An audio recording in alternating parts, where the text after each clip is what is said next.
It's a vibes, family.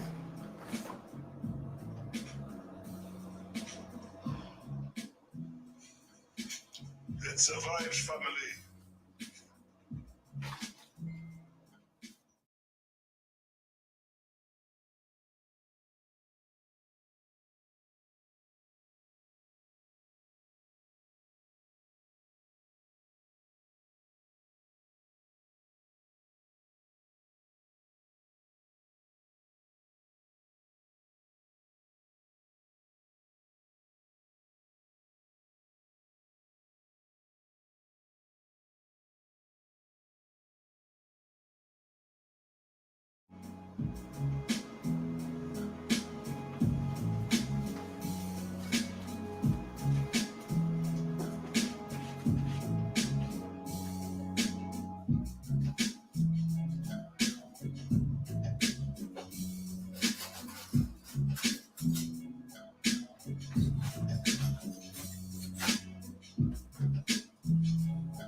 It's a vibes.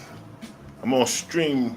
What's that? StreamYard. Can't pull up the music on StreamYard like I usually pull up the rhythms on vibes. So I'm on stream. What's that? Hit myself. There we go. Put that on mute.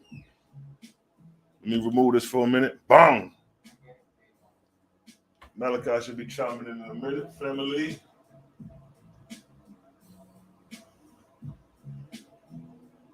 Peace and blessings to the fam. It's a vibes.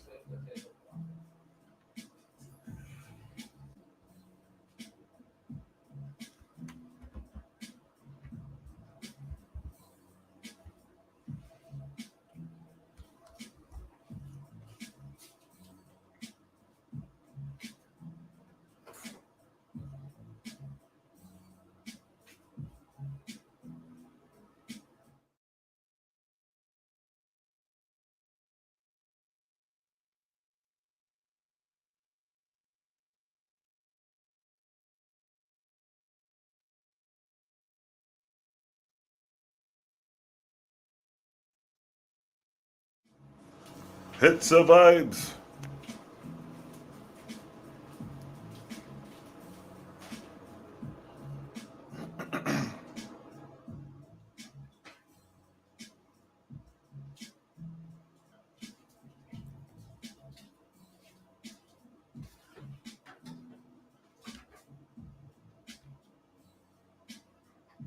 Yes, family.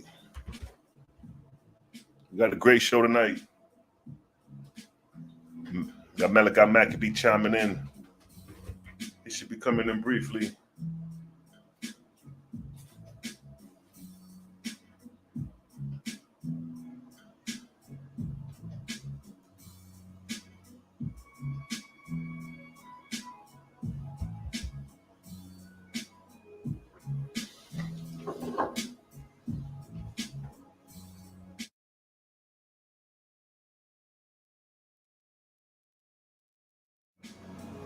Yes, family. It survives. Okay, I see the brother. You know what I mean? Let me go ahead and chime in. Let me take this music off for a minute. Let's get it popping. There we go, the brother. It survives. It survives. We got Malaki, Maccabee in the building. Peace and blessings, How you family. feeling, Peace. brother? Man, I'm all good, bro. I'm above ground. I can't complain. Boy, I know it's hotter than the bottom of a slave ship in St. Louis right now, boy. Hey, you ain't the only one out there, boy. We sweating like Hebrew slaves over here. Literally, you hear me? Serious business, bro. What's going on, though, family? Hey, man, it's glad to have you. Finally return the favor. You know Absolutely. what I mean? Reached out to you about a week ago to get on the live. You said you was with it. Yeah. I asked you what topic you wanted to touch on. So, you know what I mean? We're gonna touch on it. It's dealing with the diet. It's dealing with sacrifices. The brother Malaki Maccabee is a Hebrew Israelite. You know what I mean? But unlike other Hebrew Israelites, he has an open perspective, a real truth seeker who doesn't mind, you know what I mean, making the adjustments when truth makes the appearance. So I want to let me just give the people the name of the title. Then I'm gonna let you give an introduction of yourself to the people. All right. So the introduction, the topic of today is this. It's called Meat Offered to Devils, the Dangers of Flesh Consumption. That's a heavy topic right there, beloved. Yeah, it's controversial.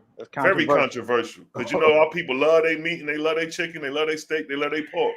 Yeah, boy. I used to be amongst them. I ain't gonna lie though. Every once in a while, I still smell that.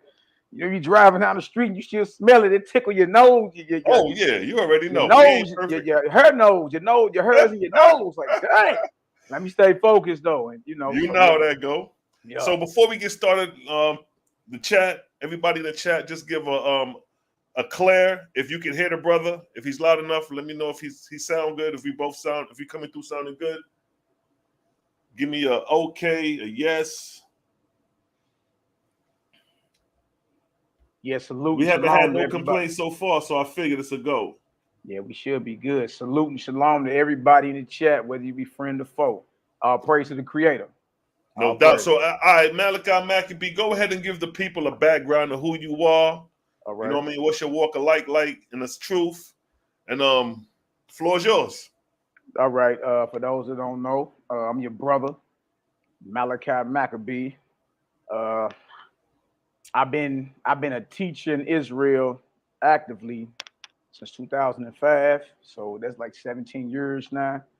I first found out about the truth concerning the Negro and concerning the Bible back in 2003. I was 21 years old then. I studied hard body for like 2 years. And then by 2005, at the age of 23, since then, I've just been teaching several times a week diligently. Headquartered out of St. Louis. And I've seen it all in this Israelite thing, man. The ups and downs, I tell you. You understand? You really gotta have thick skin. You gotta have a strong resolve in dealing with your people. You really do. You understand? It's easy for us to get mad. It's easy for us to get bow-legged in the shoulders. You got me messed up, and then you look up and it went left field. You understand? So I've seen it all dealing with Israel. The ups and downs, man. Sometimes you be up, feeling good, but the walks of life, sometimes you be down. And right. You got to really ask yourself when you down, like, am I really doing this to please my maker, or am I doing this to please man? You dig? So that's basically what it is, man. The YouTube channel, Honor Humility STL, for showing Israelite, but part of the elite faction in Israel.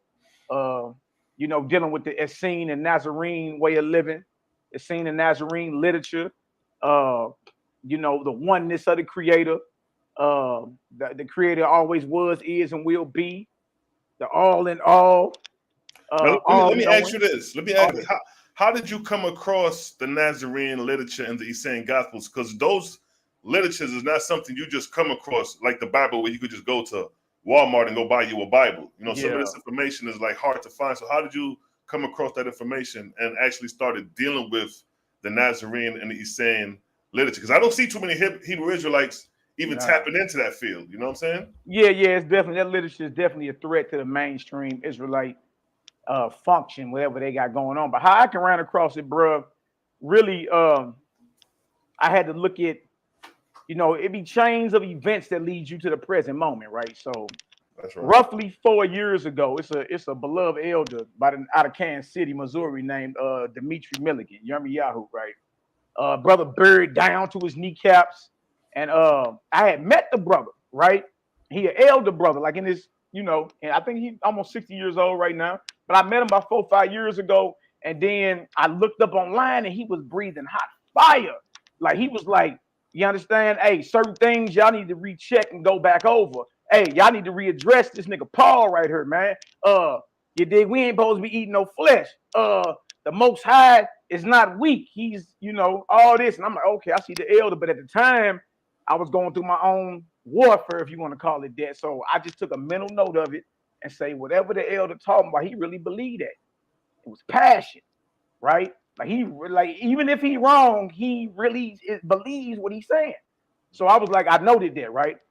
A year and a half after that, I bumped into another brother bringing out the same literature that he was bringing out. The literature was the Nazarene Acts of the Apostles.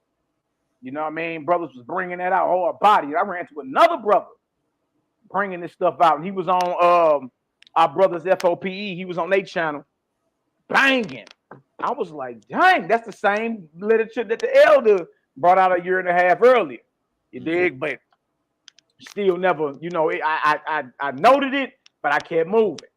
You dig? And then I got a young brother around me that I kind of like helped pull out the streets, but he got into like the herbs and all that. And he had told me since 2016, was like, bro, I don't think we supposed to be chewing on animals. He like, look, I know in the Bible it talk about clean and unclean meat and all that, bro, but I'm telling you. And then I was like, well, look, we gotta know how to answer that. If I bring it out, we gonna have to know how to answer it because they gonna come for us with the Bible. So we gotta be able to answer. Right. He was like, yeah, no doubt, but I'm just telling you what I'm seeing through science and studying nature. You did. He like, Aki, we ain't supposed to be eating it. I was like, all right, I got you. You know what I mean? So last year, right after the Passover, I bumped into another little brother I pulled out the streets. But I hadn't seen him in like 10 years. Right? He hit me on Facebook under a different name. I didn't even recognize his name when he hit me. So I hit the profile. He hit me up. He said, we need to rap. I click on it and I said, oh, that's the little homie. You know what I mean? So I hit him up. I said, what we need to rap about? Is you still in St. Louis? He was like, yeah. I said, shoot me the address. I'm going to come on through. I pull up, bro, and he got the Nazarene literature on the table. I was like, bro, that's the third witness. You know what I mean? So I was like, well, look, I asked him a few questions and he really couldn't answer. He had answers, but he couldn't answer thoroughly. You did. Because I'm like, look, these niggas is hung up on Paul, bro. You got to bring it. Like, show me how to answer this. He really couldn't. So I said, put it this way. I'm about to study all that. Just send me the name, title, and them books. I'm going to study it. So I locked myself in for about a good 2 months, man, and just read everything, cover to cover. Studied it, and then I finally brought it out. You know what I mean? So everybody over on the channel, Honor and Humility, that rock with us, we've been off the flesh. I know myself, I've been off the flesh over a year now. Oh, wow. You know over a year now, bro. And man, I feel the best I ever felt in my life. I'm currently 40 years old now. Feel like I'm 20. Nice. I'm back jumping fences and roughing up little jokers was good. Like, yeah. So I mean, I feel good, bro. You know what I mean? So that's basically in a nutshell how all that came into being. Nice, man. All right, so that's definitely some good information to know that the Nazarene Gospels is dealing with purity of diet because that's one thing that's really attacking, the physiology is our diet. We think meat is okay. We think, chicken is okay. We even think fish is okay when, a lot of that has to deal with creating mucus, inflammation, even intestinal worms in the body. So we're going to go ahead and touch on the topic that we have at hand with Malaki Maccabee. Yeah. So I guess the first part of it is, let me make sure I say it right. I don't want to say the wrong thing. So the first topic is meat offered to devils. Now, Meat offered to devils. Yeah. That's interesting. So if we're talking about meat offered to devils, is this a sacrifice to devils, or is this coming out the Bible that we're dealing with these sacrifices to devils? Why devils and not God? Because it's right there in the Bible, in the what we call the Torah. It's right there in the Bible. That word literally, devils. You understand? And a lot of our people don't understand this, Selah, is that dead flesh is a sacrifice. It is an offering. The only question is, to whom is it offered to? You understand? Now, a lot of my Israelite brothers and sisters, and y'all know it ain't nothing but love over this way. Nothing but love, right? But let's be honest. Let's be honest. We all love to run to Leviticus 11 and Deuteronomy 14 and say we got clean flesh we can chew on. These are the animals we can chew on, and these are the animals we can't chew on, right? But a lot of us never understood that even based, if you going by the flesh laws, based off the flesh laws in Leviticus, if the animal wasn't properly slaughtered, how the Torah say slaughter it. If it wasn't properly processed, how the Torah say process it, right? If it wasn't put down and the blood drained a certain way and the fat discarded a certain way, then guess what? Your lamb, your ox, your goat, it all still is considered offered. Your chicken, your tilapia, your fish, your jack, whatever, it's all considered offered to devils if it hasn't been handled properly. You understand? And that's the part of the Torah that the flesh-eating Israelites don't want to deal with. You don't want to deal with, hey, hold on, if this wasn't even slain how the Torah say slay it, then we ain't to touch it. Wow. Because you become defiled. Now look, true about this. That's if you going by flesh laws. Me, right. I don't eat the flesh, so that don't apply to me. But if the brothers is going by flesh laws and saying I'm eating clean flesh, right? Then guess what? Well, that's predicated upon the so-called animal that's on your plate being slaughtered according to the Torah you read. In your law, it say that. So let me interject. So basically you're saying that it's a certain way that we're supposed to prepare meat for the carnivores Israelites. It's a certain way they're supposed to prepare their meat. So they just can't go up in McDonald's, KFC, Kentucky Fried Chicken and just get an order to go and eat. They can't do that according to Torah. No, according to Torah, you can't do that. You can't do that. And then when you see, when we're gonna go to Acts today, you're gonna see at the Jerusalem assembly, the top apostle was James. That was Yeshua's brother. He was the one in charge of the Nazarene movement. He commanded Paul, look, if you out there teaching amongst the Gentiles, teach this. And most of it had to do with diet restrictions, what to eat. Now, the question is, did Paul accept that and go and tell everybody exactly what the top apostle said? Or did he say, well, I'm going to do it my own way? You understand? And herein comes the first split in the first century Messianic movement. I'm talking about before the Catholics did their thing and everything. You dig? The first split in the Messianic, those that claim following the Messiah, the first split was by way of the original apostles, James and Peter, Yaakov and Kepha, James and Peter and all them, and Paul and his movement. A lot of people don't understand that, but we're going to show a little bit of that today. So you said something profound. I didn't know. You said James, the brother of Jesus, or Yeshua, of course, but he was a Nazarene and he was against flesh eating. Exactly. So that means that Yeshua would have been against flesh eating naturally. Absolutely. His family, if you check his earthly family, it was 7 children. It was 5 sons and 2 daughters. You know what I mean? Yeah. Now James was his brother, his little brother by 2 years. Okay. So yes, when you check the history, and we got the history out and did the slides and the presentations and all that.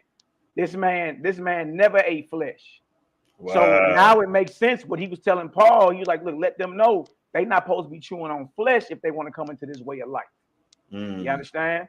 You ain't supposed to be chewing on animals. That's just what it is. So we're gonna show some of that, and then that way the brothers and sisters can ask themselves, all right, well, what is meats offered to idols? And if I don't know, then why am I in opposition to what the brothers are saying?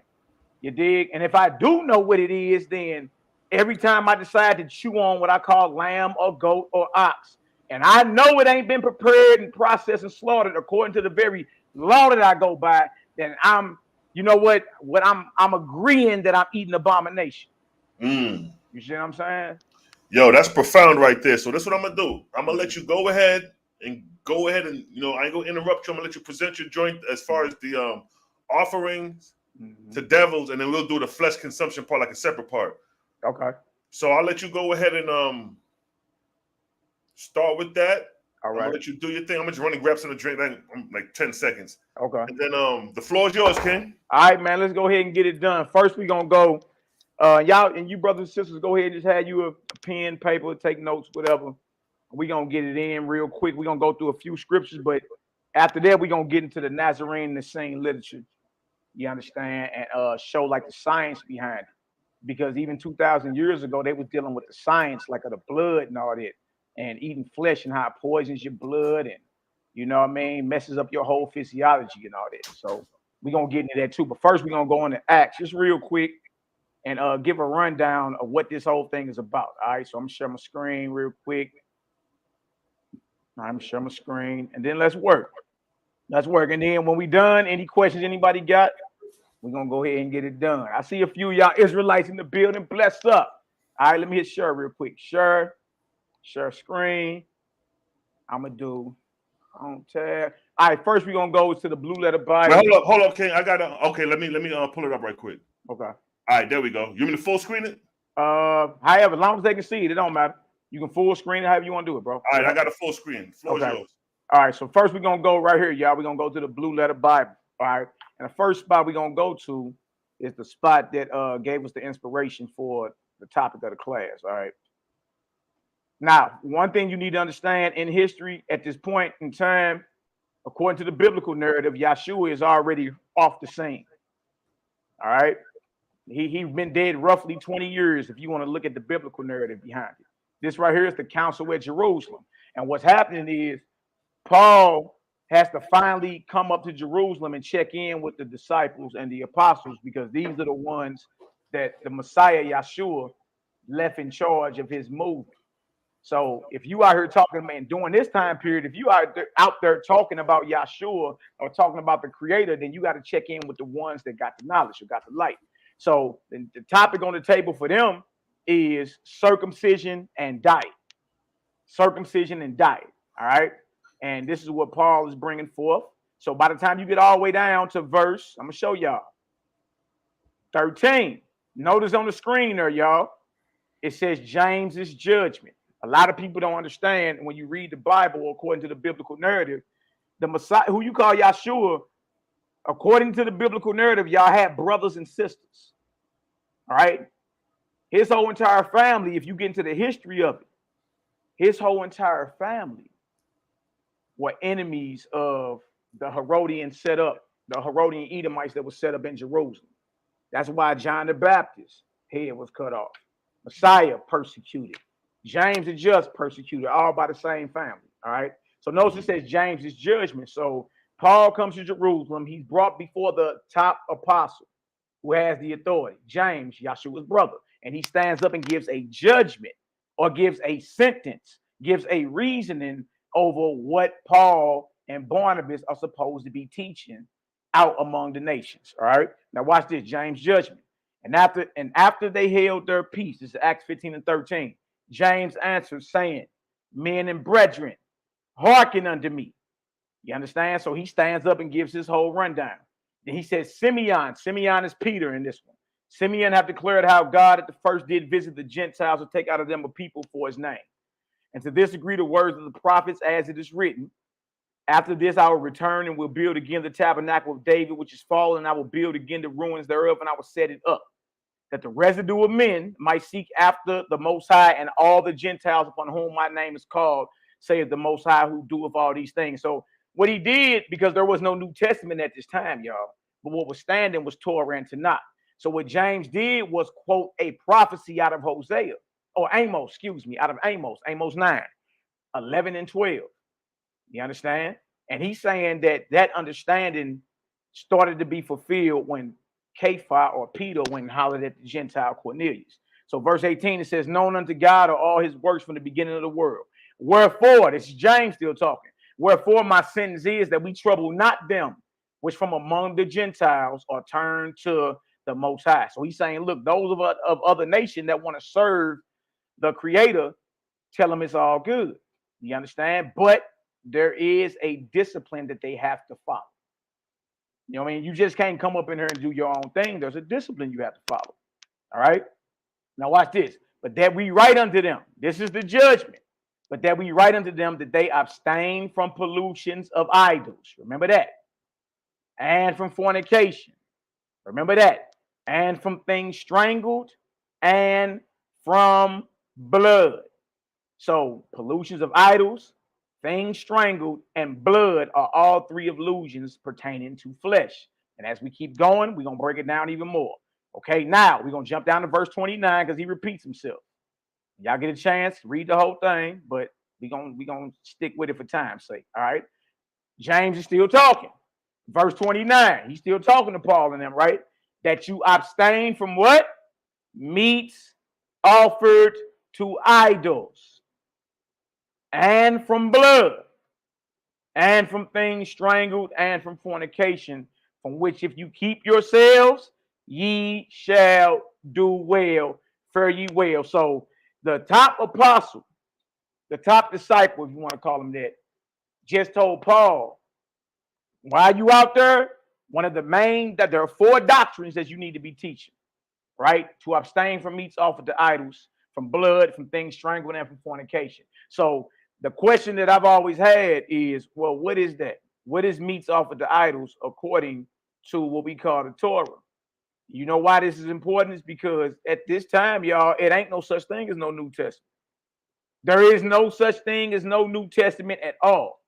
All right, so what is this? That means the understanding that James, the brother of Messiah, got or had about eating meats offered to idols / devils. We're going to go get that in the Torah. That you abstain from meats offered to idols or devils, that James, the brother of Messiah, understood that understanding and got that out the written Torah that they had. You understand? So when we ask people this, every brother, that whether they eating lamb on Passover or goat, or whether they eating, you know what I mean, chicken wings, pot chicken sandwiches, chewing on any animal. And when we ask them, hey, what is meats offered to idols? According to the Torah, because there was no New Testament. The New Testament didn't even come around, y'all. It wasn't even agreed upon to 300 years after the Messiah. So whatever is going on 20 years after him, the only thing written down is what we call the Torah or the Tanakh. Well, where is that understanding in the Torah about meats offered to idols? Because we need to know that, because that's a command given out. And there's a reason why you were supposed to stay away from meats offered to idols. Now today, don't nobody really know what that is. Is flesh offered to idols just because somebody told you, hey, don't eat that?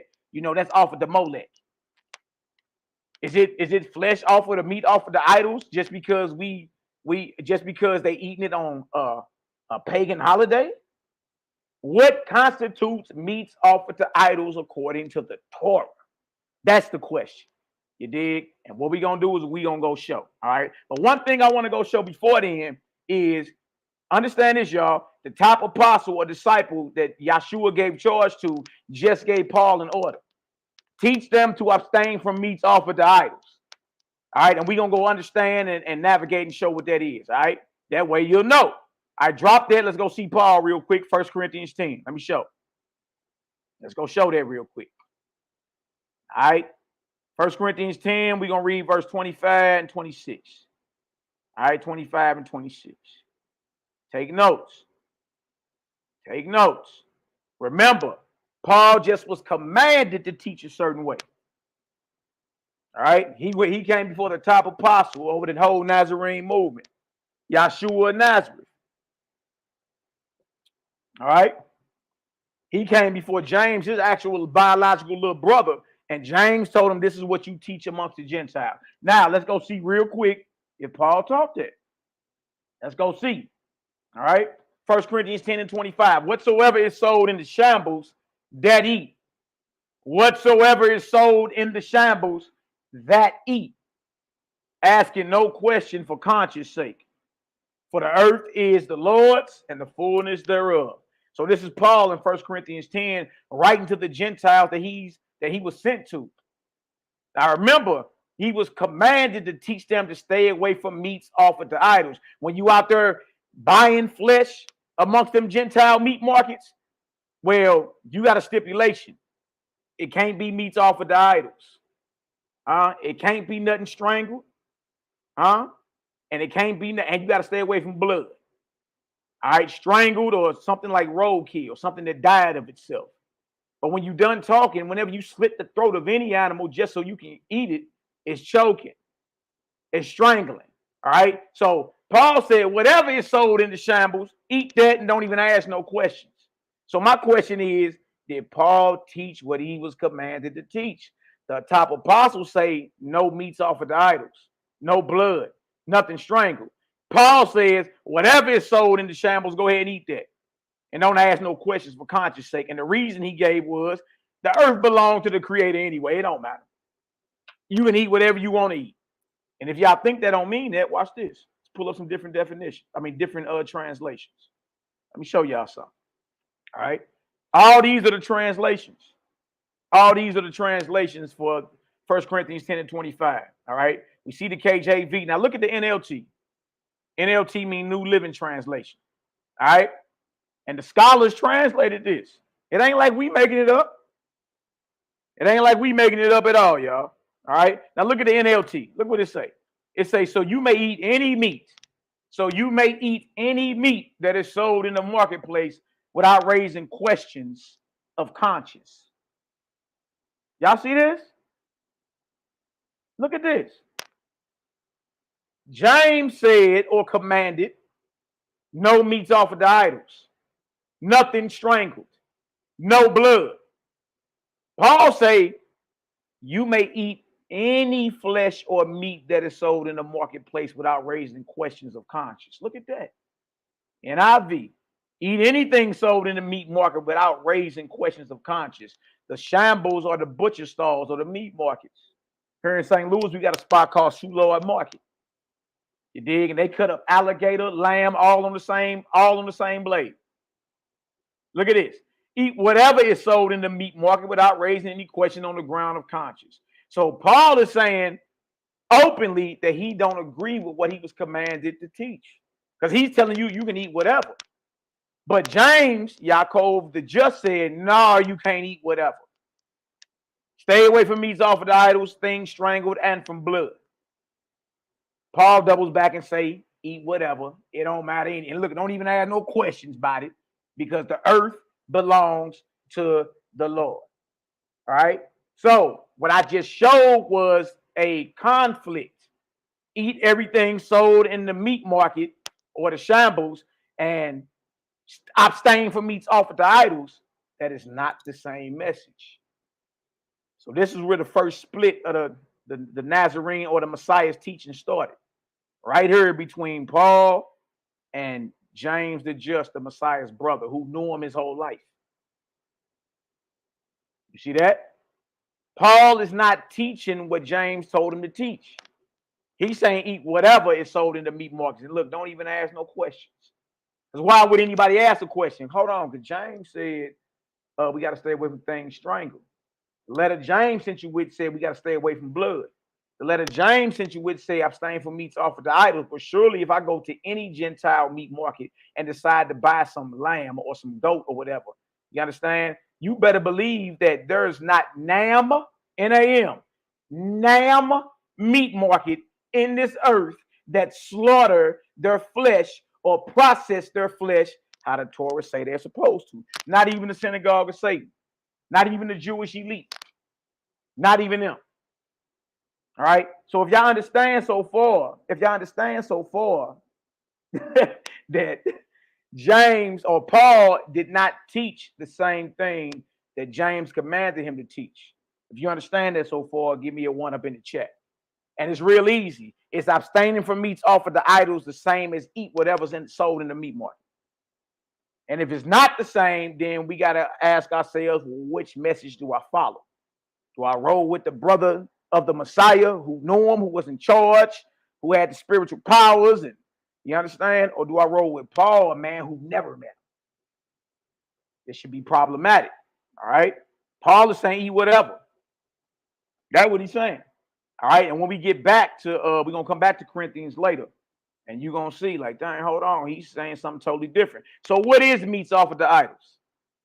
according to the Torah. Let's get into it. First, we're going to go to Leviticus 17. Shout out to my Selah Shalom, too. Right on for having me on the platform, brother. Abundant blessings in the name of the Creator upon you and everything you touch, Aki. And all my Nazarene, Essene, faithless brothers and sisters in the building, whether you be friend or foe. You dig? Bless up. So we're going to go to Leviticus 17 first. Let's go show what meat offered to idols is according to the Torah. Because guess what? At the time when he said that, there was no New Testament. There was no New Testament. And y'all, this is actually a debate I've been calling for since last year. Since last year. Pastor Dial Ductors. You understand? And all the and a gang of Israelite brothers that got mad and was running their mouth. Man, them brothers lost the light. Man, look, we call this debate consistently. We've been calling for this debate consistently for well over a year now. You dig? And the first topic is, what is meats offered to idols according to the Torah? Because if you understood what it was, then guess what? In your spirit, you'll be like, nah, I can't touch that. Can't touch it. All right? So let's go over to the next one, right? Blood for atonement. And the Most High spake unto Moses, saying, speak unto Aaron and his sons, and to all the children of Israel, and saying to them, this is the thing which the Most High have commanded, saying, what man soever there be at the house of Israel that kills an ox, or a lamb, or a goat, in the camp, or that killeth it out of the camp. Let's put some context on this, y'all. According to the biblical narrative, Israel is in the wilderness. All right, that's where you got all these laws from, in the wilderness. You didn't get them while you was in Egypt. You got them in the wilderness, according to the biblical narrative, right? So right here, he's saying that whoever kills an ox, lamb, or goat, y'all, for Israelites, all that's clean flesh. You can eat that. You can eat that. But in order for you to eat it, y'all, yeah, it had to be killed first. Understand that. All right, lamb, goat, and ox, according to Leviticus 11 and Deuteronomy 14, you can chew on them if you're going by the laws of the flesh. You see? But how many of us understood that, well, that's, the prerequisite to that is it got to be slaughtered and processed according to the Torah. All right? So this ain't pork, shrimp, crab, and lobsters. This ain't shrimp booty. This is what Israelites eat at every feast day. Ox, lamb, or goat. In the camp, wherever Israel is camping at in the wilderness, or outside of the camp, outside of civilization where we at, because we're in the wilderness, we in the desert. So outside of where we camping at is considered, outside of civilization.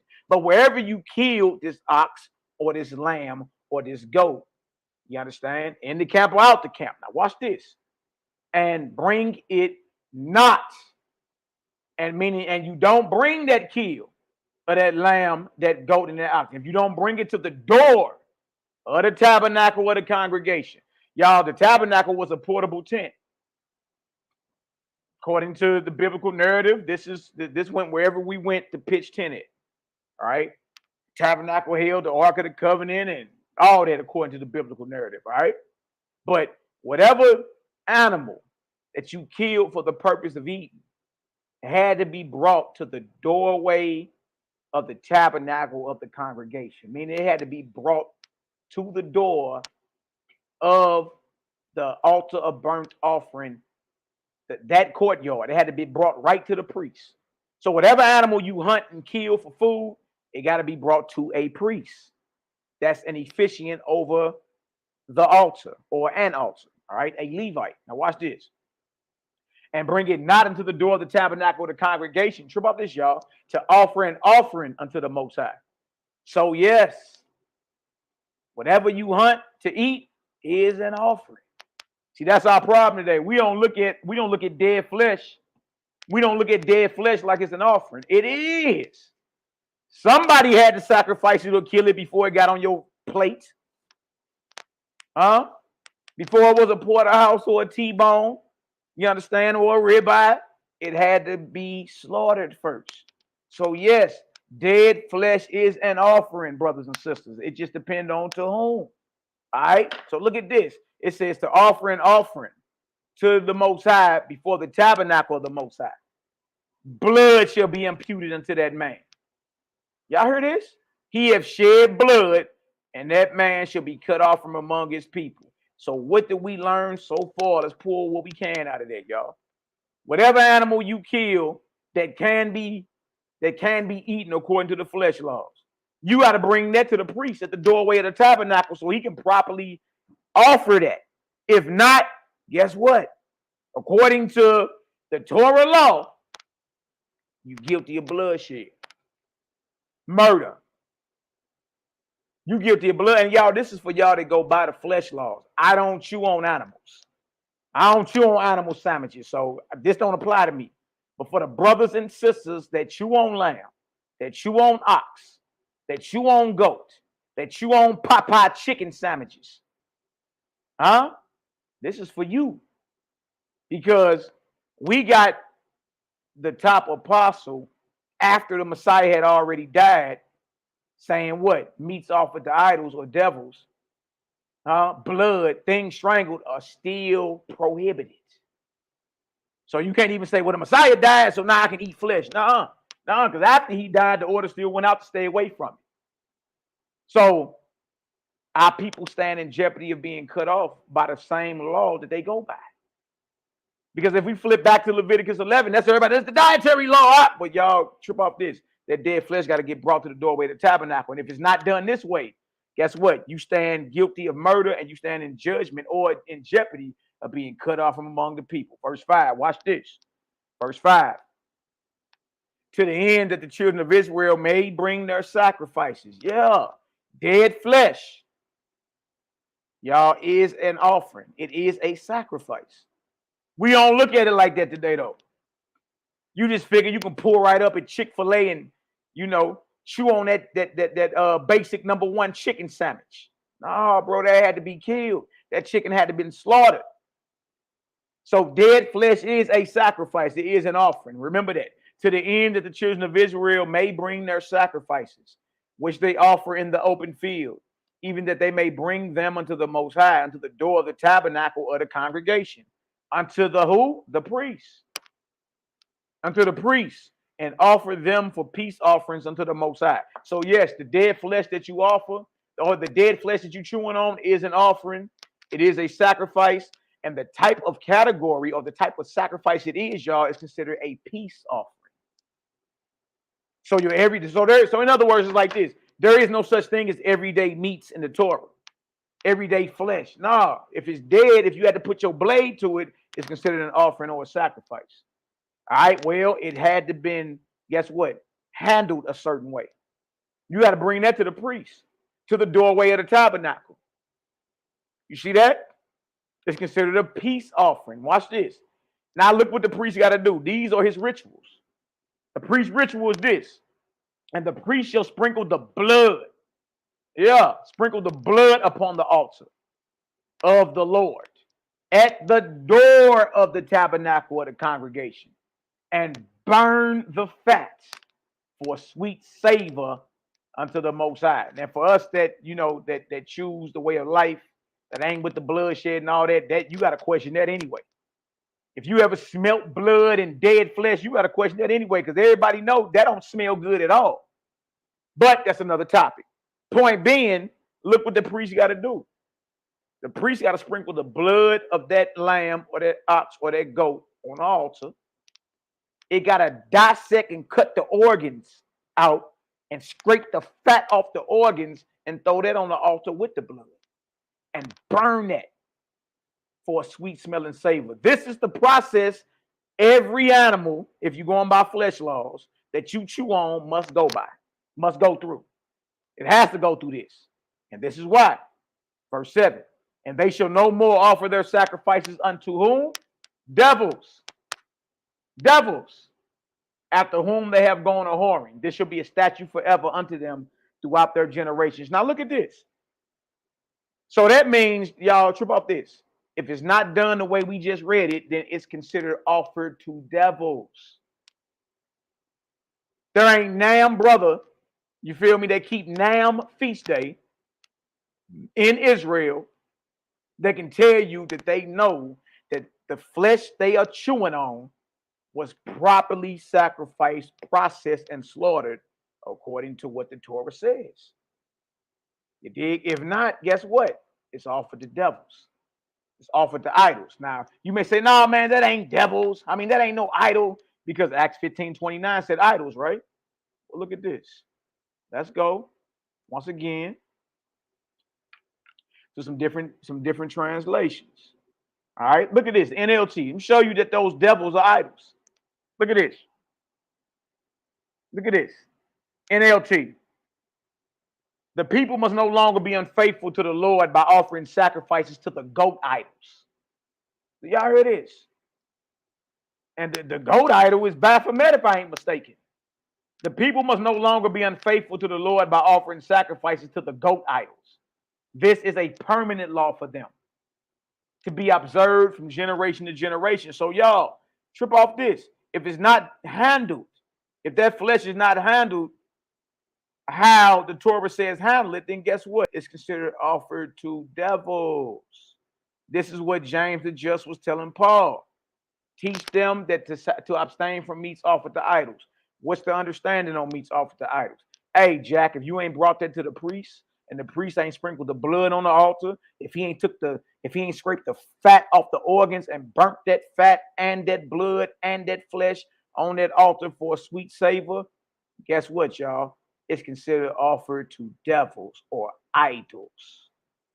You see? So that means every piece of lamb, every piece of goat, every piece of ox, every piece of fish that any of my Israelite brothers, our Israelite brothers and sisters is chewing on is abomination. Because Leviticus 11 and Deuteronomy 14 is predicated on it being offered or processed properly. If that hasn't been done, you are not to deal with it. And trip off this, y'all. We actually got a biblical example of this not able to be done. And guess what the brothers did? They didn't eat flesh. You see that? Oh, wait. Now watch this. Somebody, well, what about the fish? Somebody had said that to me not that long ago. It said ox, it said goat, it said lamb. It didn't say fish. Let's jump down to verse 13. Watch this. Look at this. Verse 13. This is how real it gets. Now look at this. And whatsoever man there be of the children of Israel or of the strangers that sojourn among you, which hunt and catch, we all know fish are caught, which hunt and catch any beast or fowl that may be eaten, he shall even pour out the blood thereof and cover it with dust. That's not happening. That blood ain't going on the altar. It ain't the animal ain't being brought to the priest at the doorway of the tabernacle. The blood ain't going on the altar. The fat ain't going on the altar. You understand? None of this is happening.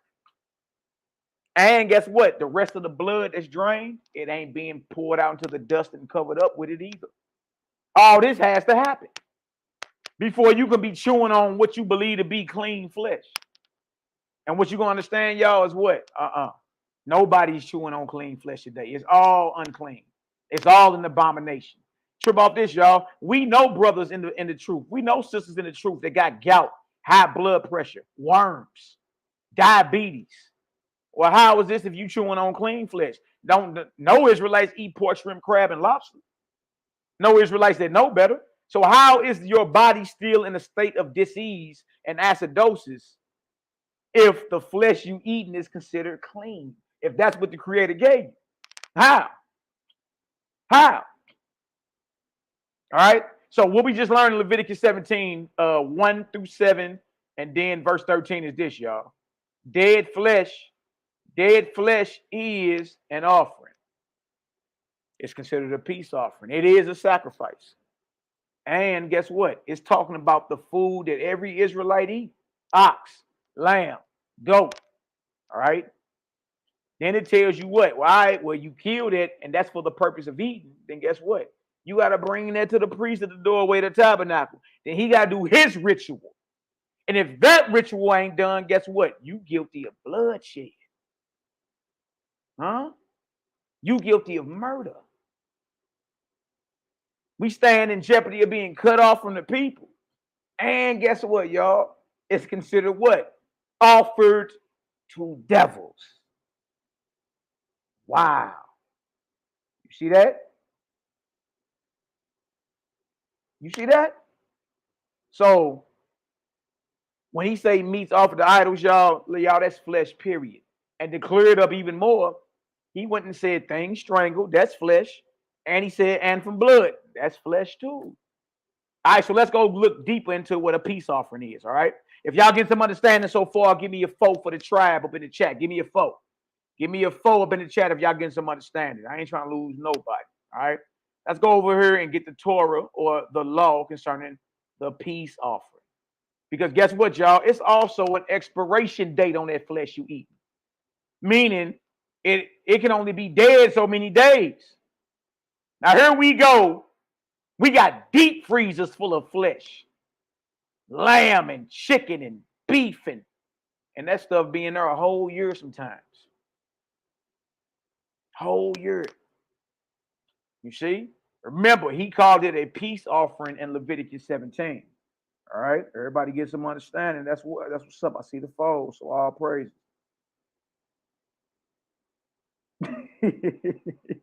Hey, Shushan said, I wonder exactly how camps be doing Passover, the blood eating with shoes and staffs. Trust me, I done officiated a lot of Passovers. This one that just came past was the first one we did that was without flesh. That was without flesh. And it felt good too. It felt good. All right, now watch this. Leviticus 7 and 11. That's right, urban Israelite. Ground beef mixed with human meat. And this is the law or the Torah of the sacrifice of peace offerings, which he shall offer unto the Most High. All right, now watch this. So being it is a peace offering, it's rules to that too, because there are categories to the sacrifices.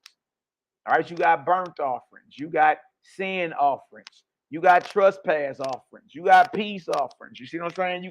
There's different categories to the offerings. What you eat on every day that we call lawful and clean flesh, or that Israel was calling lawful and clean flesh, well, that got to go through a process of a proper and clean kill, according to the flesh law. If not, you're eating unclean lamb. It's unclean. And all you got to do is ask yourself, how are the elders dying from or suffering from high blood pressure, diabetes, weight problems, gout? How you got gout and you are elder in the truth? Some ain't adding up. Something's not lining up with creation. Because why is your body, you understand, plagued with a disease or inflammation of the joints called gout if what you're eating is righteous? See that? Now watch this. And this is the law of the sacrifice of peace offerings, which he shall offer unto the Creator.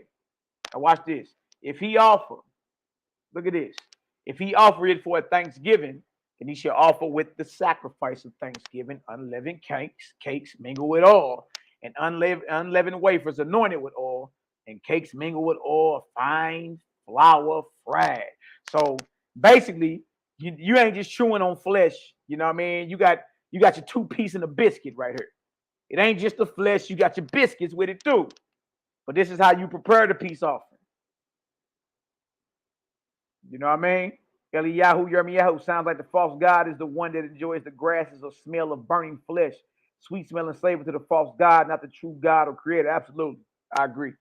Now watch this. So he's telling you that this offering, this peace offering, is not just to be eaten with flesh alone. You got to come on with the wafers and the cakes. Watch this. Besides the cakes, he shall offer for his offering leavened bread with the sacrifice of thanksgiving of his peace offering. So there are multiple kinds of peace offerings. One is a thank you peace offering. All right. And if that's what you offering, if that's what it is when you bring that kill to the priest, then this all got to be officiated as well. Verse 14. And of it, he shall offer one out of the whole oblation for an heave offering unto the Most High. And it shall be the priest. Look at this. And it shall be the priest that sprinkle the blood of the peace offerings. What priest is Israel bringing their lambs or goats to? And what altar is he sprinkling? Think about it. And no, we're not talking about no makeshift priest today. Just because somebody claimed they a priest, y'all, those had to be Levitical priests. What was you gonna say? Well, we end up under the order of Levi, Aaron. We up under the order of Melchizedek. Absolutely, but that's the same order they was already up under in Acts 15 when James told Paul, "Teach to abstain from meats offered to idols." They already was under a different priesthood than the sacrificing and slaying of animal flesh, and the order still was flesh is prohibited, meats offered to idols is prohibited, blood is prohibited. You see that? So the priest got to sprinkle that blood. If that's not happening, you stand in violation. Look at this, verse 15. And the flesh of the sacrifice of his peace offerings for thanksgiving shall be eaten. Look at this, y'all. The same day that it is offered, he shall not leave any of it until the morning. Look at this. Ain't no leftovers with that Thanksgiving peace offering sacrifice. The day it is offered is the day it is supposed to be eaten. The day you go hunt and kill that, the day you go catch that fish, it's a peace offering. It got to be eaten that day. Ain't no you filling up your deep freezer, you dig, miles high with dead animal flesh. We pull this out next year and throw it on the grill. No, that had to get put down. When the day it got put down, it had to get thrown down your throat the same day. And that's the Thanksgiving peace offering. None of it can remain to the morning. Now look at this. But if the sacrifice of his offering be a vow or a voluntary offering, it shall be eaten the same day that he offereth his sacrifice. Now this is called a voluntary peace offering. That's basically like you going to, the store and say, look, I'm hungry. I'm going to fire the grill up. Let me go to the store and go ahead and get me some, some leg quarters or something. You dig? Notice what it says. It shall be eaten the same day that he offereth his sacrifice. Dead flesh is an offering. It is a sacrifice. But this voluntary offering got to be eaten the same day. And on the morrow also, the remainder of it shall be eaten. So you can eat that the day you offer it or kill it, and the next day. That part of the peace offering, you can have some leftovers. So day 2, right?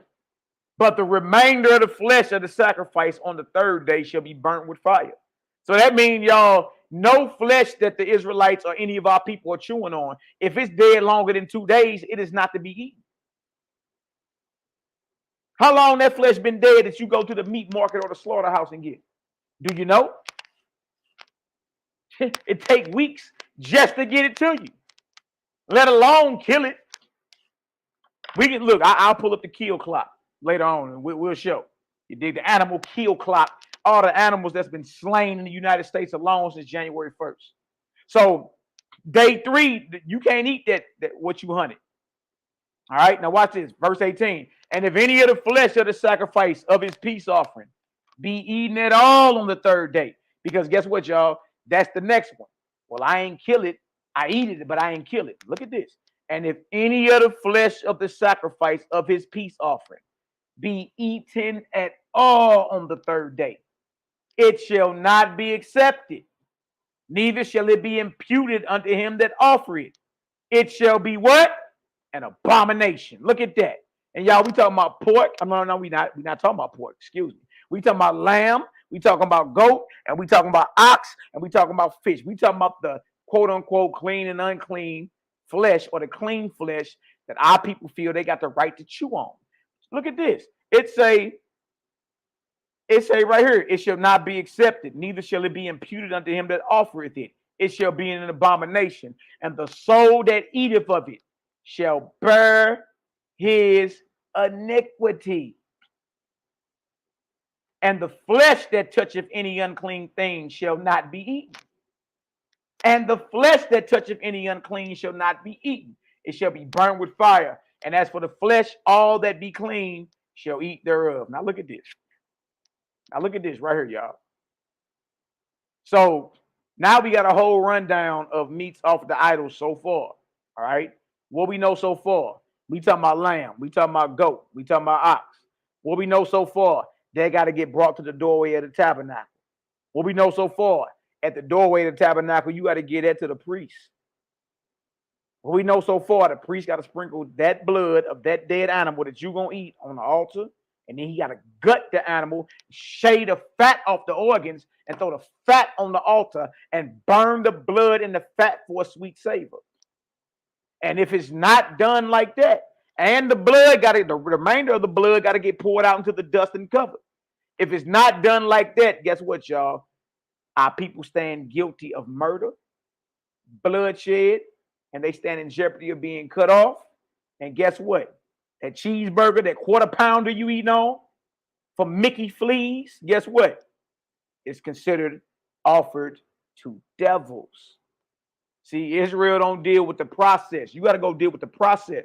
How do you properly prepare and slaughter that? Where do you think the so-called synagogue of Satan get the idea of kosher from? And we Israelites be like, kosher ain't in the Bible. Okay, maybe not the word, but the idea of properly slaughtering and processing a dead animal, they get that out the Torah. You see that? Look at this. So meats off the idols, y'all, got to do with all the flesh we all are eating, whether you call it clean or unclean. We talk bad about the piggers, the listening sandwiches, the pigger sandwiches the pastors are eating on. But, I mean, you in the same boat if you chewing on chicken, lamb, beef, oxtails, you know what I mean, turkey, you in the same boat. You in the same boat. Because for one, you don't know how long it's been dead. If it's dead longer than 2 days, it's an abomination. We just read that, didn't we?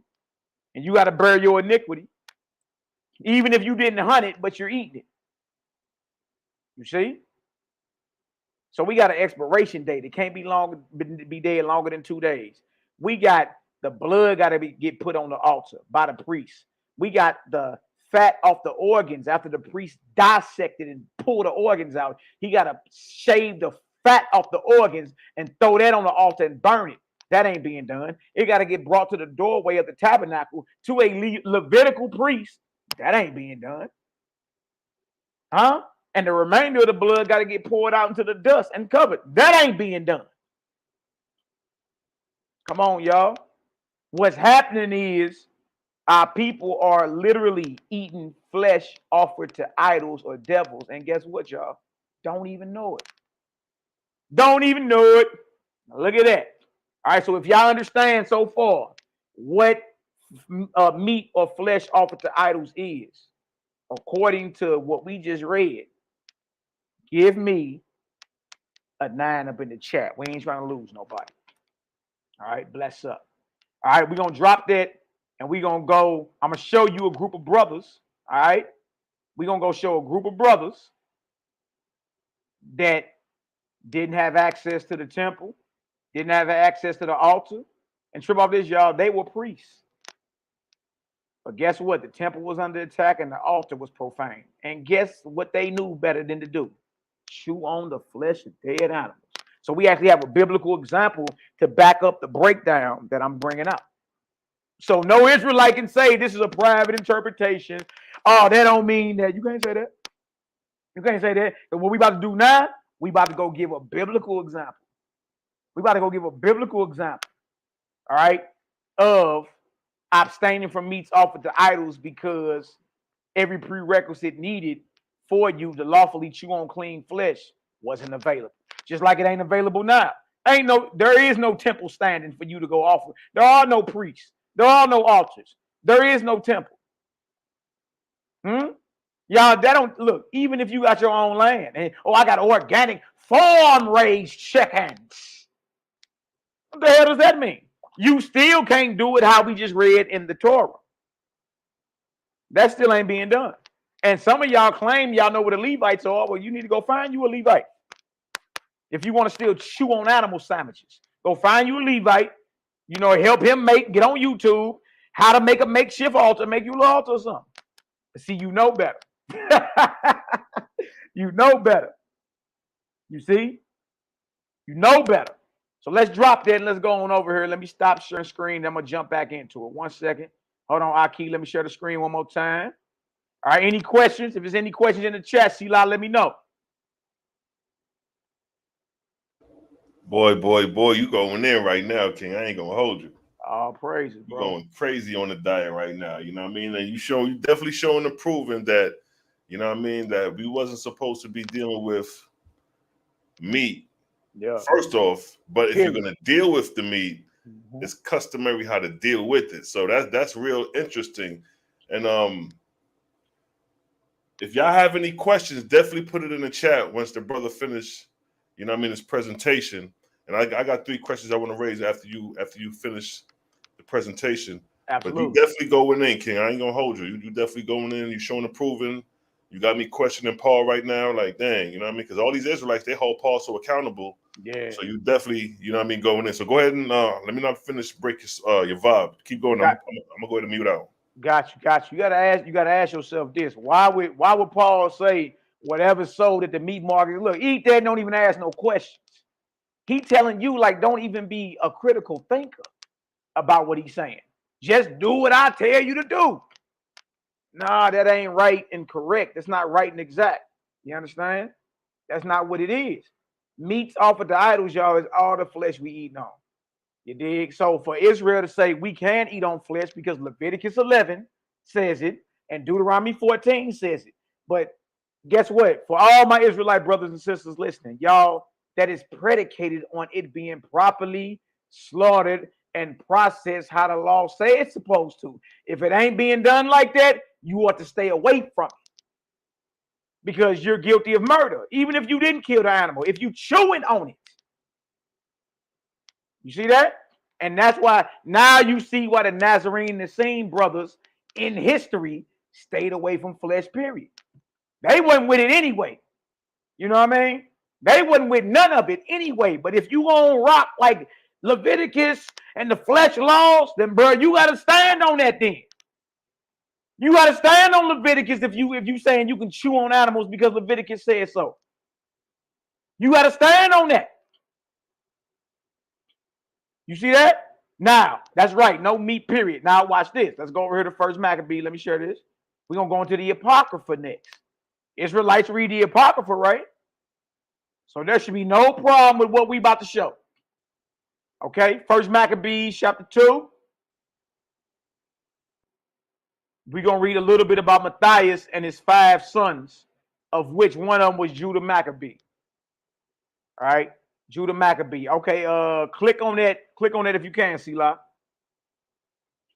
Thank you, brother. Now, watch this. Watch this, fam. All right. Now, just to give y'all a brief breakdown of what's going on here. The Greeks came in and Hellenized, forced their culture on Israel. All right, y'all, this is roughly 2,200 years ago. All right. This is roughly around the time of the translation of the Septuagint. All right. Under Ptolemy Philadelphus, I believe it is. You dig? The Rosetta Stone, 70 Israelite elders had to translate the so-called Pentateuch into Greek. All right, all this is around that time. All this is around the time of Serapis and all that. Like, it's a lot going on. All right? Antiochus Epiphany and all that. But see, the Greeks came into Jerusalem and tried to force this on us. They tried to force their way of life on us. And the brothers had to stand up. All right. Now, there were a group of brethren that were living already out separate from society that were non-resistant. And the scriptures go into how they got a great and glorious resurrection coming. You understand? A lot of them, there are different branches of these things. Some of the things are non-violent. You understand? But there are some that's like, hey, you know, I mean, you know, we understand, but look, we ain't finna take this sitting down. All right. But Matthias and them are the brothers that was like, our brothers died. They're going to have a marvelous resurrection, but we going to have to, you know, we're going to have to stand up and defend what it is. All right. Now watch this. And Matthias cried throughout the city. Matthias, y'all, is a priest. He's a Levite. That means his sons are Levites. All right. And Matthias cried throughout the city with a loud voice saying, whosoever is zealous of the Torah and maintaineth the covenant, let him follow me. So he and his sons fled into the mountains and left all that ever they had in the city. The city is Jerusalem. All right. Now watch this. It says, then many that sought after justice and judgment went down into the wilderness to dwell there. Both they and their children, listen to this, y'all, and their wives and their cattle. And their cattle. Look at this. That means the priests had livestock with them when they went into the wilderness. Just like, according to the biblical narrative, when Israel went into the wilderness leaving Egypt, they had their cattle with them. Oh, okay, so trip off this. These are priests, and they have their cattle.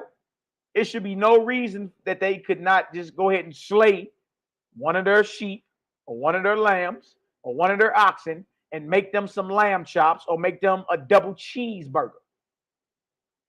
So trip off this. When they fled to the wilderness to get ready for this counterattack on these so-called Greeks, they took their cattle with them. All right, they took their cattle with them. But remember, at this time, the temple was under attack. There are no priests at the altar. There is no altar. It got swine blood on it. Remember that. Remember everything we just read about you chewing on flesh and everything that has to be in place for you to lawfully chew on it if you're going by the flesh laws. Now, trip off this. This is a situation where everything wasn't in place. And I went there to show, hey, y'all, they had their cattle with them. So whenever they get hungry, it should be nothing for them to take a blade to the throat of one of their lambs or whatever. And guess what? Roast that sucker and get down. All right. So if you understand that they had their cattle with them as well, going into the wilderness, give me a Yahoo up in the chat. Now let's go show how they got down. Let's go show. We're going to go to 1 Maccabees. My bad. 2 Maccabees. Chapter 5. Last two verses. Let's eat. Let's get to it. And this right here shows the breakdown that I just gave in Leviticus 17, 1 through 7 and verse 13, and Leviticus 7, 11 through 18 is true. Because this is the biblical example to show, hey, if all that ain't available, we are not to eat it. We are not to eat it. All right? Now watch this. I'm going to read 2 Maccabees 5, 25 through 27. Shout out to all the brothers and sisters in the chat. Bless up. All right? Now, this is the example. Now, here come a Greek coming into Jerusalem, who come into Jerusalem and pretending peace did forbear to tell the holy day of the Shabbat. And when taking the Yahudim keeping holy day, he commanded his men to arm themselves. So he knew that we was, certain factions of us, y'all, were non-resistant. And they knew that. And they used that as an opportunity to slay our people. Now look at this. And so he slew all them that were going to the celebrating of the Shabbat, and running through the city with weapons slew great multitudes. But Judah Maccabee, look at this. But Judah Maccabee with 9 others or thereabout withdrew himself into the wilderness and lived in the mountains after the manner of beasts with his company, who fed on herbs continually, lest they should be partakers of the pollution. Hold on. This is a family of priests who have cattle with them. Why couldn't they just kill the cattle or whatever animal they got when they got hungry and threw it down their throat? Why are they chewing on herbs continually? And what does this mean, partakers of pollution? Remember what we read in Leviticus, y'all. Remember, it's abomination, it's unclean, it's murder, stand in jeopardy of being cut off, and it's offered to devils. You see? So if all these things are not in place, guess what? That lamb and that goat and that ox you eating, y'all, is defiling you. Yeah. And what we're showing is they not even going by the laws they claim they follow. 613 laws was surely the peace offering law. You feel me? And eating meats offered to devils is part of that 613 laws. Surely it is. But you're not following that. See, they wasn't going to the grocery store and buying some chicken with, they're buying some chicken and some ground chuck that been dead a few weeks. They wasn't doing none of that.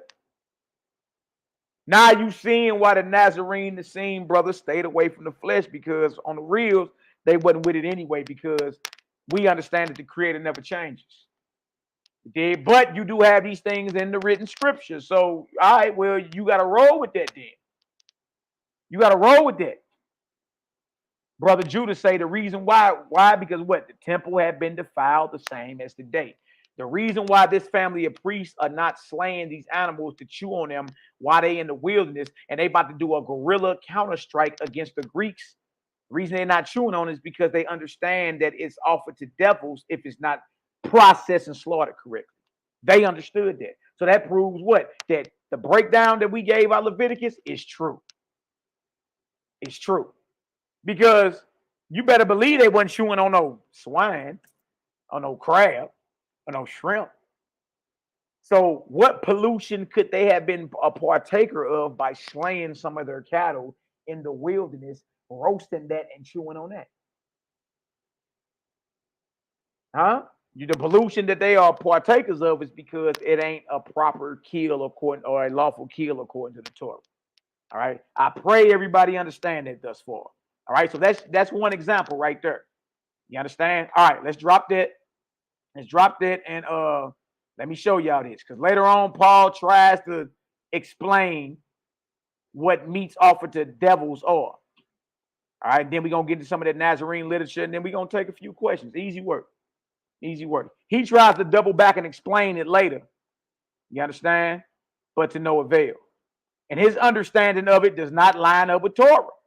Remember the commandment: abstain from meats offered to idols. And so if anybody come and ask you that, what is meats offered to idols? And they can't go show you what we just showed you, then guess what? They shouldn't even be in opposition to what we're saying, because they don't even know what it is. How you know the chicken, the turkey, the beef, the lamb you chewing on ain't offered to a devil or idols? Oh, brother, it don't say on the package where the ingredients are listed, offered to Ashtaroth. Stop being simple. Stop being simple. It ain't gonna say that.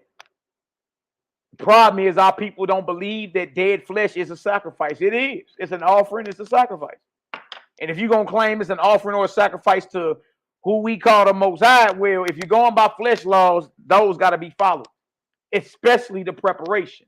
Me, I don't go by flesh laws because I don't chew on animals.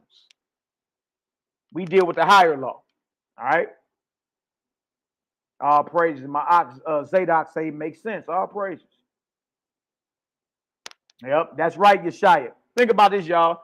Why would the sons of Jacob go to Egypt to get crops and they got flocks to eat?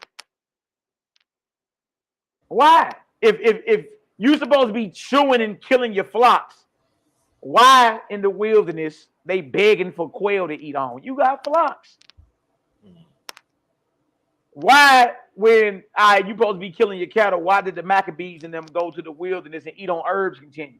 And they got flocks. Why would Jacob send his sons down into Egypt, and that's where they ran into Joseph, who they sold into slavery? Why would he send them, because it was a famine in the land, why would he send them into Egypt to get crops to chew on, and he got flocks to slaughter? If you're supposed to be slaughtering your flocks, make it make sense. It don't make sense. All right. All right. Now, let me get this real quick and let's get it. All praise. I'm glad it makes sense, Aki. All praise to the Most High. 1 Corinthians 8. Now, Paul want to go touch on, because remember, he was commanded by James, the top apostle, to abstain from meats offered to idols. Now, let's see if his understanding of that is the same as James and if it lines up with the Torah, what we just read. Because we see the Maccabees understood it. Let's see if Paul understands it. Now, it's touching things offered unto idols. We know that we all have knowledge. Knowledge puffeth up, but charity edifies. And if any man think that he know of anything, he know of nothing yet as he ought to know. But if any man love God, the same is known of him. As concerning, therefore, the eating of those things that are offered in sacrifice unto idols, we know that an idol is nothing in the world, and that there is none other God but one. For though there be that are called gods, whether in heaven or on earth, as there be gods many and lords many. Facts. Know who you calling on. Know who you worship in Israel. You understand? I heard a lot of brothers mad at my ox Selah and Cosmo and Calcus brothers telling you, like, look, you're dealing with false gods and don't even know it. Know who you calling on. And if the character of who you calling on don't line up with the Creator's creation, you got to question it. Period, point blank in the story. And look, that's even in the Nazarene literature. But to us there is but one God, the Father, of whom are all things, and we in him. And one Master, Yahshua, by whom are all things, and we by him. Now look at this. Howbeit, there is not in every man that knowledge. For some with conscience of the idol, until this hour, eat it as a thing offered unto an idol, and their conscience being weak is defiled. So let's deal with this right here. Paul's saying there are people that eat meat that's offered to idols, and they know they eat meat offered to idols. And that makes them have a weak conscience. This is what he's saying. He's saying there's people that know that they're eating meat offered to idols. They know it, right? Now here you go, verse 8. Here his breakdown is. But meat commendeth us not to God. For neither if we eat are we the better, neither if we eat not are we the worse. So now you start seeing Paul actually saying on record that he really don't agree with what he was told to teach. You understand? Even though we all understand flesh and blood won't inherit the kingdom, y'all, diet plays a part of your spiritual progression. Diet plays a large part in that, right? And this is the higher science that the Nazarene Essenes understood. So he come and try to soften the blow and say, you know, meat don't commend us to God. Okay, I understand that. Yeah, for neither if we eat are we the better, neither if we eat not are we the worst. I mean, in a way I do understand, because I don't feel like I'm better than nobody just because I don't eat flesh no more. But look, let's keep reading. But take heed lest by any means this liberty of yours become a stumbling block to them that are weak. Hold on. What liberty? What freedom? There ain't no freedom. You were commanded to abstain from meats offered to idols. There is no liberty just because you believe in Messiah. You got the right to eat meat offered to idols. He said, but take heed lest by any means this liberty of yours become a stumbling block to them that are weak. Who did he just call weak? The brother that know he's eating meat offered to idols. Huh? Now, Paul's going on record saying, look, if you believe in Messiah, you got liberty to eat that meat offered to idols. But be careful, because you don't want to be a stumbling block to them that are weak. Well, that's what's going to happen.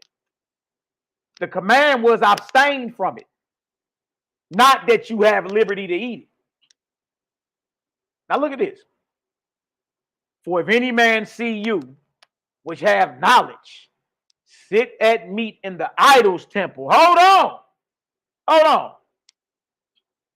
Shall not the conscience of him which is weak be emboldened to eat those things which are offered to idols? Hold on. We got a problem here. What are you doing eating anything in the temple of an idol or a devil? Paul was introducing liberty into the situation, saying whatever James and them talking about, whatever, you actually got freedom to eat that. But be careful, because, you know, the weak may see you. You know what I mean? You got liberty, but be careful. No, you ain't got liberty to eat that. You were told to abstain from it. Huh? You don't want to be known as eating things sacrificed to devils. What we read, you stand in jeopardy of bloodshed, being cut off. You a murderer. It's abomination. There ain't no liberty in that. Stay away from it. All right. So we seeing Paul's understanding is different than the Torah, different than what the Nazarene brothers. All right. So for if any man see you which have knowledge should have meat in the idol's temple, you shouldn't be there anyway. Shall not the conscience or the mind of him which is weak be emboldened to eat those things which are offered to idols? Newsflash, Paul. Hold on. You just said the weak brother is the man that know he's eating flesh offered to idols. He know it. Right here. Verse 7. Howbeit there is not in every man that knowledge, for some with conscience of the idol until this hour eat it as a thing offered unto an idol, and their conscience being weak is defiled. So he's saying there's people that know that they are eating things offered to idols. They know they're eating it, and they eat it anyway. So these are the weak ones with a weak conscience that are abominable or defiled, right? Now look at this. For if any man see you which have knowledge, should it meet in the idol's temple, shall not the conscience of him which is weak be emboldened to eat those things which are offered to idols? He already eat, the weak brother already eating stuff offered to idols. What are you talking about? And through thy knowledge shall the weak brother perish for whom the Messiah died. But when you sin so against the brethren and wound their weak conscience, you sin so against the Messiah. Wherefore, if meat make my brother to offend, I will eat no flesh while the world standeth. That's how I make my brother to offend. Well, guess what? It didn't made a whole bunch of brothers offend. And the Nazarene Essene brothers in Paul's day were not eating meat. You see that? Paul saying if meat is a stumbling block to any of his brothers, he won't eat it no more as long as the world is standing. But most brothers won't take that understanding or take that challenge. Paul's understanding, Paul came with liberty. He says you got freedom to eat things offered or meats offered to devils. But be careful. But be careful, because you may be a stumbling block to the weak in conscience. How, Paul, when the weak in conscience are those who know they're eating meats offered to idols? Here you come with the knowledge of Messiah and decide to go into an idolatrous temple and eat the king's flesh. But you don't want nobody to catch you doing it. Come on, that's double talk. They don't even make sense. All right? They don't even make sense. So now, I just wanted to show y'all that Paul did not teach what he was commanded to teach. His understanding of meats offered to idols is polar opposite than what the Torah teaches and what James said.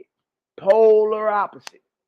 All right? And as you read more, Paul, he started talking more. He started talking crazy. You know what I mean? Calling it a doctrine of devils and everything. A lot of people don't understand the leadership in Messiah already wasn't eating none of it. And the command went out for them not to eat it, not to touch it. All right.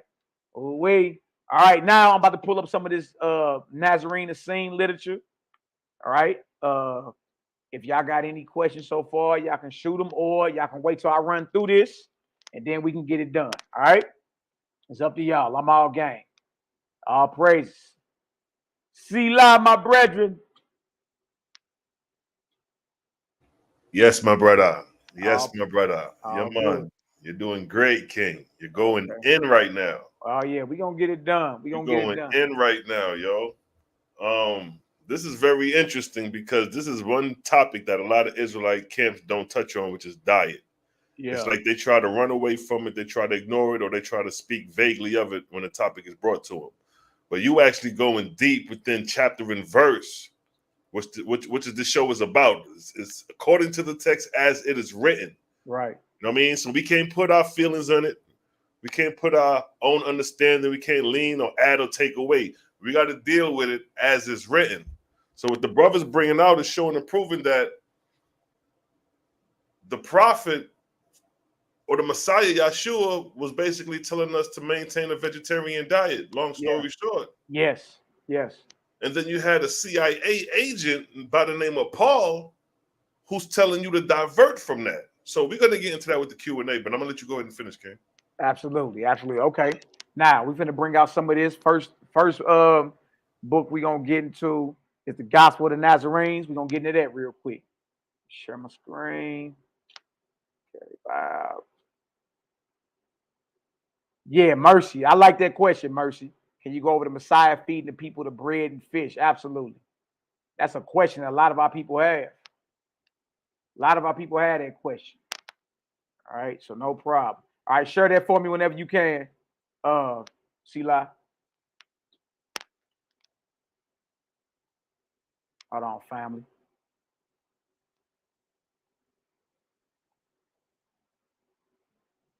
All right.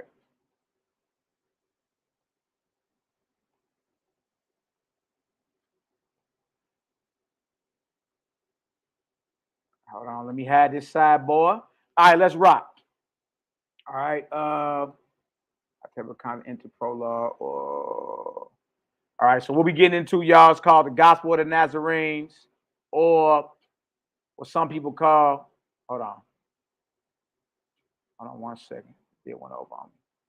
What some people call the Gospel of the Holy 12. All right. and it goes into the origins of it. It's a beautiful read. All right. It's known by many names: Gospel of the Nazarenes, Gospel of the Ebionites, Gospel of the Hebrews, Gospel of the Holy 12, or the Aramaic Matthew. All that's known to this. All right. Now, what we're gonna do though, if we go to table of contents, I want to show y'all something. All right. We're gonna go to chapter 33 in this, and this is Yahshua HaMashiach, the Messiah, teaching about the shedding of blood. All right. All right. Shedding of blood and how there's no remission of sins in that. All right. Hold on, y'all. Let me send that off real quick. All right. Chapter 33, verse 1. Let me know if y'all can see that. Let me know if that can be seen. All right. Now look at this. Yahshua was teaching his disciples in the outer court of the temple. And one of them said unto him, Master, it is said by the priest that without shedding of blood, there is no remission.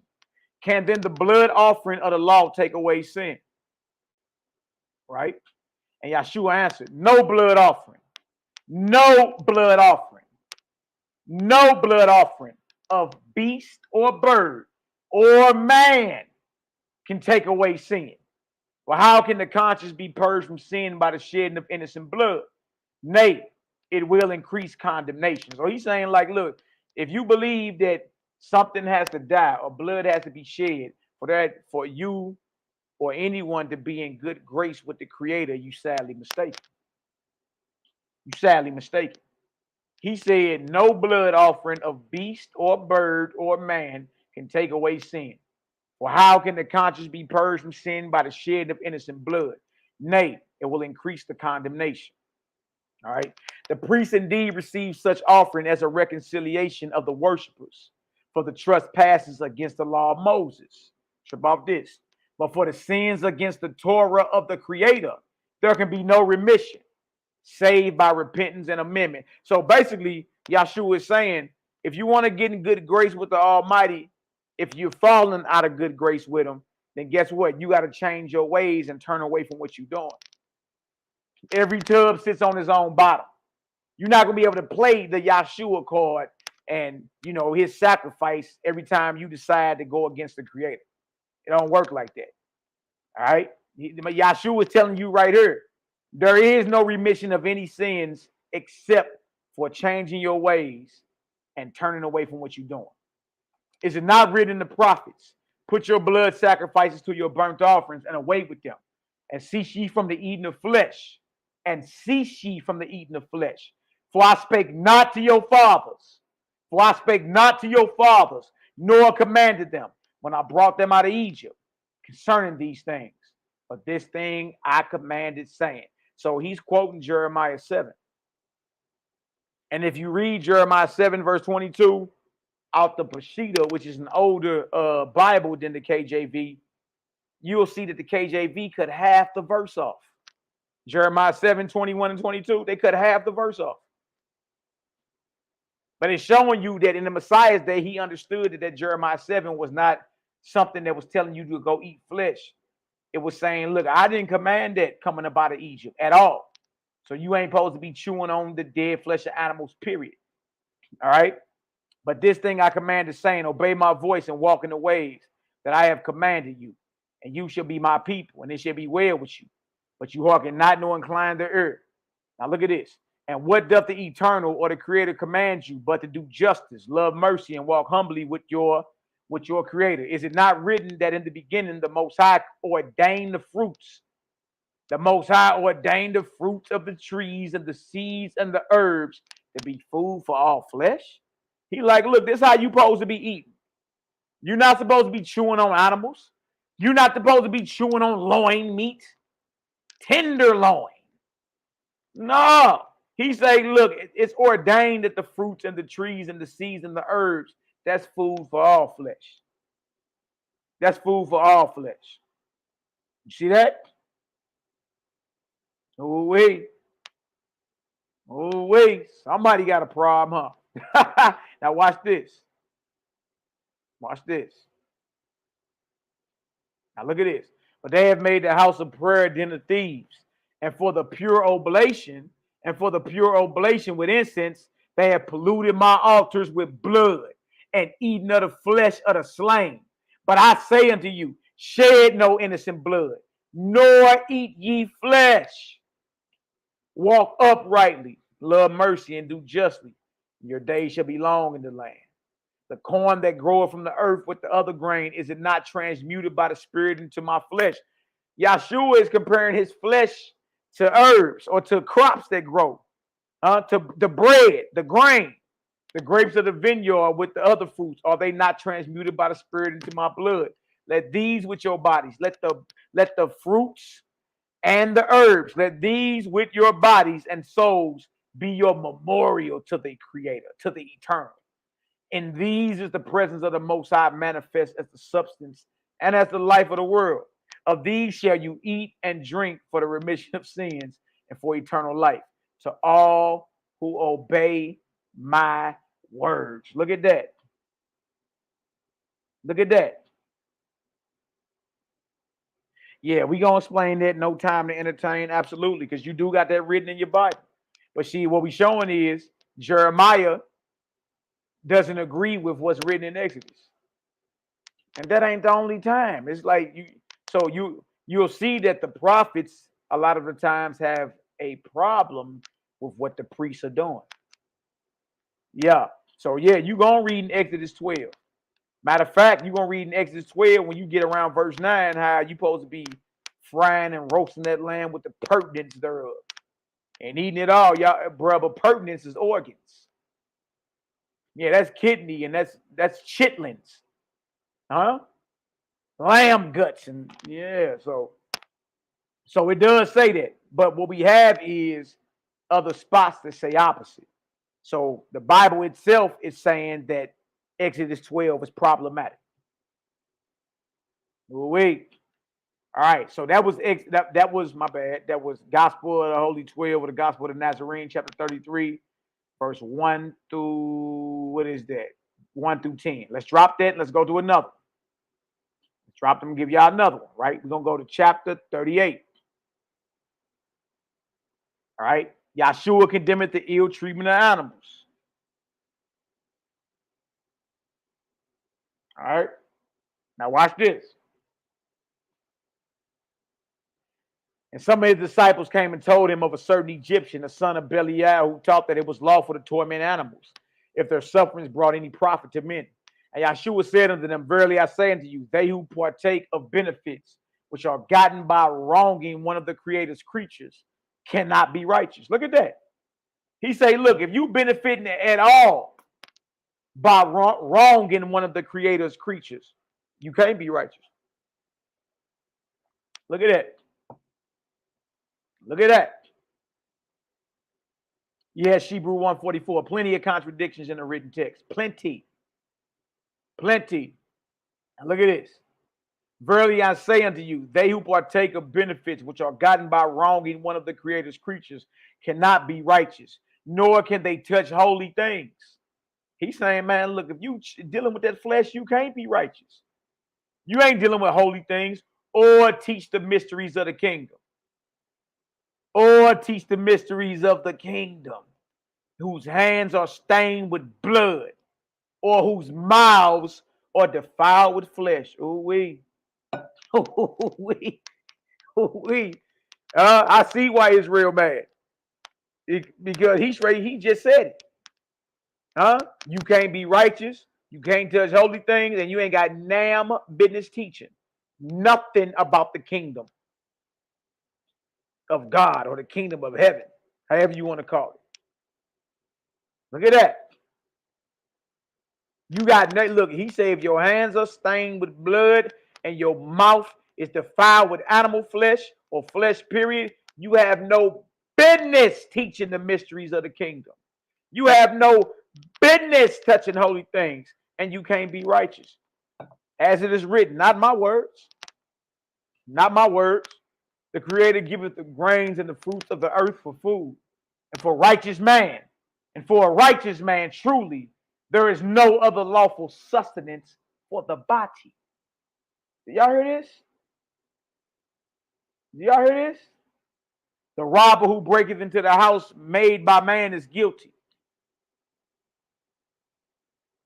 But they who break into the house made by the Creator, meaning your body, even of the least of these are the greater sinners. Wherefore I say unto all who desire to be my disciples, keep your hands from bloodshed, and let no flesh meat enter your mouths. For the Most High is just and bountiful, who ordaineth that man shall live by the fruits and seeds of the earth alone. Ooh-wee. Ooh-wee. Ooh-wee. We got a problem here. Hey, he put it on the line with that one. He put that on the line. Said, man, look, whoever hands are stained with blood and mouth defiled with flesh, they are not righteous. They can't touch holy things. And guess what? They have no business teaching mysteries of the kingdom. You see that? They have no business. All right, drop that. We're going to go to Yahshua, Hamashiach, in the Gospel of the Nazarenes, teaching about the higher law. All right. And this was when Transfiguration, Moshe, Eliyahu appeared to him. All right. Now look at this. Look at this. A lot of Israelites are mad at your brother, but it's all good, man. Ain't nothing but love. You dig? If we see it, and we know that Israel is sick. You understand? We understand this. We understand this. Now watch this. We're going to jump down to verse 7. And Yahshua said unto them, behold, a new Torah, or a new law I give unto you, which is not new, but old. Even as Moshe gave the 10 commandments to Israel after the flesh, so also I give unto you the 12 for the kingdom of Israel after the Spirit. For who are Israel? For who are the Israel of the Most High? Even they of every nation and tribe who work righteousness, love mercy, and keep my commandments. These are the true Israel of the Most High. And standing upon his feet, Yahshua spake, saying, Hear, O Israel, Yahweh, thy creator is one. Many are my sirs and my prophets. In me all live and move and have substance. All right. Commandment 1. You shall not take away the life of any creature for your pleasure, nor for your profit, nor yet torment it. Y'all hear this? First, Yahshua established the universal oneness of the Creator. Right? And then he go right into it and let it be known. You ain't supposed to take away the life of any creature. Any. Right? For your pleasure, nor for your profit. That means all the slaughterhouses are in violation. See that? All of them in violation. Nor yet tormented. If you ever look at a live slaughter, a live kill in the slaughterhouses, all these animals are being tormented. Clear violation. All right. Verse 11, you should not steal the goods of any, nor gather lands and riches to yourselves. Right, because we live what? Communally. It ain't about you heaping up everything. Hold on, y'all. Right here. Beyond your need or use, meaning don't be hoarding up nothing. That's not the spirit of the Creator. You're not supposed to be hoarding nothing. All right. You should not eat the flesh, nor drink the blood of any slaughtered creature. Nor yet anything which bringeth disorder to your health or senses. He's telling you to be responsible with your health. You understand? The Nazarene is seen fake this way. It's all about you being responsible, dealing with your health.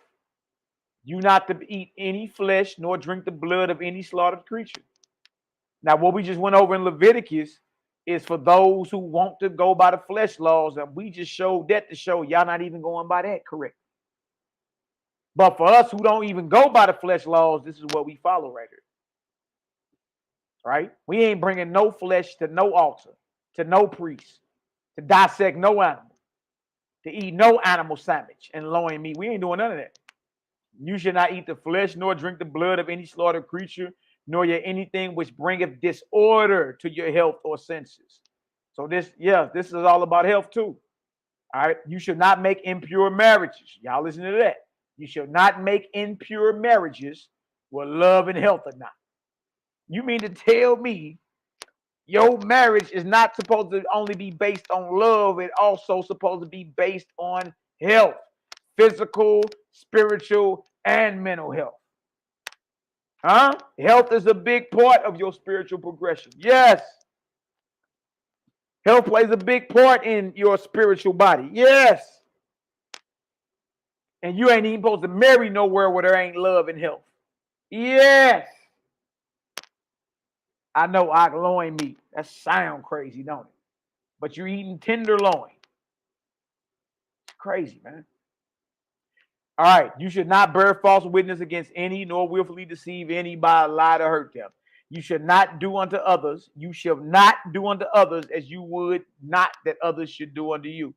You should worship the one eternal creator, the Father/Mother in heaven, meaning it's balanced with the Most High. All right. It's balanced. The women are not cave women over here. Balance. All right. Of whom are all things in reverence to the holy name. You shall revere your fathers and your mothers on earth, whose care is for you, and all the teachers of righteousness. You shall cherish and protect the weak, and those who are oppressed, and all creatures that suffer wrong. Yeah. You shall work with your hands the things that are good and seemly, so shall you eat the fruits of the earth and live long in the land. You shall purify yourselves daily. Look at this. Purity of the body is a daily thing, y'all. Drinking the bitters, cleansing out. Shout out to all my herbalist brothers and sisters out there. Shout out to my Selah Shalom. Y'all gonna get with my brother Bittersweet Herbals. Shout out to my Yaki in the building. All praises. Get with our brother. A lot of these brothers, man, studied them under Dr. Seti or one of his wives and learned this understanding, man, and bringing it out to Israel. All right. But this thing is about health. This thing is about purity. Purify. That's a daily thing. You should purify yourself daily and rest the seventh day from labor, keeping holy the Shabbat and the festival of your Creator. You should do unto others as you would that others should do unto you. And when the disciples heard these words, they smote upon their breasts, saying, wherein we have offended. O Creator, forgive us, and may thy wisdom, love, and truth within us incline our hearts to love and keep this holy law. Oh, wait.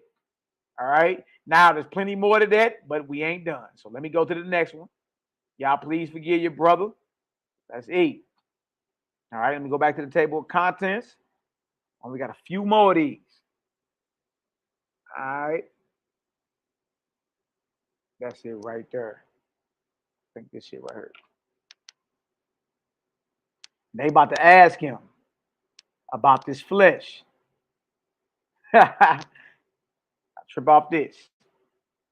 All right, we in chapter 50, chapter 51. We're gonna start at we're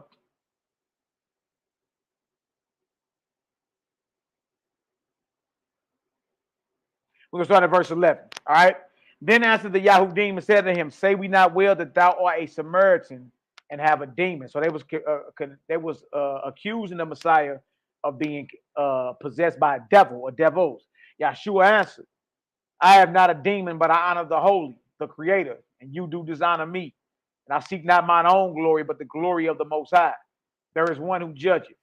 And certain of the elders and scribes from the temple came unto him, saying, why do your disciples teach men that it is unlawful to eat the flesh of beasts, though they be offered in sacrifice as by Moses ordained? So they're asking, you know what I mean, the Messiah, why your students teach it's unlawful, it's against Torah to eat flesh. Moses said we could, right? Moses said we could. And that's what you hear a lot from Israelites.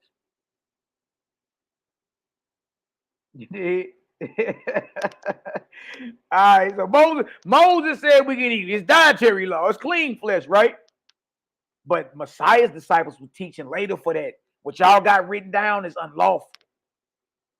That's against the Creator. For something to be unlawful, you're saying it's against the Creator. It's against Torah. Even though Torah got it written, you can't. Now look at the understanding. Look at the understanding. Why do your disciples teach men that it is unlawful to eat the flesh of beasts, though they be offered in sacrifice as by Moses ordained? For it is written, God said to Noah, the fear and the dread of you shall be upon every beast of the field and every bird of the air and every fish of the sea. Into your hand they are delivered. Y'all, that's to protect them and keep them alive, not to chew on them. Anyway, watch this.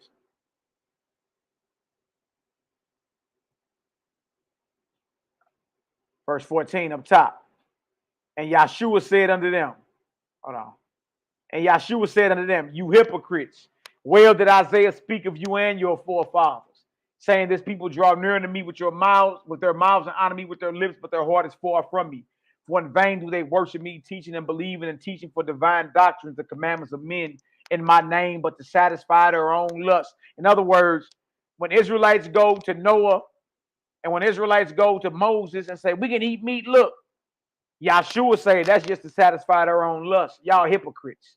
How dare you go to Noah and how dare you go to Moses, but you don't go all the way back to the beginning where this high vibrational frequency diet or living was given.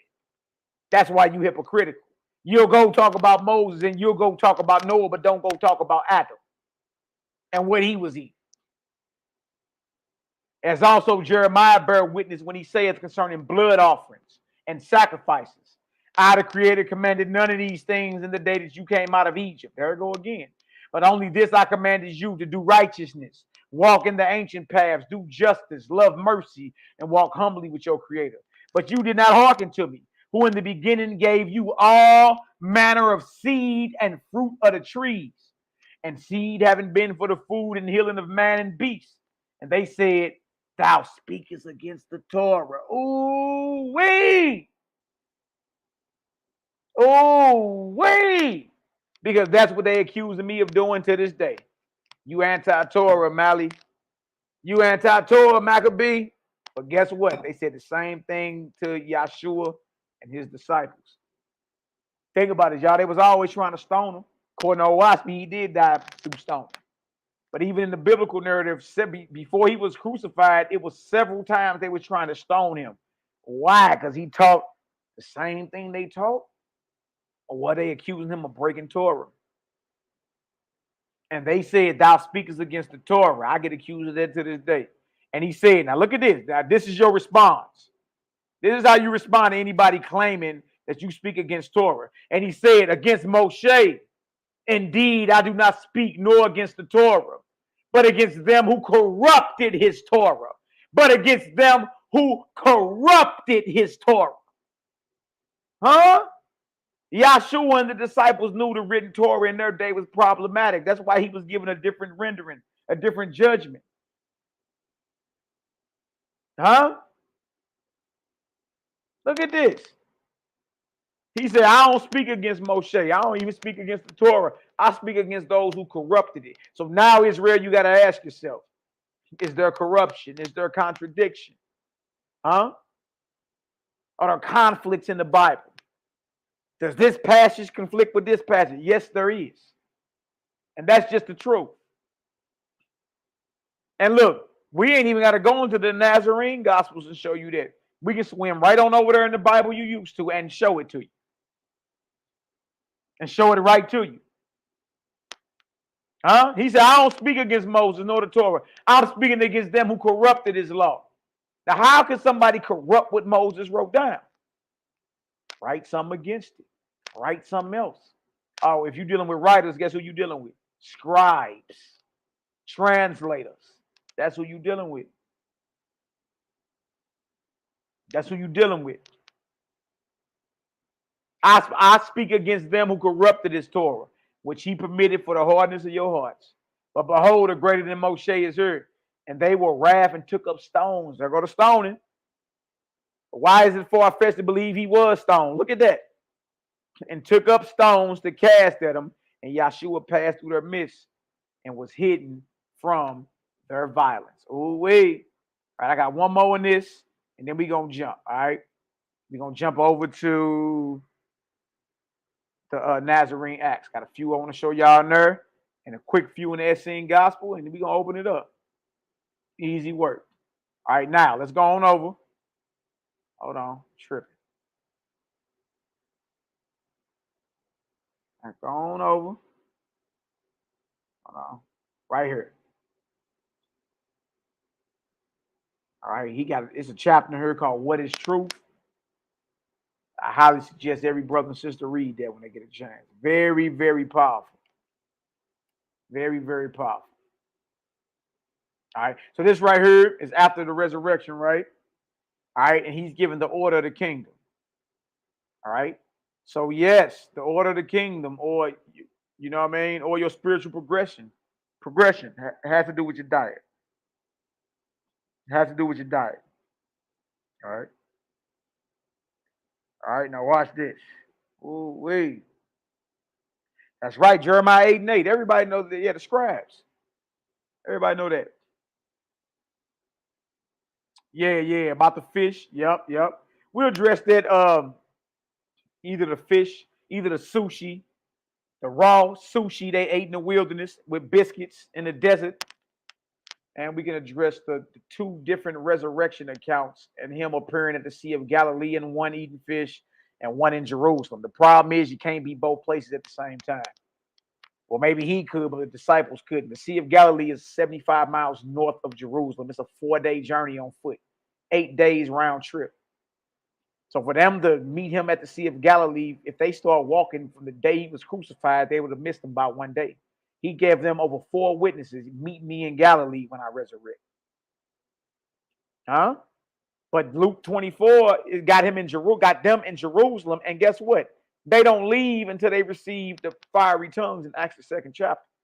So you can't have Jerusalem fish and the Sea of Galilee fish. That's just a quick spiel on that. You know what I mean? You got to question both stories. And trip off this. There ain't on record one time in the Bible where Yahshua is eating flesh while he's living. You mean to tell me this man waited till after he resurrected to chew on some animals? That don't even make sense. That don't even make sense. But we definitely can deal with it. All right, now I'm going to jump down. This is chapter 91. We're going to jump down. All right. And they asking about circumcision and all that. All right. At the bottom, they asking about those coming to eat flesh. All right. All right, 91:8. I says, and again he said, if there come to us any that eat flesh and drink strong drink, shall we receive them?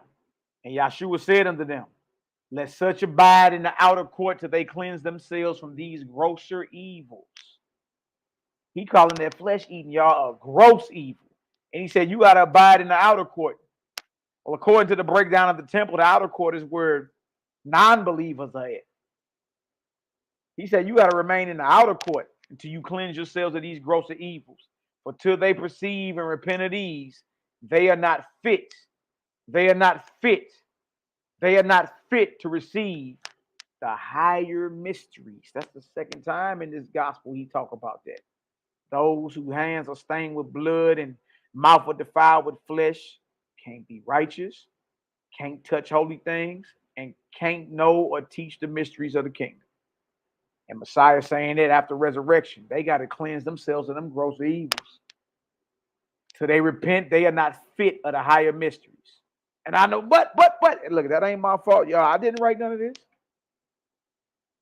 I didn't write none of this. All right. So that's that right there is the Nazarene Gospels right there. Or the Gospel of the Holy 12, Gospel of the Nazarenes. Good read. Go ahead and get there when y'all get a chance. Next, we're going to go to is the Nazarene Acts or the Clementine homilies. We're going to deal with Peter. Peter was a very powerful disciple and apostle. This right here is his journal. Or this right here is his battles documented by his understudy Clement. All right. So we're going to go to homilies 7 for y'all that got the homilies or the Nazarene Acts. Homilies 7. All right. We're going to read. We're going to read 3 and 4. Homily, we're going to read chapters 3, chapter 4, and then we're going to read chapter 7 and 8. They're real short. All right. Let me show y'all some of this. All right. Now, Peter is banging with this cat named Simon Magus. All right. And right here, Peter is saying there's a reason why dude got power over y'all. You dig? And he's going into how before he got full power and possessed and brought diseases into y'all body, you dig? He threw a feast. He sacrificed an animal. He sacrificed some flesh. You know what I mean? Now, watch this. All right. Now, watch this. It says, the reason of Simon's power. All right, let me go over here so y'all can see what's going on. And there's a remedy. So they all was sick and they need healing. So Kepha or Peter, right? First century journal right here. Peter is going to give them a remedy on how to heal. Shout out to all the healers out here. It ain't good enough to just talk to somebody and say, you know, you sick. He actually gave a remedy, gave you a way to fix your sickness. All right. Now watch this. It says right here. Now I have been told that after he had sacrificed an ox, look at that he is Peter's enemy, this man named Simon Magus. Simon Magus got authority and power over the people, you dig? And what he did first was he performed a sacrifice. Now that after he had sacrificed an ox, he feasted you in the middle of the forum, and that you being carried away with much wine made friends with not only the evil demons, but their prince also. And that in this way, the most of you were seized by these sicknesses. Look at this. Unwittingly, drawing upon yourselves with your own hands the sword of destruction. So he's saying like the sickness, but majority of the sicknesses that plague the body, y'all, are foodborne. So Peter is saying right here that the sickness that you got dealing with old boy who sacrificed that ox over there, that sickness you have in your body, you pulled that on you with your own hands. You pulled that on you with your own hands. For the demons would never have had power over you had not you first supped with their prince. Wow. Diet. You ain't supposed to just be eating whatever gets thrown in front of you. Paul said that too. Don't ask no questions for conscience sake. Eat whatever. Don't ask no questions. Shut up. Don't critically think. Don't question nothing. Nah, that ain't the creator. You understand? The creator don't want you ignorant out here. So Peter's saying, look, no demon, no unclean spirit can have any power over you unless you eat with them first. Table fellowship. Diet is very important. Very important. You ain't understanding. You straight feasting with demons. Devils. Abstain from meats offered to devils. For thus from the beginning was a law laid by the creator of all things on each of the two princes, him on the right hand and him on the left. Meaning there are righteous angels and wicked angels, that neither should have power over anyone whom they might wish to benefit or to hurt, unless first he had sat down at the same table with them. So he was like, look, the adversary don't have no power over you. You got to eat with them first. You got to agree to let them in first. That's why eating is so spiritual. Even those that believe in the Most High. When we get together, you understand, we got to understand that it ain't just us in the flesh that's there. All right? Now look at this. So it says right here, that neither should have power over anyone whom they wish to benefit or to hurt unless first had sat down at the same table with them. As then when you partook of meat offered to idols. See, Peter knew what meat offered to idols was. Did Paul though? As then when you partook of meat offered to idols. Paul said, eat whatever it's sold in the shambles. Peter like, look, the reason these diseases is up in y'all because y'all eating that flesh. That boy Simon Magus threw a feast. He sacrificed an ox. And when you sat down and ate with him, you was eating with the spirits that had control over him. And through that, it brought sickness and disease. You see that? As then, when you partook of meat offered to idols, you became servants to the prince of evil. In like manner, if you cease from these things and flee for refuge to Creator through the good prince of his right hand, honoring him without sacrifices, by doing whatsoever he wills. Know of a truth that not only will your bodies be healed, look at this, but your souls also will become healthy. Yes, diet right now affects your spirit and soul right now and after when you cross over. Yes, it does. Yes, it does. See, and this brother 2,000 years ago understood this. Again, y'all, this is Peter. This didn't make it into your Bible, but this is Peter, 1st century, or Kephi, Hebrew name Kephi, 1st century. Letting it be known that no unclean spirit will have any type of authority over you unless you first sat down and ate with him. You see that? Now watch this. Now watch this. It says, for he only destroying with his left hand can quicken with his right. He only can both smite and raise the fallen. The golden rule. Watch this. Wherefore, as then you were deceived by the forerunner Simon, and so became dead in your souls to the Creator, and were smitten in your bodies. So now if you repent, as I said, and submit to those things which are well pleasing to the Creator, you may get new strength to your bodies. Look at that. And recover your souls. What? Health. Why we keep running health?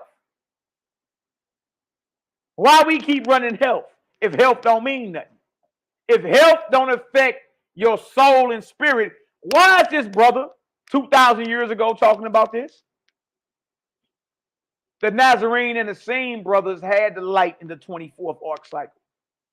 Those that read the Oahspe know what I'm talking about. You know what I mean? They had the light. And so they wasn't with the apostate Yahudim. They wasn't with what was going on in the temple. They wasn't with the bloodshed in the flesh. They wasn't with none of that. They wasn't with none of that because they understood table fellowship and how demons or unclean spirits get power over you. Y'all believe it or not, through your food. Through your food. That's why it's dangerous to be chewing on animals. It's dangerous. Dangerous. All right, now watch this. It says right here. Bang. And the things which are well pleasing to the Creator are these: to pray to him, to ask from him, recognizing that he is the giver of all things and gives with discriminating law, to abstain from the table of devils. These are the things that please the Creator. To abstain from the table of devils, not to taste dead flesh. You mean to tell me this is what pleases the Creator? Dietary law. Yeah, y'all, we need to put an emphasis on that. Y'all, it's like the first law. Yeah. Purify thyself. These brothers was bathing daily and everything, man. I don't know what it says. And the things which are well pleasing to the Creator are these: to pray to him, to ask from him, recognizing that he is the giver of all things and gives with discriminating law, to abstain from the table of devils, not to taste dead flesh. Not to taste dead flesh. Not to touch blood, to be washed from all pollution. And the rest in one word is the God-fearing Yahudim have heard. Hold on.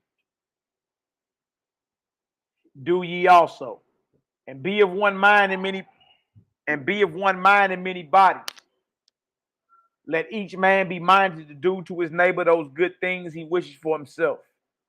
You may all find out what is good by holding some such conversation as the following with yourselves. You would not like to be murdered. Do not murder another man. Read it again. You would not like to be murdered. Do not murder another man. You would not like your wife to be seduced by another. Do not you commit adultery. You would not like any of your things to be stolen from you. Steal nothing from another. And so understanding by yourselves what is reasonable and doing it, you will become dirt to the Most High and will obtain healing. Otherwise, in the life which now is your bodies, will be tormented. And in that which is to come, your souls will be punished. So he's letting you know right here, y'all, that you understand that the flesh meat and all that is highly problematic, and that health directly affects your soul and spirit and physical body. All right. If y'all understand that so far, give me a 8 up in the chat. Y'all know we ain't trying to lose nobody. Bless up. All right, bless up. All right. Now, I'm about to go show y'all something dealing with.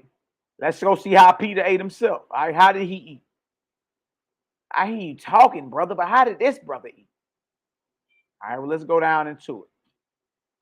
All right, let me type up here. He gonna tell you what he eat. That shows you, y'all, Paul was out here doing his own thing. Because these brothers all understood what flesh offered to idols is. You know what I mean? And we should all understand the same thing. You dig? All right, now watch this. Hold on. Now watch this. Let's go see how Peter got down to 8. All right. Brother, you ain't got no proof. Everybody didn't keep the Passover the same. I can even show y'all that. Nazarene, the same brothers didn't chew on flesh. They didn't keep Passover the way everybody else kept Passover. All right. All right, let me show y'all this. Let me show you how Peter gets down to eat. All right. Right here. Right here. Yeah, it's always some type of delay. All right. Hold on, y'all. You gotta load up for me. All right, here you go. And let's eat. Let's eat. Abundant blessings to all y'all in the chat. Bless up. Cal P in the building. What up? Peace to the God, man. All praises. All right. Peter's frugality. All right. Then Peter, hearing, smiled and said, "What think you then, O Clement? Do you think that you are placed by very necessity in position of my servant? For who else?" Hold on. "For who else shall take care of those many splendid tunics with all my changes of rings and sandals?" So Peter, like, because Clement, like, look, I want to follow you wherever you go, man. You a powerful brother. I want to be your servant, basically. You dig? And Peter, like, how you gonna serve me?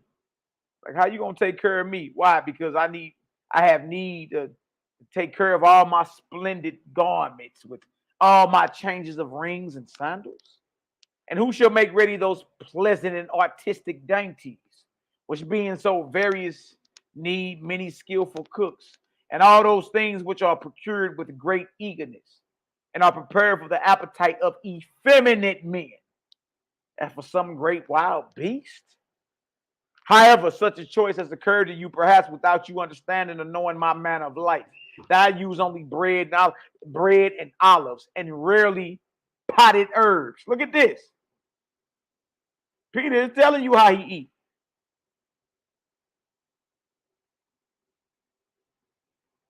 Look at this. He letting you know, man, I'm a plain man. In other words, he telling Clement, I don't even have need of you to be my servant. How you gonna serve me? You think I got the finest women throwing you think I got $5 whores throwing grapes down my throat every day?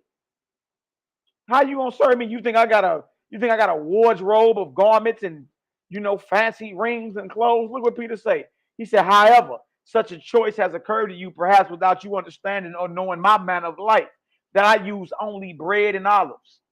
This man eat olives and bread every day, and rarely potted herbs. Huh? That I use only, and rarely potted herbs, I read that, and that this is my only coat and cloak which I wear. And I have no need of any of them, nor of anything else. For even in these, I abound. Look at that. You know what I mean? Look at that. He letting you know, man, I don't even need all that. Cool. Good. I don't even need a servant, which makes sense because brothers is against all that slavery and bondage. But Peter, the disciple, yes, was plant-based. And that means Yeshua was plant-based. And that means James and them was plant-based. Huh? Paul didn't like what the brothers was doing. So when he started talking about in the last days, people going to depart from the faith, y'all, he talking about the Nazarenes because they the ones that had the authority, and they were the ones who told Paul, teach plant-based. Don't go out there teaching it's okay to be chewing on animals. Paul decided to go do his own thing. So when Paul say when they come preaching another Christ or preaching another Messiah or another Yahshua, count them damned, he talking about the disciples. Because his authority or his apostleship was being questioned. Because he was teaching opposite of what was coming out of Jerusalem. All right? Yeah. They already was eating. They already wasn't eating flesh. You see that? So he's not prophesying like Malaki Maccabee 2,000 years from now is going to come with a doctrine and say you ain't supposed to eat flesh. That nigga served the devil. No, y'all, what you don't know is he was already commanded to tell them to stop eating flesh. And he decided to teach something else. And then he started being questioned by those who he was teaching. So then he started saying stuff like, ain't I an apostle? Huh? Haven't I seen Messiah? Huh? My question to those that examine me is this. Huh? Got into it with Barnabas, got into it with Peter, got into it with James. You're highly problematic. Talk about those who into spiritual communion. That's the Essenes and Nazarenes. Talking about those that talk to angels. That's the Essenes and Nazarenes he talking about. What about when he talk about those with the long hair? Well, a razor never touched James and Yahshua's head. They were lifelong Nazarites. Who Paul really talking about? And he say those that eat herbs are weak. Those that eat the veggies and the herbs are weak and conscious. But now you got to call the Creator weak, and you got to call Adam weak, and you got to call all those who subscribe to that weak. So who is Paul really talking about if the leadership in Jerusalem have spiritual communion, don't eat flesh, and a razor never touched their head? Who was making enough noise that Paul had to address them? It had to be the Nazarene leadership in Jerusalem. You see that? Paul was speaking against leadership that was already in authority. That's what our people not seeing. And y'all done took the words of Paul, who claimed that he's related to the Herods, who has Roman citizenship. You done took the words of Paul over the Messiah and the disciples. You see that? Paul was speaking about the brothers who already put him in check and was coming behind him correcting his teaching. You see that? That's just what it is right there. So if you understand that Yahshua's movement from him on down to his disciples, y'all, all that was a plant-based movement. If you understand that, give me a 4 up in the chat. Bless up. All right? So the things pleasing to the Most High is not to be chewing on animal flesh. I know that's hard for a lot of brothers to swallow, but it's the truth. It's the truth. And on top of that, y'all, think about it. A lot of Israelites are suffering from all type of worms and all type of high blood pressure. There's all type of stuff. Diabetes is all type of stuff that affects the nation. All right. Last but least, we're going to get into this, and we're going to open it up for questions. All praise to the Creator. All right. We're going to get into this. All right. The Essene, the story of the Essene gospel of peace. You know, I heard this when I came out with this last year. Edmund Bordeaux Sazeki. Oh, that's a white man. He wrote the book. Oh, the same thing my brothers heard with the Oahspe. Same thing. I heard the same thing last year. So then I put this up on the screen. Huh? Look, we are so dull in judgment as a people, y'all. We don't know the difference between a translator and an author, an editor and an author.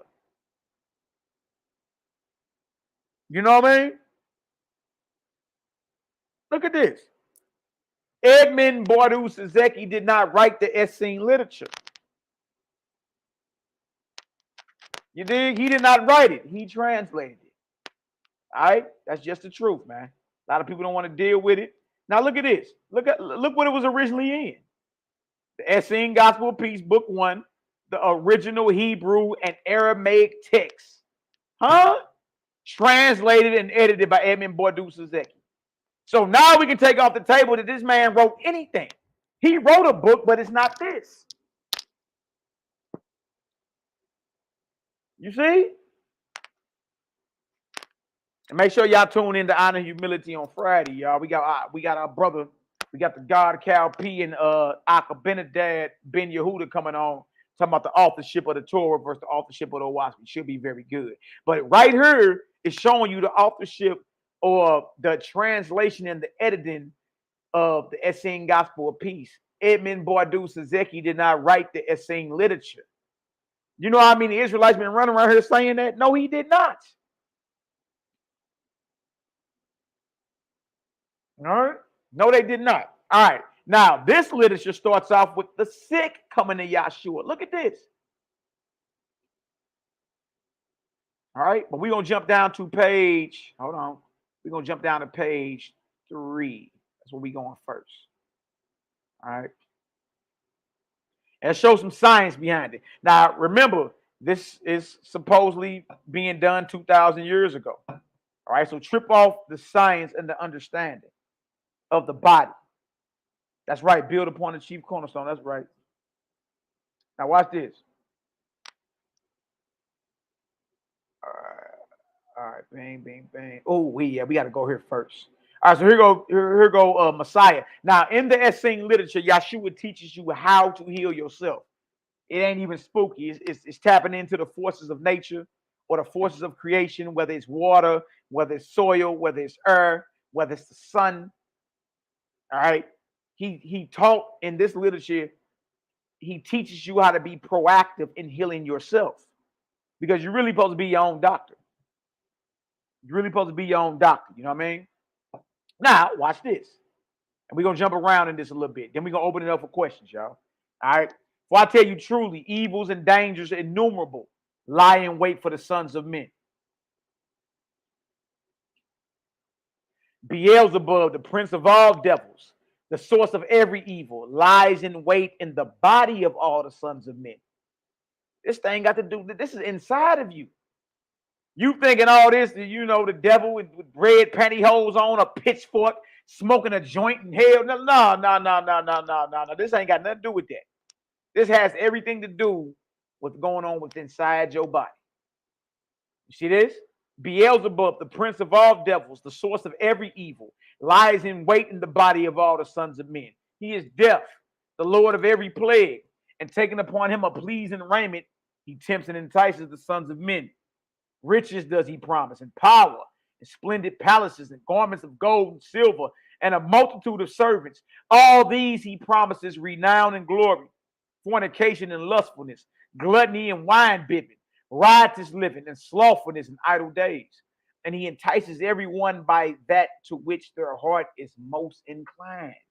And in the day that the sons of men have already become the slaves of all these vanities and abominations, then in payment thereof, he snatches from the sons of men all those things which the earthly mother gave them so abundantly. The earthly mother, you ever heard of Mother Nature or the forces of creation? That's what this is going into. Heavenly Father, spiritually speaking, and the earth, physically speaking, is your mother. Right? And the earth is alive. It is a force. There are healing properties dealing with creation. All right? All those things which the earthly mother gave so abundantly, he takes from them their breath, their blood, their bone, their flesh, their bowels, their eyes and their ears. And the breath of the Son of Man becomes short and stifled, full of pain and evil smelling, like the breath of unclean beasts. And his blood becomes thick and evil smelling. Look at this. Y'all, chewing on flesh poisons your blood. It's more than just the flesh, but we focusing on the flesh right now. All right? Poisons your blood. They talk about your breath stinking, all type of, you understand? Y'all remember the movie Who Made the Potato Salad? Boy said, boy, you need to brush your teeth. It smelled like a naked demon done jumped down your throat. But anyway, and his blood becomes thick. That's a fact. You understand? Your blood turns into gunk and it becomes poisonous and it slows down. And now your blood clotting. And now guess what? Now you got to get on what? Now you got to get on blood thinners, Coumadin. But if you're on blood thinners, then you can't cut yourself, you'll bleed out. All because you're chewing on the wrong things. You chewing on flesh, but flesh thickens your blood and poisons your blood. My question to anybody that think that this text ain't valid, how would this be known 2,000 years ago? And you're just now measuring the alkalinity of blood, the pH level of the body. You just now being able to do that. Think about it. You see that? How is it known 2,000 years ago in the Nazarene and the Essene literature that chewing or the wrong diet poisons your blood, thickens your blood? And if your blood becomes thick, y'all, it's going to clot. And if it clot, guess what? You got to get on blood thinners.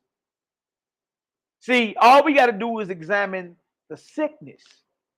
The sickness itself proves that dietary law of clean animals chewing is not from the Creator, because you wouldn't be getting sick from it. Your blood wouldn't be clotting.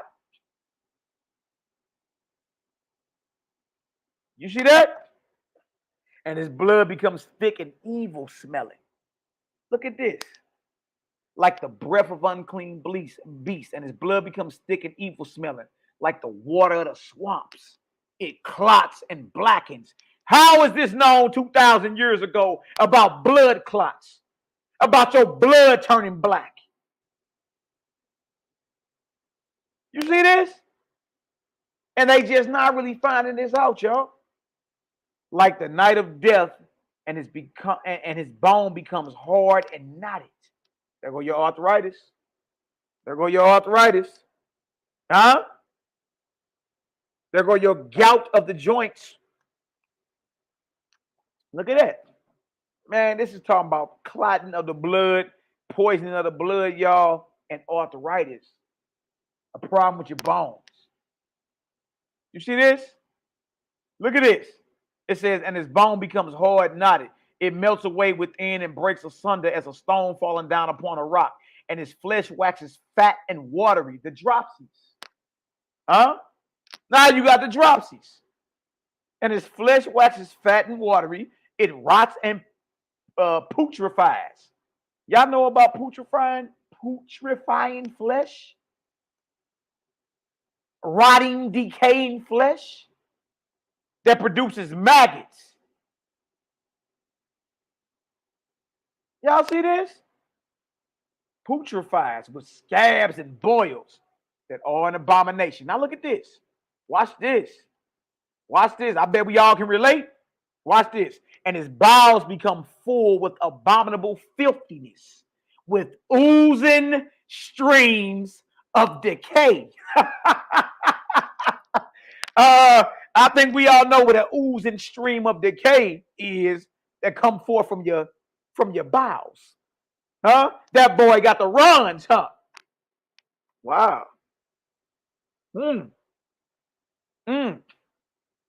Huh? Oozing streams of decay. And multiple of abominable worms have their habitation there. Gut filled with worms. You start taking them detoxes and all that, cleaning your blood and all that, your stool gonna be filled with worms. And you're gonna be like, dang, I ain't know all that was in me. As we keep reading, we about to show y'all. We about to show y'all what those demons really are, physically speaking. You see that? Look at this. It says right here, and his eyes grow dim till dark night enshrouds them, and his ears become stopped like the silence of the graves. And last of all, the erring son of man lose life, for he kept not the laws of his mother, meaning you didn't keep the laws of the Creator that was right in front of you in creation. Nature. You don't even need no book to follow the Creator. All you got to do is study his creation. That's all you got to do. And you understand how to be in harmony with him. All right? And added sin to sin. Therefore, I taken from him all the gifts of the earthly mother: breath, blood, bone, flesh, bowels, eyes, and ears. And after all else, life, with which the earthly mother crowned his body. Yeah, even your body come out the earth, don't it?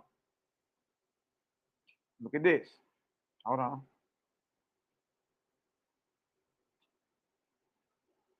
Now watch this. It says right here, but if the erring son of man be sorry for his sins and undo them and return again to his earthly mother, and if he do his earthly mother's laws and free himself from Satan's clutches, resisting his temptation, then does the earthly mother receive again her erring son with love and sends him her angels that they may serve him. I tell you truly, when the Son of Man resists the Satan that dwells in him, Satan dwells in you, huh? It has to do with ego, self. I see this. That's right, King Kong Buddha. I see that happen to people who get on dialysis. They flesh start decaying on them while alive to the point they have to get limbs cut off. Exactly. And true about this, y'all. We bring all that on ourselves. But it can be reversed. That's the beautiful thing about the Creator. You are fearfully and wonderfully made. You can be healed from anything. You can be healed from anything. There ain't nothing in this earth that can't get on its good foot and get gone. You have to introduce the body to the right atmosphere, right? Now watch this. It says right here, bing, bing, bing. It says, but if the erring son of man be sorry for his sins and undo them and return again to the earthly mother, and if he do his earthly mother's laws and free himself from Satan's clutches, resisting his temptation, then does the earthly mother receive again her erring son with love and sends him her angels that they may serve him. I tell you truly, when the Son of Man resists the Satan that dwells in him and does not his will, in the same hour are found the mother's angels there, that they may serve him with all their power and free utterly the Son of Man from the power of Satan. And again, y'all, this earthly mother is not, the creator, in the heavens. It's a more of a metaphor and a parable about the forces of nature, Mother Nature. All right. For no man can serve two masters, for either he serves Beelzebub and his devils, or else he serves our earthly mother and her angels. Either he serves death or he serves life. I tell you truly, happy are those that do the laws of life and wander not upon the paths of death. For in them the forces of life wax strong, and they escape the plagues of death. And all those round about him listened to his words with amazement, for his word was with power, and he taught quite otherwise than the priests and the scribes. Ooh, wait, let me jump down. Somebody finna get mad. Hold on. Now watch this. And Yahshua himself sat down in their midst and said, I tell you truly, none can be happy except he do the law. And the others answered, we all do the laws of Moses, our lawgiver, even as they are written in the Holy Scriptures. And Yahshua answered, seek not the law in your scriptures, for the law of life. Seek not the law in your scriptures, for the law is life.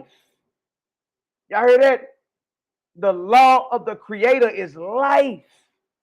And everything that is living, his law or his instruction, his code or his Torah is encoded in everything that has life.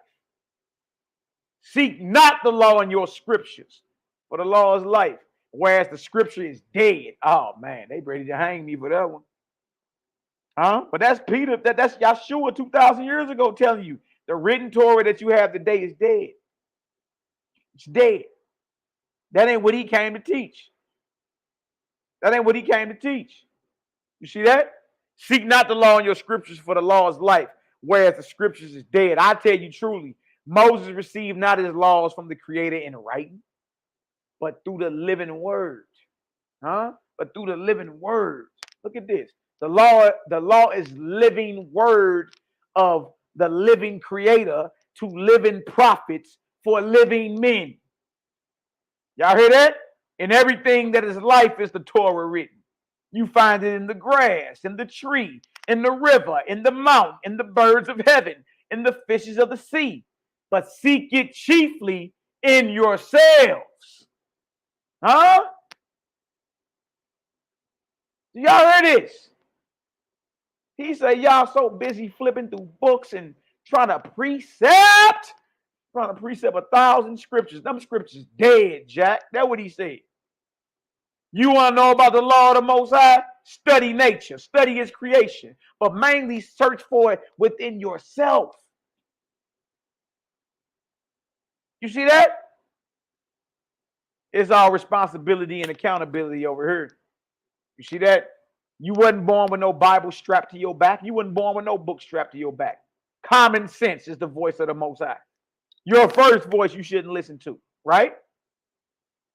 For I tell you truly, all things are nearer to the Creator than the scripture which is without life. Look at that.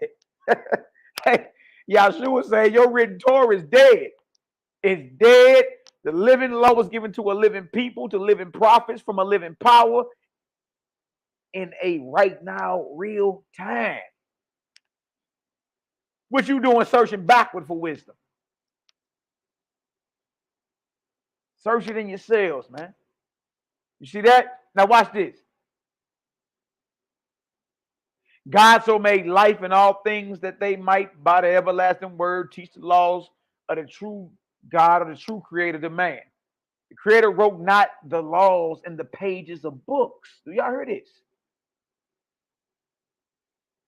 Precept, licking your finger, flipping off. Nah. See, you don't get it. Right? His Torah is supposed to be in you and in everything that has life. But in your heart and in your spirit. God wrote, or the creator wrote, not the laws and pages of books, but in your heart and in your spirit. They are in your breath, your blood. Look at this. This is why your blood need to be clean and pure. Because the instruction, the code, the voice of the creator is in your breath, your blood, your bone, in your flesh, your bowels, your eyes, your ears, and in every little part of your body. They are present in the air, in the water, in the earth, in the plants, in the sunbeams, in the depths, in the heights. They all speak to you that you may understand the tongue and the will of the living creator. But you shut your eyes that you may not see, and you shut your ears that you may not hear. I tell you truly that the scripture is the work of man. Huh? Our problem is we done turned the Bible into an idol, or any book into an idol. No book is your creator. Yeah, the scripture is the work of men, huh? Jeremiah 8:8. Huh? Yeah, somebody gonna get mad. They want to hang y'all brother off the Gateway Arch here in St. Louis for bringing this stuff out. I'm like, bruh, I'm just presenting the information. Huh? Wow. Okay, right here. Right here. I tell you truly that the scripture is the work of man, but life and all its hosts are the work of our creator. Wherefore, do you not listen to the words of the creator? Wherefore, do you not listen to the words of creator, which are written in his works? You want to know the words of the Most High? They are written within you and without in all his creation. You ain't going to listen to his voice? You're going to listen to something that's dead? That's the work of men? Oh, wait. And wherefore do you study the dead scriptures, which are the work of the hands of men? Oh, me. Oh, wait. Somebody mad about that one. He called them scriptures dead. Huh? And then he asked, why are you studying the dead scriptures, which are the work of the hands of men? Malachi Maccabee ain't said. This in the seen Nazarene literature way before I was even thought of and born. Ain't my fault. I'm just presenting it. Huh? Now watch this, y'all. Watch this. Somebody finna be mad. They want to hang your brother from the Gateway Arch. I'm gonna tell him to get on back, though. Oh, wait. All right, now watch this. They ask, how may we read the laws of the Creator elsewhere than in the scriptures? Excellent question. Huh? How may we read the laws of the Creator elsewhere than in the scriptures? Where are they written? Read them to us from there where you see them. For we know nothing else but the scriptures which we have inherited from our forefathers. Tell us the laws of which you speak, that hearing them we may be healed and justified. Yahshua said, you do not understand the words of life because you are in death. Darkness darkens your eyes and your ears are stopped with deafness. For I tell you, it profits you not at all that you pore over dead scriptures if by your deeds you deny him who has given you the scriptures? Good night. Okay. So you're wasting your time. That's about the 5th time he called him dead. I mean, what we doing here? Now look at this. I tell you truly, the Creator and his laws are not in that which you do. They are not in gluttony and in wine bibbing, neither in riotous living, nor in lustfulness, nor in seeking after riches, nor yet in hatred of your enemies. For all these things are far from true God and from his angels. But all these things come from the kingdom of darkness and the Lord of all evils. And all these things do you carry in yourselves. And so the word and the power of the Creator enter not into you, because all manner of evil and all manner of abominations have their dwelling in your body and your spirit. If you will that the living God's word and his power may enter you, defile not your body and your spirit. For the body is the temple of the spirit, and the spirit is the temple of the Creator. Purify therefore the temple, that the Most High of the temple may dwell therein, occupy a place that is worthy of him. Look at this. This is all about purity, y'all. Purify the flesh. Almost done. Almost done. And from all temptations of your body and your spirit coming from Satan, withdraw beneath the shadow of the Most High's heavens. All right. Then it goes into fasting. All right. Now watch this. I'm going to read the fasting part, then we're going to jump down a little bit. All right. Look at this. Renew yourselves and fast, for I tell you truly that Satan and his plagues may only be cast out by fasting and prayer. Go by yourself and fast alone, and show your fasting to no man. The living God shall see it, and great shall be your reward. And fast till Beelzebub and his evils depart from you, and all the angels of our earthly mother come and serve you. For I tell you truly, except you fast, you shall never be freed from the power of Satan and from all diseases that come from Satan. Fast and pray fervently, seeking the power of the living God for your healing. While you fast, eschew the sons of men and seek our earthly mother's angels, for he that seeks shall find. So he's basically telling you, fast and get on out there in nature. Plant them bare feet in that grass. Let that sun radiate upon thee. Let that moon get down on you. Get on outside. All right? All right? Get on outside. All right, so we're going to drop that. All right, then he goes into a methodology on how to heal, dealing with nature. All right, so we're going to drop that. What page is this I'm on? Okay, let's go on over. Let's go on over. I got y'all. Almost done. Yeah, all right, page is this. This is 16. Go back one. 14.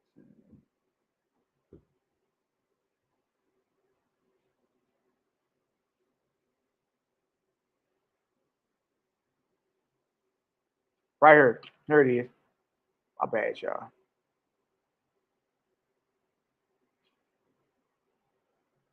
Now look at this sickness right here. Right? Look at this sickness. And there was among the sick one that was more tormented by Satan than all the others, and his body was as parched as skeleton, and his skin yellow as a fallen leaf. He was so weak already that he could not even upon his hands crawl to Yahshua, and cried only to him from afar, Master, have pity on me, for never has man suffered, not from the beginning of the world as I do suffer. I know that you are indeed sent by the Creator, and I know that if you will, you can straightway cast out Satan from my body. Do not the angels of the Creator obey the Creator's messenger? Come, Master, and cast out Satan from me now, for he rages angrily within me, and grievous is his torment. Now watch this, y'all. Now watch this. So whatever is going on inside of him, notice this man is saying, I'm in torment. All right? Meaning his body, there's acidosis in his body. He's acidic. He's in torment. His cells are on fire. See what a lot of our people don't understand. Majority of your diseases are food-borne. The position he is in is because of what he ate. And look at him. He's skinny. His skin is yellow. His skin about to melt off his skeleton and all that. Now watch this. And he admits he's in torment. Now watch this. And Yahshua answered him, Satan torments you this greatly because you have already fasted many days, and you did not pay him his tribute. Yeah. Healing y'all, sometimes it get worse before it get better. Absolutely. You dig? But you ain't gave him his tribute. You ain't give. So what was happening is you're bringing your belly under discipline. You dig? And you ain't giving the adversary his tribute. Of course he gonna be mad. All right. You did not feed him with all the abominations with which you hitherto defiled the temple of your spirit. See? So as you fast and you're starving these unclean spirits out. But watch, physically speaking, what a demon is. Right? I'm not talking about the spirit. Physically speaking, what is a demon that's bringing torment to this man's body? And y'all remember Essene literature 2,000 years ago. We already read about eating the flesh and how it poisons your blood and blackens your blood. We already read that. That has to do with the alkalinity or the acidosis of your blood. And they just now discovering how to measure that. 2,000 years ago, high science these brothers was dealing with. See that? Now watch this. Fasting too. Now watch this. You torment, you do not feed him with all the abominations with which you hitherto defile the temple of your spirit. You torment Satan with hunger. And so in his anger, he torments you also. Fear not, for I tell you, Satan will be destroyed before your body is destroyed. For while you fast and pray, the angels of the Creator protect your body, that Satan's power may not destroy you. And the anger of Satan is impotent, weak against the angels of the Creator. Then they all came to Yahshua with loud cries, besought him, saying, Master, have compassion on him, for he suffers more than we all. And if you do not at once cast Satan out of him, we fear he will not live until tomorrow. So this got to go down now. All right. But what's the physical manifestation of this unclean spirit that's causing this torment that got this brother body, got his cells on fire? What is the physical representative of this unclean spirit? Watch this. Then they all came to Yahshua with a loud cry. Okay, we read that. And Yahshua answered them, Great is your faith. Be it according to your faith or belief. And you shall see soon face to face the frightful countenance of Satan and the power of the Son. Hold on. And the power of the Son of Man. He say, look, y'all about to witness how weak Satan really is. Right? And the reason I like the Essene literature because it gives you methodology on how to heal, on how to cleanse thyself. You dig? Because that's what you need to know. You don't want to be dependent on somebody for the rest of your life. You need to be your own physician. You need to know what's going on with yourself. Right? And then provide the proper, botanicals in the Most High's creation, purge that. You dig? But we supposed to be purifying and purging daily, though. It's a daily thing. For I will cast out from the powerful Satan by strength of the innocent Lamb of God, the weakest creature of the Lord. For the Holy Spirit of God makes more powerful the weakest than the strongest. And y'all, now trip off this. This is what he did. This is how he cast the demon up out of this brother who was suffering. And Yahshua milked a female lamb or a sheep, which was feeding among the grass. And he put the milk upon the sand made hot by the sun. So he gets milk, right? And then he let the sun heat the milk up. And he get it from a ewe lamb, right? Then he says what? And the sun, milk upon the sand made hot by the sun, saying, Lo, the power of the angel of water has entered this milk. And now the power of the angel of sunrise will enter also. And the milk became hot by the strength of the sun.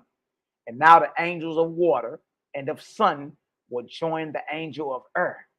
And lo, the vapor of the hot milk began to rise slowly into the earth.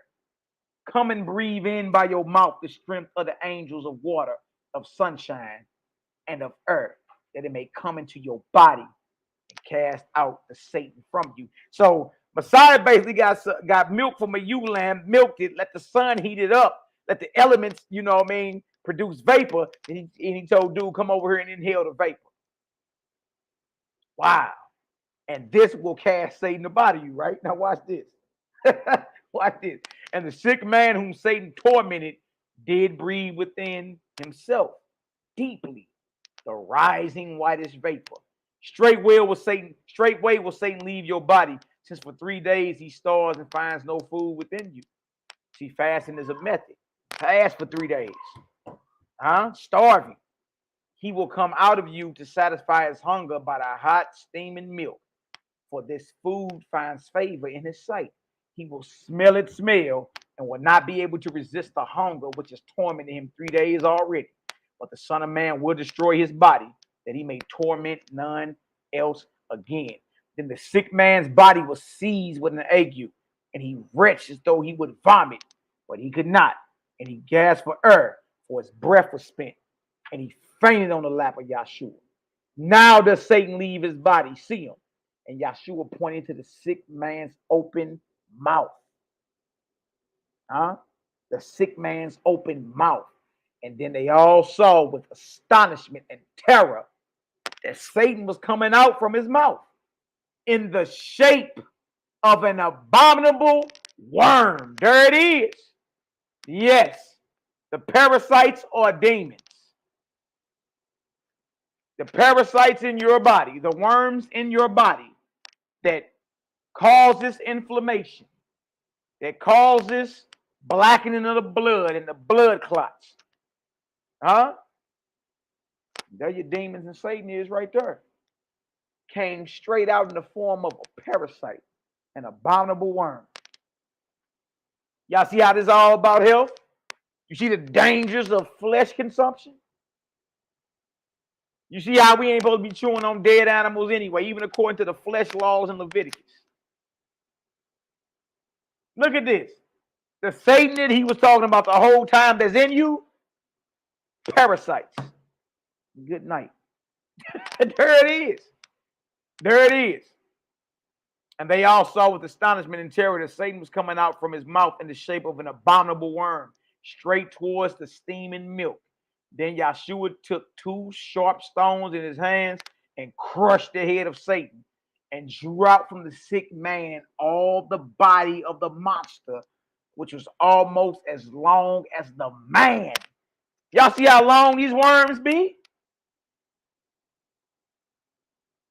Y'all see this? That sucker was longer than his body, coiled up in his intestines and his bowels, causing all type of problems, health problems for this brother. This parasite, this abominable worm, y'all, was longer than the body of the man that it was laying in. The parasite is longer than the host. Wow. See that? See why you got to stop chewing on animals?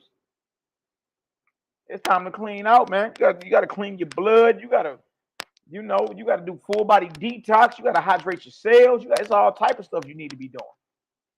But you got to stop chewing on them animals. And also that dairy too, y'all. That dairy is very highly problematic. Highly. All right. Now look at this. When the abominable worm came out of the sick man's throat, he recovered at once. Look at that. His breath. He recovered at once his breath. And then all his pain ceased. And the others looked with terror at the abominable body of Satan. Now look at this. Look what he say. This is major. See what an abominable beast you carried and nourished in your body for long years. You see that? I have cast it out of you and killed it, that it may never again torment you. Give thanks to the Creator that his angels have made you free, and sin no more, lest Satan return to you again. Let your body henceforth be a temple, dedicated to your Creator. So the repentance of it is to stop chewing on them dead animals and stop chewing on anything that causes fluke worms and parasites and any type of worm. You dig? That abominable beast we carry around in our bodies for long years and don't know nothing about it. Y'all see that?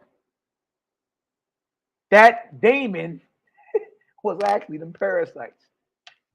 So you can call the parasites the demons. Yes, you can. All right? Yes, you can.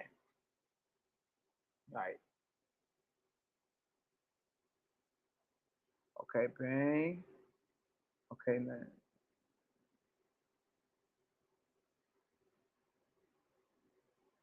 Right here, we're gonna jump down. Right here. It says, do the highlighted part. Almost done. But they answered him, whither should we go, master? For with you are the words of eternal life. Tell us, what are the sins which we must shun, that we may never more see disease? Excellent question. Yeshua answered, be it so according to your faith. And he sat down among them, saying, it was said to them of old time, honor thy heavenly father and thy earthly mother, and do their commandments, that thy days may be long upon the earth. And next afterward was given this commandment, thou shalt not kill. Thou shalt not kill, for life is given to all by the Creator. And that which the Creator has given, let not man take away. For I tell you truly, one mother, hold on.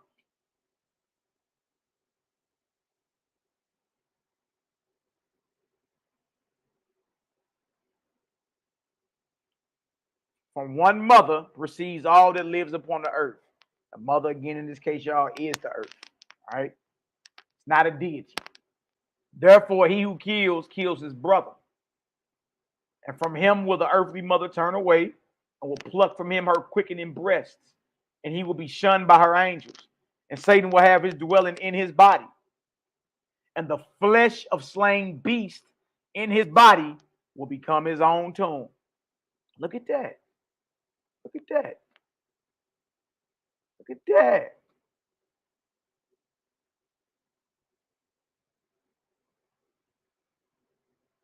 All right, we're going to do the highlighted part.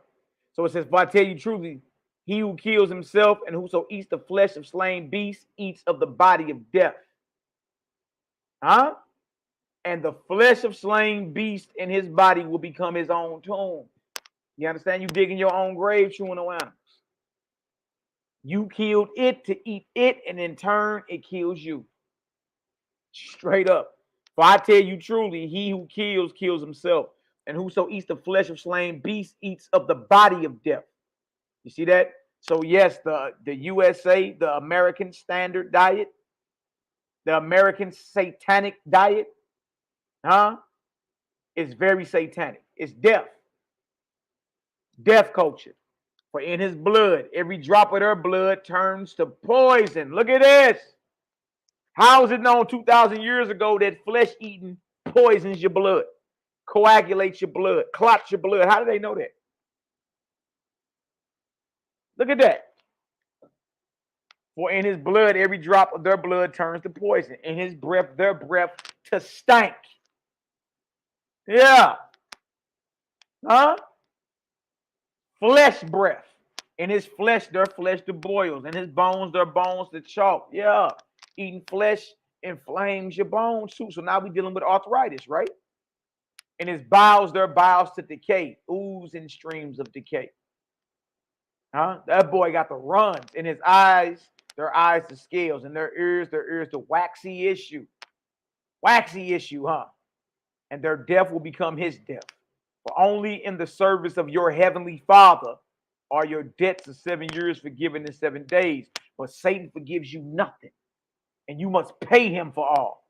Eye for an eye, tooth for tooth, hand for hand, foot for foot, burning for burning, wound for wound, life for life, death for death. For the wages of sin is death. He's telling you that law, eye for an eye, that ain't from the Creator either. That ain't from the Creator either. Eye for an eye, tooth for nah, that ain't right. Yeah, for the wages of sin is death. So yeah, chewing on dead animals is not of the Creator. Period. Kill not, neither eat of the flesh of your innocent prey, lest you become the slaves of Satan. For that is the path of sufferings, and it leads unto death. Y'all heard that? Kill not, neither eat the flesh of your innocent prey, lest you become the slaves of Satan.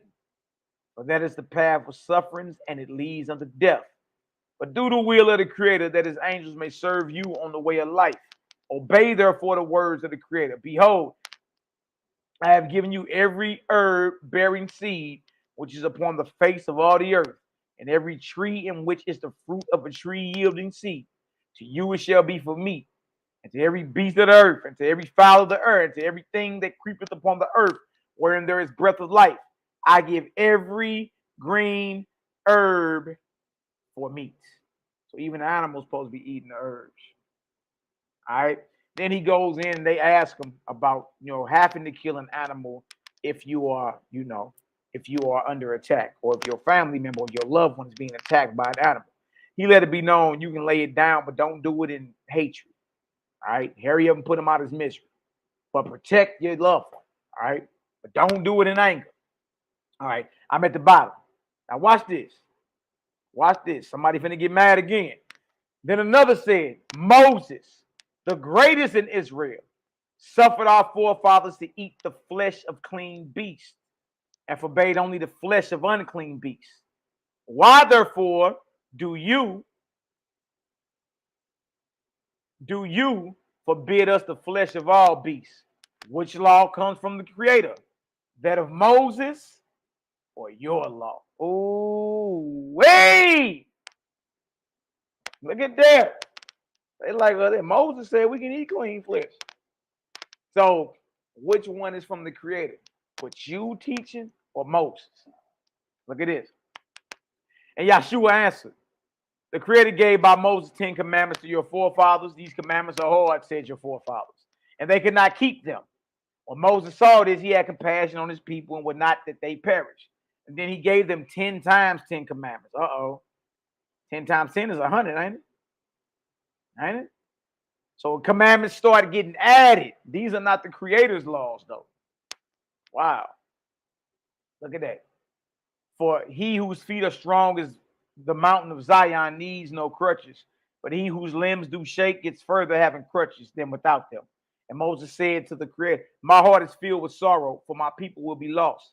For they are without knowledge, and are not able to understand thy commandments. They are as little children who cannot yet understand their father's words. Suffer that I give them other laws, that they may not perish. Look at this.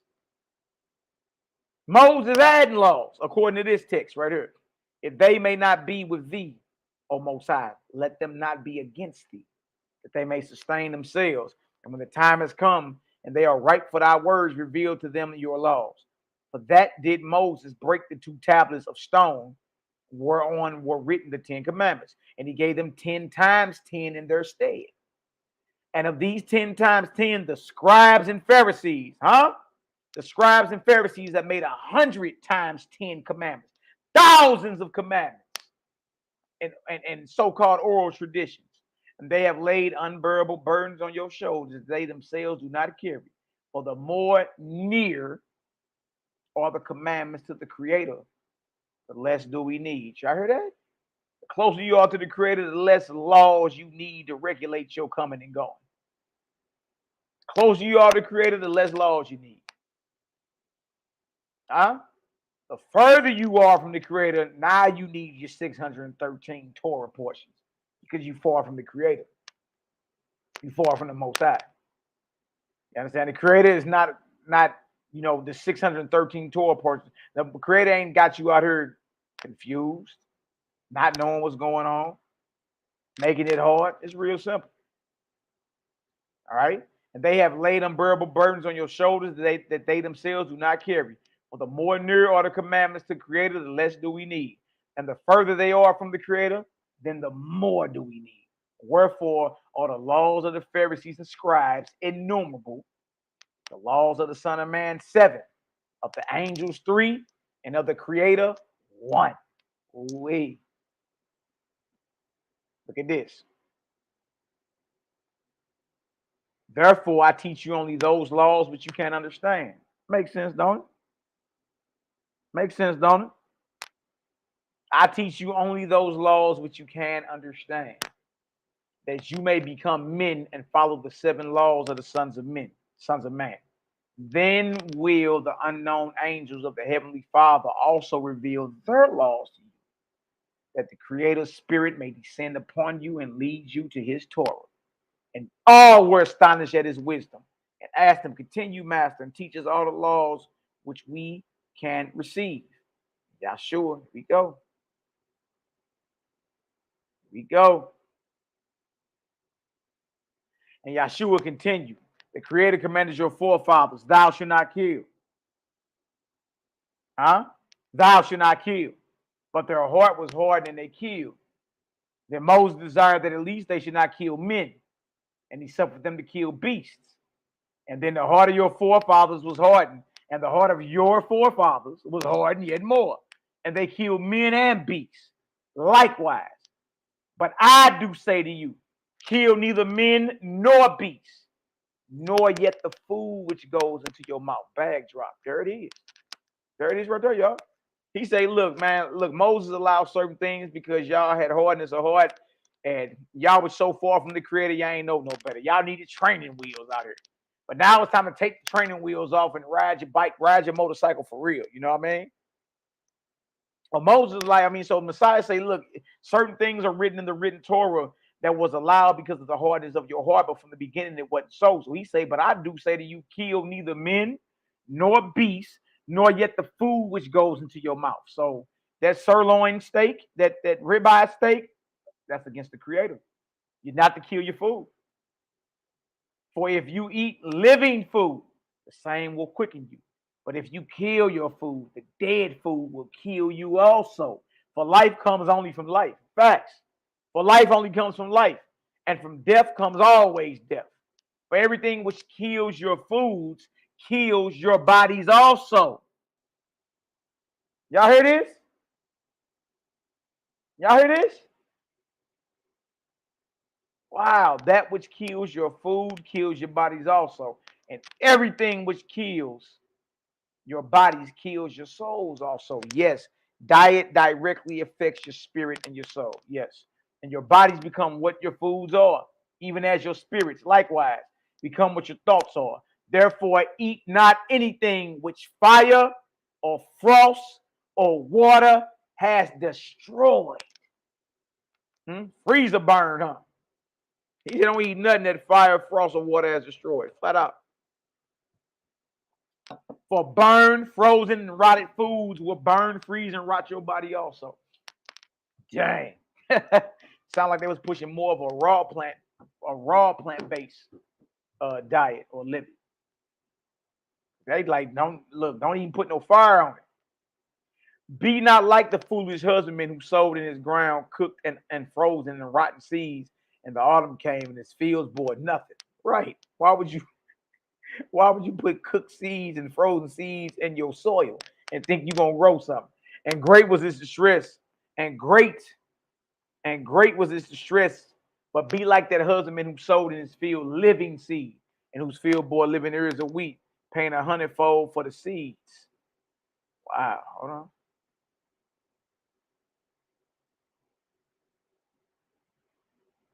Which he planted. For I tell you truly, live only by the fire of life. Live only by the fire of life. See, you naturally you have a natural warmth within your body. You don't need to become with nothing hotter than that. You got a natural warmth within your body. All right? Master. Okay, right here. It says, which he planted. For I tell you truly, live only by the fire of life, and prepare not your foods with the fire of death, which kills your foods, your bodies and your souls also. Master, where is the fire of life? Asked some of them. He says, in you, in your blood, and in your bodies. And the fire of death asked others. So the fire of life, y'all, got to do with your body being in the state of alkalinity. Alkalinity. That's the fire of life, because you have a natural warmth to your body. You see that? So they asked him, well, where is the fire of life? Asked some of them. It's in your blood, in you, in your blood and in your bodies. And the fire of death asked others, is the fire which blazes outside your body, which is hotter than your blood. See that? If it's hotter than your blood, y'all, we bring it on acidosis. Acidic. It is the fire which blazes outside your body, which is hotter than your blood. With that fire of death, you cook your foods in your homes and in your fields. I tell you truly, it is the same fire which destroys your foods and your bodies, even as the fire of malice, which ravages your thoughts, ravages your spirits. For your body is that which you eat, your spirit is that which you think. Eat nothing, therefore, which a stronger fire than the fire of life is killed. Wherefore, prepare and eat all fruits of trees, and all grasses of the fields, and all milk of beasts good for eating. For all these are fed and ripened by the fire of life, all of the gift of the angels of our earthly mother. But eat nothing to which only the fire of death gives savor, for such is of Satan. And then it goes into how you cook your daily bread. And he let you know, man, let the sun warm that up. You understand? Let the sun warm that up. So it goes into more too. But I'm gonna go ahead and stop it right there. I think we touched on a few things. We can always come back and do our thing. So I think we're gonna stop right there. Let me go ahead and do that right there. And then let's if there's any questions or not. Boy, oh boy, oh boy, oh boy, oh boy. Man.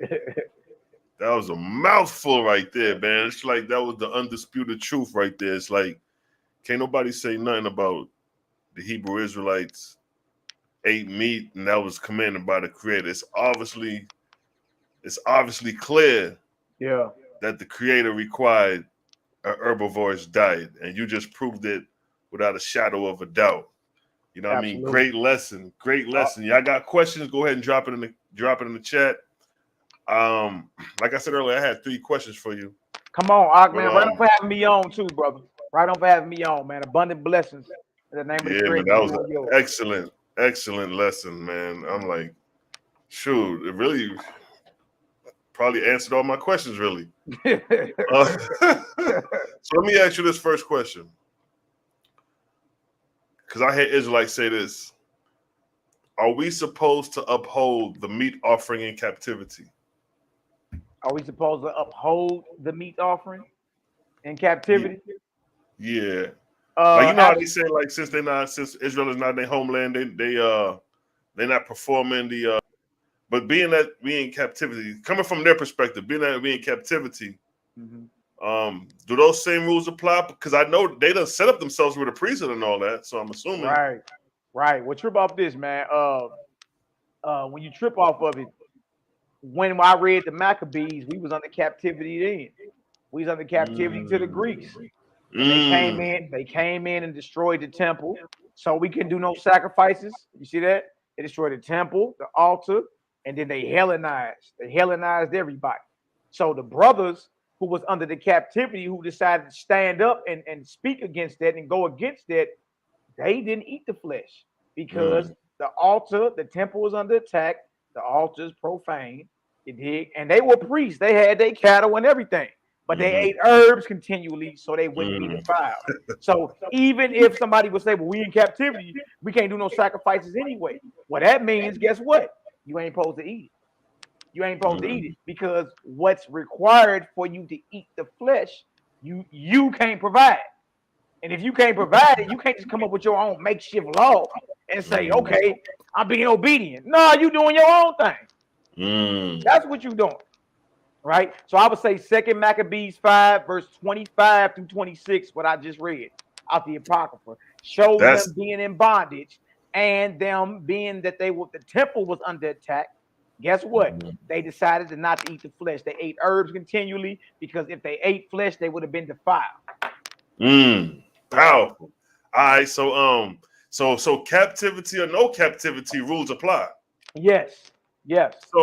So it would make more sense to just be an herbivore, to just skip that whole thing right there. There you go. It makes me look. It's a lot easier. You understand? It's a lot easier on your life if you just go ahead and say, you know what, I'm just going to stick with the fruits and the herbs and all that. Because obviously, I cannot provide the same situation that it takes for this so-called flesh to be eaten. Because, okay, you can eat this and you can eat that, but it wasn't slaughtered how the Torah say slaughter it. So guess what? It's considered offered to devils, an abomination, unclean, stand in jeopardy of being cut off. Might as well not eat it. Big facts. All right, my second question is this. Powerful answer. Why is Paul preaching opposite of James, the brother of Yeshua? Because Paul decided to do his own thing. You feel me? He tell you right in Galatians that when he got his understanding of who he called Yahshua, he didn't go check in with man. That was his exact words. Now hold on. The only men you can go check in with is the disciples who knew Yahshua. Right. So he go vanish and go to Arabia for 14 years. You dig? And then show up in Jerusalem. Like, yeah, this is what I'm teaching out here. And so Paul started doing his own thing. The Nazarene way is more disciplined. And it has to do with table fellowship, food restrictions. You dig? A lot of those brothers never cut their hair. They were lifelong Nazarites. So they never cut their hair. A lot of these brothers were in spiritual communion daily. You know what I mean? The Essene literature going to different angels of the morning and different angels of the night. Paul was against all of it. The lots, the herbs, and the spiritual communion. So what Paul brought to the table was his own version of who Yahshua is. And being that he had Roman citizenship, being that he was a Herodian too, that's in Romans the 16th chapter. You know what I mean? So was Paul an Israelite? Well, he's on record saying he's a Benjamite, but he's also on record saying that he's an Herodian. But look about this. That makes sense.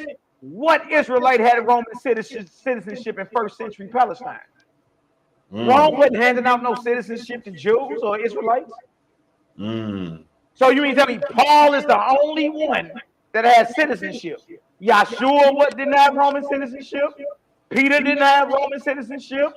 Andrew, Bartholomew, John the Baptist, none of these men had Roman citizenship. So was Paul a Pharisee or Sadducee, or he just popped out of nowhere? Well, he was a Pharisee. See, the history goes like this. The throne at the time was ran by a foreigner named Herod. Right. Okay. All right. Herod was not an Israelite. He was an Edomite. Right. But during the Maccabean time, Herod's father converted to what we call Judaism. You understand? So he wouldn't get his family wouldn't get put out of Israel. Everybody else had to leave. All right. Now, when the battle started happening, then Herod's father had to go to Rome, and Rome, of course, sided with Herod and them over the Israelite, who should have been in the authority. So that's by the time Yahshua was born, Herod was already on the throne. But we never ask ourselves what events led up to an Edomite sitting on the Israelite throne. What events led up to that? Now, Herod's family was given Roman citizenship. Good night. Hence, Paul called the Herodians his family. And he got Roman citizenship. But the Herodians killed all the Nazarenes. So that means Paul had to be an Edomite then. For the way it's looking, just putting the pieces of the puzzle together. Right. Because like you said, he was out there slewing cats before he made the conversion. Exactly. That's like slave master having to change your heart, and he going to the slave telling us, "Hey man, I ain't gonna lynch y'all niggas no more. Accept me." Right. Accept me. That's too suspect right there. And look, and he started doing his own thing. That's the thing about it. It'd have been a little different. He was like, "Look, I know I was off. Everything y'all brothers saying, I'm gonna follow." Got you. You know what I mean? He ain't do that. He started doing his own thing, and then he started firing shots at the brothers. All in Galatians, he tell on himself, if they come teach a different Yahshua, they cursed. Whether Peter, James, and John showed up, whoever they be, it makes no sense to me. God don't respect nobody person. So he was dissing the brothers. He was dissing the leadership the whole time. You dig? And he broke off and started doing his thing. So then, that's the first split right there. That's the difference between Nazarene followers of the Messiah and Hebrew Israelite Christianity that okay and ride with Paul and his letters. You know what I mean? Now, that don't mean everything written in them is wrong. There's some things that's spot on. But there are a lot of things you got to question. Right. Question it. All right, third question, right? Uh-huh. Who commanded Israel to eat meat if they were told not to? Well, the false gods. All right, the false gods. You dig? The Most High has never commanded Israel to eat meat. Yeah, you have it in the scriptures. You do. I'm not the one to act like, well, no, you didn't read that. No, you are reading that. You dig? But you have other scriptures that say that was not the Most High that commanded that. And being you have opposite scriptures that say something different, then guess what? We got to question what's on the other side of that. If Jeremiah is saying, if the Most High is saying through Jeremiah, I never commanded y'all to sacrifice nor eat the flesh in the day I brought y'all out of Egypt. And then we flip over to Exodus and we see kill the lamb, pick it the 10th day, roast it with his head and his pertinence. Then Jeremiah disagrees with Exodus, not me. Right. That's already there. Also, you got Isaiah. It says if you kill a lamb, it's just like you killed a man. See what I'm saying? So it would have to be the false scribes who are under the inspiration of the false gods. So put lying stuff in there. Go ahead. Perfect. Excellent answer. So would you think that those false scribes fall under the time of Ezra? Absolutely. Ezra and even before. Because it was things going on in Jeremiah time. Right. You know what I mean? Jeremiah's before Ezra. So true. You know what I mean? In Ezra time, and when you get by the time the Messiah, Yahshua was on the scene, trip off this. His main enemies are the scribes. Everywhere you turn, the scribes and the Pharisees come. The scribes and the Pharisees. Now, why would the scribes have a problem with the Messiah? Because obviously he's teaching opposite of what they wrote down. You know what I mean? He was teaching opposite. So the false scribes under the inspiration of the false gods and deities. You dig? Now trip off this. You brought up Ezra, right? Ezra in the Apocrypha, second Ezra, it says that the Torah was burnt at that time. So they got to refurbish a Torah. Trip off this in captivity. So second Ezra 14:21, Ezra say that the Torah is burnt. So then he say, if you send your Holy Spirit, I'm going to write everything that was done before, and that way your people can find light, right? Long story short, spirit communion happened. Spirit fell on Ezra. He speaks, the scribes write, right? But trip off this. They wrote down 204 books of the Torah. 204 books in that account. Then he told Ezra, hide 70 of them and publish openly the rest. So that's 134 books of Torah that the public is supposed to have. Torah only got 5 books, Jack. So you really ain't even got what Ezra did according to 2nd Ezra 14. Wow. You know what I mean? Because you would have 134 books of the Torah. Powerful. You got a question on the screen. Sister asked the question. Yeah, who was Abel sacrificing meat to? That's an excellent question. Now, trip off this. You got Genesis 4 in the scripture, right? Well, you got Abel, the one that the Most High is dealing with, versus Cain. Now, trip off this. Abel sacrifices flesh, and the Most High is cool with it. But Cain, the murderer, brings the Creator spoiled fruit from his ground, or inferior fruits of the ground. Right out the gate, you like, well, the Creator ain't bloodthirsty. Why would he accept Abel's? And you know what I mean? But that's a good question, because he's saying if what y'all saying is true, why? You understand? Why is it that Abel sacrificed flesh? Right? Now, watch this. Crazy part about this is the book of Adam and Eve. Some of y'all done read that before. The book of Adam and Eve, right? Been around a while. Been around since like the 5th century or something like that, right? Now, the book of Adam and Eve, the whole story of Abel sacrificing and Cain sacrificing is totally different than what you read in Genesis, the 4th chapter. And there, Abel was the one that sacrificed the crops that the Creator accepts. And Cain learned how to kill Abel by killing the lamb first. And then, you know what I mean, he went over there and killed his brother. You see? So what I'm saying is there are reports out there that are opposite than what we have in our Bible. That's the book of Adam and Eve, chapter 77 and chapter 78. Read about the sacrifice of Cain and Abel and how it's different than what you read in Genesis, the 4th chapter. You dig? So let me ask you this real quick. Is the book of The Nazarene Gospels and the Essene Gospel, do they reference like any of the Adam and Eve? Well, you trip off this. The Nazarene and the Essene Gospels question a lot of what's written down in the written Torah. Gotcha. For example, Peter questions, he denies the whole man failed because they ate fruit. You know what I mean? Or, you know, the whole talking serpent. They question that. They question where God say, let us go down and see. So everything is questioned in the written Torah that goes against the character of the Creator. So, you know, you'll see brothers reading all type of different lost books and all that.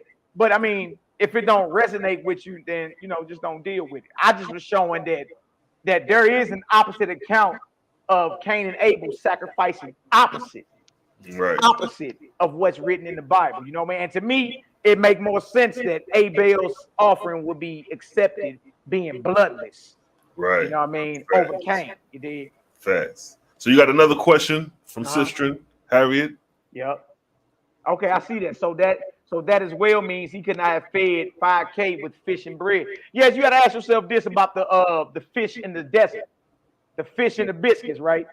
Was it sushi? Was it raw fish? Or was it cooked fish? Which one? You know what I mean? Most people say, oh, what, brother, it had to be cooked. So you saying that the miracle involved him producing 5,000 fried or cooked fish? Was they just walking around the desert with stinking fish in their pocket? Like, what was going on?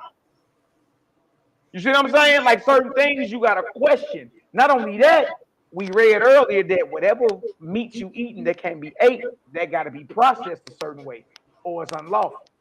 You dig? So what I'm going to do, I'm going to show two things for that question. I'm going to show where Yahshua recounts what he did, and he don't even bring the fish up, but he bring that bread up. Then I'm going to go into the Nazarene Gospel and show, because the Nazarene Gospel was older than Matthew, Mark, Luke, and John. I'm going to show what happened when he fed the multitude in the wilderness, if that's cool. All right. First, let me go Matthew 16. It's real quick. It ain't long at all. I'm going to go to Matthew 16 real quick and show you. And that's why a lot of people believe that the whole fish thing was something that was added much later. A lot of people believe that. A lot of scholars believe that. You dig? Now watch this. I'm going to go to Matthew. I'm going to show you. Now, why would he bring up this miracle and leave out the fish? He left it out. Like it never happened. All right. Now watch this. Let me share my screen. All right. It's real quick, bro. It's a real quick. No problem. You got it. Okay. Sure. And share that. Wow. Excellent question, by the way, though. Excellent question. All right. So look, let me show you this real quick. All right. All right. So this is whenever you share it, let me know, bro. We good. All right. We up there. All right. So this is Matthew right here, y'all. This is Matthew 16, verse 6. All right. I'm going to start at verse 5. It says, and when his disciples were come to the other side, they had forgotten to take bread. Then Yahshua said to them, take heed and beware the leaven of the Pharisees and of the Sadducees. And they reasoned among themselves, saying, it is because we have taken no bread. Which when Yahshua perceived, he said unto them, O ye of little faith, why reason ye among yourselves, because you have brought no bread? Do you not yet understand, neither remember the 5 loaves of the 5,000? And how many baskets you took up? This thing is about bread. Huh? He goes back over the 5,000 that were fed in the wilderness. And he don't even bring the fish up. Do you not yet understand, neither remember the 5 loaves of the 5,000? The 5,000 is the multitude that he fed. And how many baskets you took up? Meaning, you remember all the leftovers that was left? They thinking he mad at them because they didn't bring no bread. He said, watch out for the leaven of the Pharisees and the Sadducees. He talking about doctrine. They say, because we ain't bring no bread. He like, why you murmuring that amongst yourselves? You don't remember all that bread I fed them 5,000 people. Notice this, though. He don't bring the fish up. Fish don't even get brought up. Watch this. Neither the 7 loaves of the 4,000 or how many baskets you took up. Fish don't get brought up again because he fed the multitude twice. How is it that you do not understand that I spake it not to you concerning bread, that you beware the leaven of the Pharisees and of the Sadducees. Then understood they how that he bade them not beware of the leaven of bread, but of the doctrine of the Pharisees and of the Sadducees. You see that? So I want to show that real quick to show that when he recounted the miracle he did, he don't even bring the fish up. Fish don't even get brought up. And then when you examine the story from a more critical thinking perspective, you like, hold on, was they just walking in the hot ass desert with stinking fish in their pocket? Like, how did that happen? But another thing, does it even say he ate the fish? Because didn't he just distribute the fish? No, he didn't even eat it in there. It did. You ain't got nowhere in the Bible do you have Yahshua eating any flesh while he's alive. The Bible narrative takes a turn and say he ate fish. You know what I mean?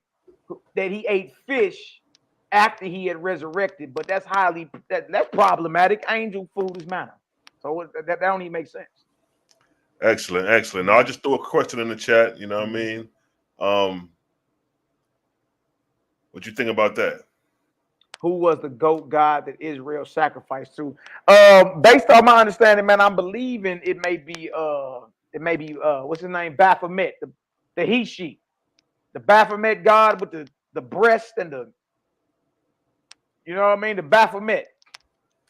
Cal P got a question. Great. Cal P, would it say, if that is the same gospels are from the true Israelites who praise no Lord or no God, why is the Lord and God featured in your book and not the Creator? Excellent question, Cal P. What I profess is the character of the Creator can be found in the book if you know how to properly navigate. You know what I mean? There are false gods, yes.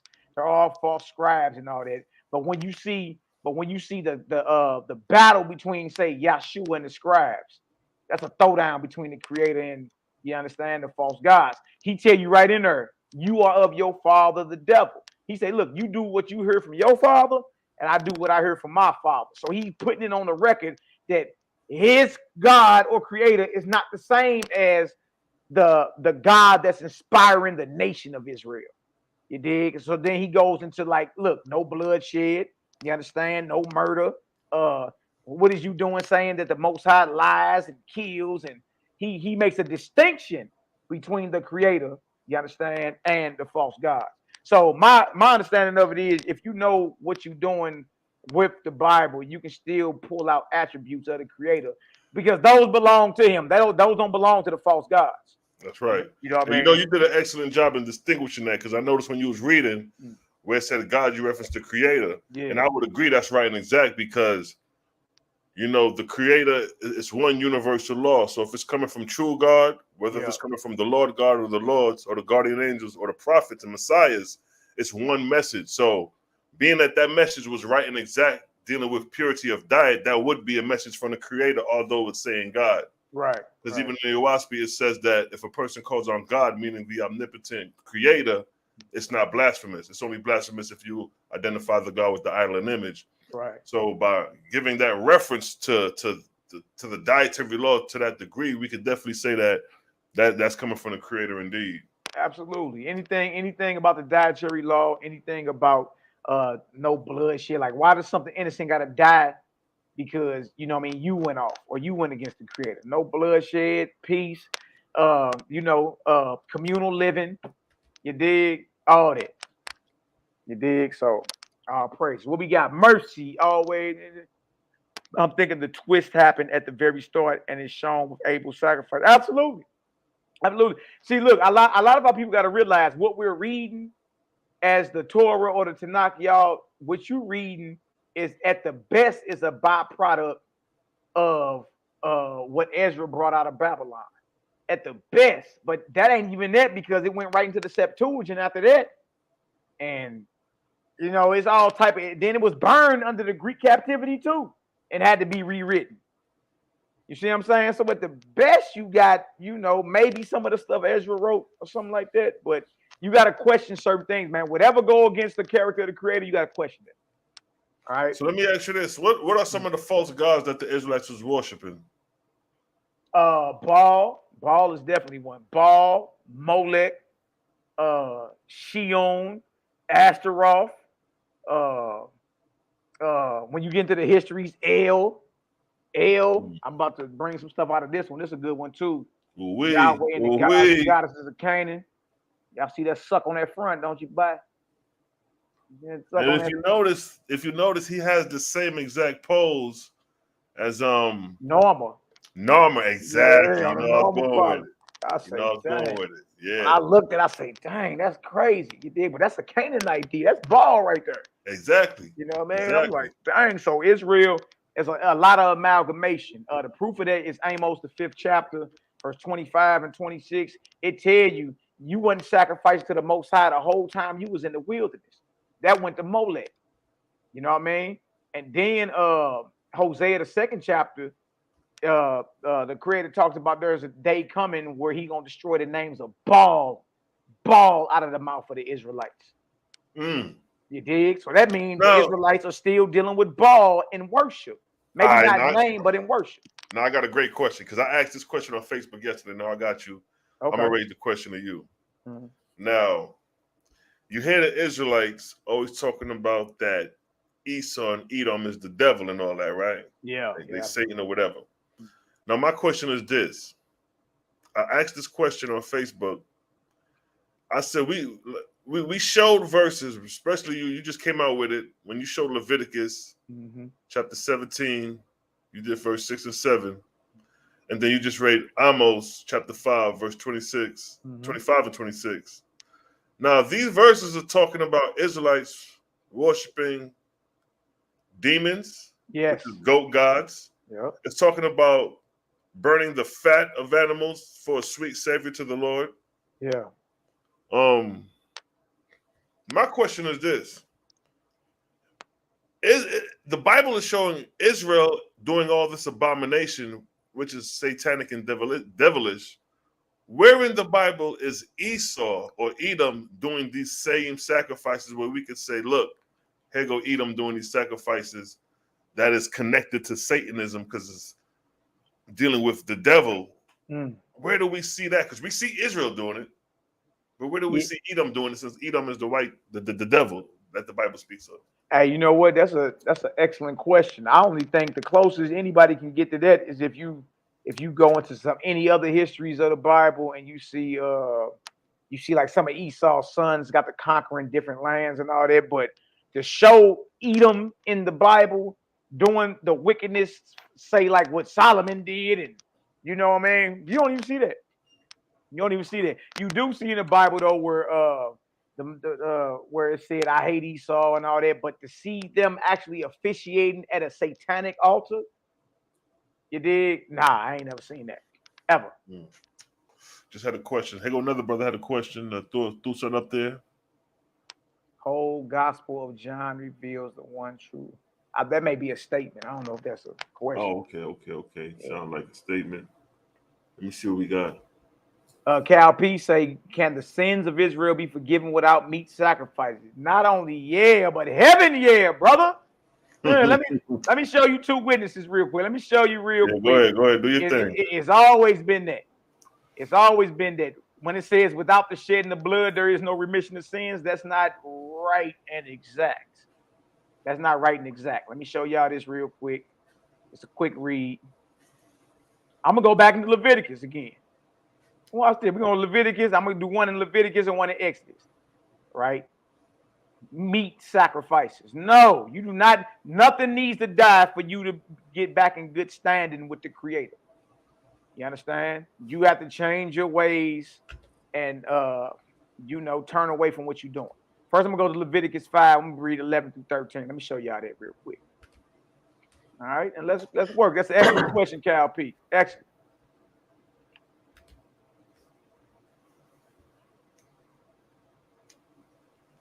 Now, watch this. This is one example of atonement or forgiveness going on without the shedding of blood. All right? Now, watch this. But if he be not able to bring 2 turtle doves or 2 pigeons, then he that sins shall bring for his offering the 10th part of an ephah of fine flour for a sin offering. He say, look, if you can't afford to bring no bloody sacrifice, then bring some flour. And he shall put no oil upon it, neither shall he put any frankincense thereon, for it is a sin offering. Then shall he bring it to the priest, and the priest shall take his handful of it, even a memorial thereof, and burn it on the altar. Flour, burn it on the altar, according to the offerings made by fire unto the Most High. It is a sin offering. And the priest, look at this, verse 13, Cal P. And the priest shall make an atonement for him as touching his sin that he hath sinned in one of these, and it shall be forgiven him. And the remnant shall be the priest as a meat or a grain offering. Meat right there means grains. Remember, we're dealing with flour. We're not dealing with flesh. You dig? So that's one example right there of where atonement or forgiveness can happen without bloodshed, and that's right in your Torah. That's right in there. So for those that hold that something got to die for you to be forgiven, that's false. It's not correct. You know what I mean? Even in the Torah, it's not correct. All right, let me show you another one in the Torah. Exodus 30. Watch this in Exodus 30. I got you, Cosmo and Cal. Excellent question, my brother. Watch this. Exodus 30. I'm going to start at verse 11. Something short. Now watch this. We got flour being burned on the altar, and that atones. Now watch this. 30 and 11. And the Most High spake unto Moses, saying, when thou takest the sum of the children of Israel after their number, then shall they give every man a ransom for his soul unto the Most High. When thou numberest them, that there be no plague among them when thou numberest them. This they shall give everyone that passeth among them that are numbered, half a shekel after the shekel of the sanctuary. A shekel is 20 gerahs, and half shekel shall be the offering of the Most High. Everyone that passeth among them that are numbered, from 20 years old and above, shall give an offering unto the Most High. 20 and upward, right? And this is money. Look at this. The rich shall not give more, and the poor shall not give less than half a shekel when they give an offering unto the Most High to make an atonement for your souls. We got flour and we got money for giving and making atonement. No bloodshed. Verse 16. And thou shalt take the atonement money of the children of Israel and shall appoint it for the service of the tabernacle of the congregation, that it may be a memorial unto the children of Israel before the Most High, to make an atonement for your souls. I hope that helped out, Cosmo and Carol. Nice. We're showing improving over here. So this is real interesting because it seems that the Messiah was dealing with purity of diet and the Creator, and he was supposed to restore the Mosaic laws, which shows and proves that Moses would have been the same way. Yes. A lot of things that Moses, that's attributed to Moses, y'all, Moses ain't right there. You understand? Moses is a son of the Creator.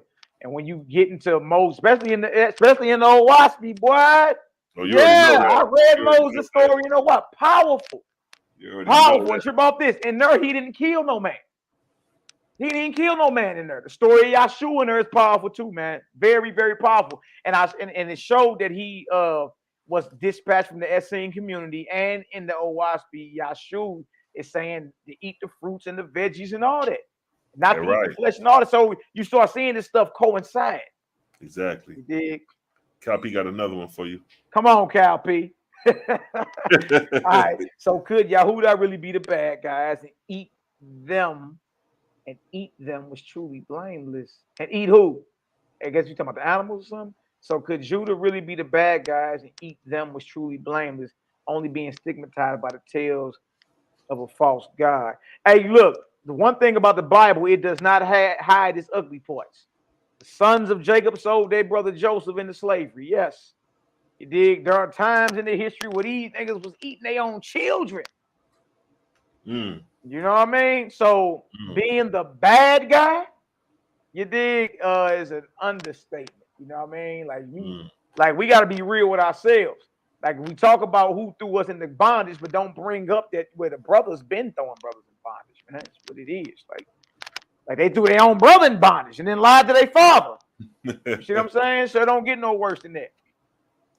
You know what I mean? So what about Joseph? Do you think Joseph was a vegetarian or herbivore? Absolutely. I believe all them brothers was, man. All those who came teaching the higher light and the ways of the Creator, I believe they all was, because it only makes sense when you start looking at other or ancient texts and seeing how brothers got down and lived.